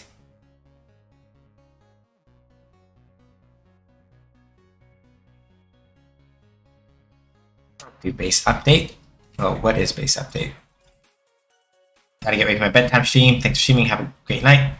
Yep, we're almost out of here. I'll catch you later, Kettle. Have a good night. Okay, cursed. Cursed, cursed, cursed, cursed, cursed. Alright. I may just have to like hold it here and just hold that and hold the L. Because we're almost there, but we're not quite. And I think if I try to I can debug it, but I also am trying to be conscious of how much longer I'm keeping y'all here. I'm not trying to keep y'all here for like 6 billion years. Menu object canvas.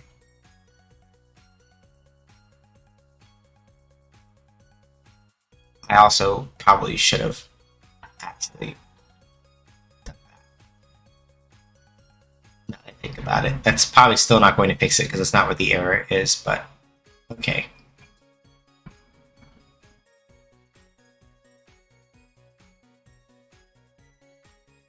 Do I need to fix the script execution order?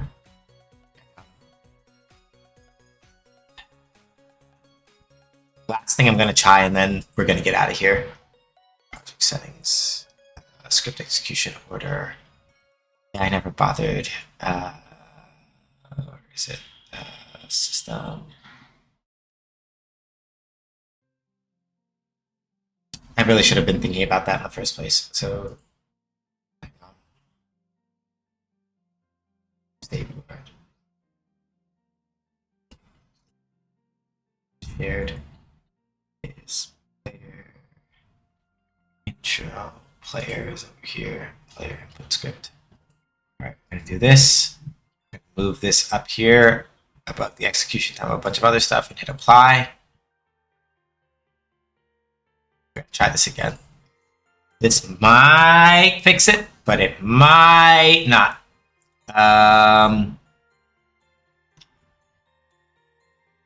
Fuck. Okay, so then what is not? Hang on. Okay. So we're gonna be able to at least get it open, but we're not gonna be able to close it. Once I do this, I'm gonna cheat a little bit and just like make sure that this goddamn thing opens, and then I'm gonna have to spend most of my time off stream trying to smash it into shape.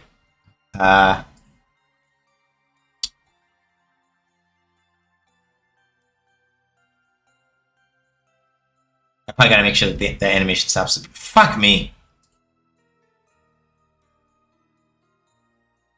Like, what do you mean?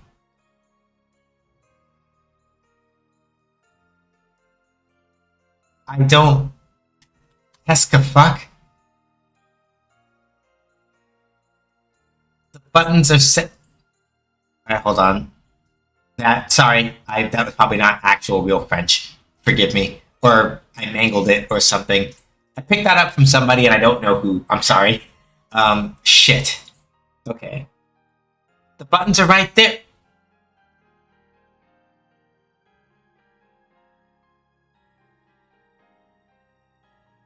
But the buttons are right there. It's fine. Alright. I'll just have to debug it on my own. Let's get out of here. Because it's already like 9:38. It's already 9:38, and if I messed up and ate up Haikyuu time because of shenanigans, then I'm gonna get scolded. So, let's be on our way. Thank y'all for coming by. Deeply appreciate it. To keep it short, TLDR, next Sunday is All Freedom Planet 2 because Gal Trail gave me a key for it. So please, if you can, show up for that next Sunday, 5 p.m. Eastern Time.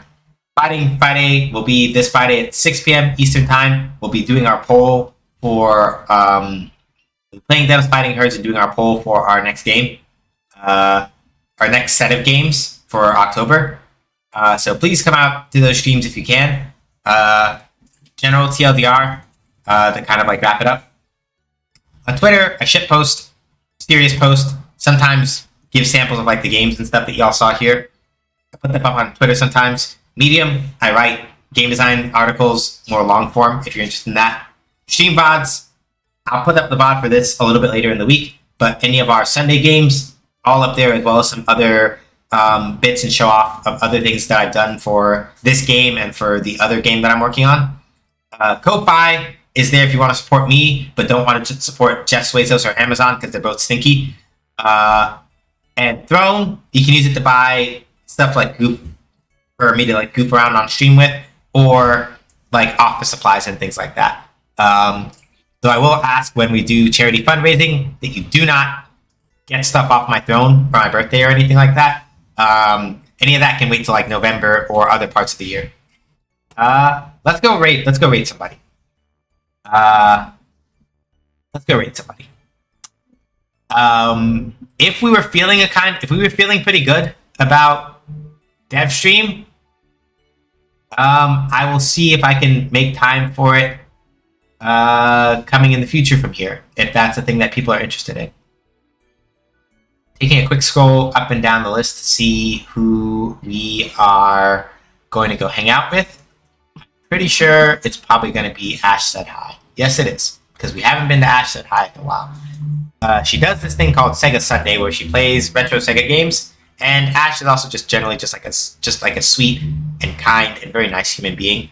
So we're gonna go raid Ash Said Hi. Hit her with a good old SJH does raids, and let her know who sent you. Throw in your favorite emotes, all that other stuff, the whole nine.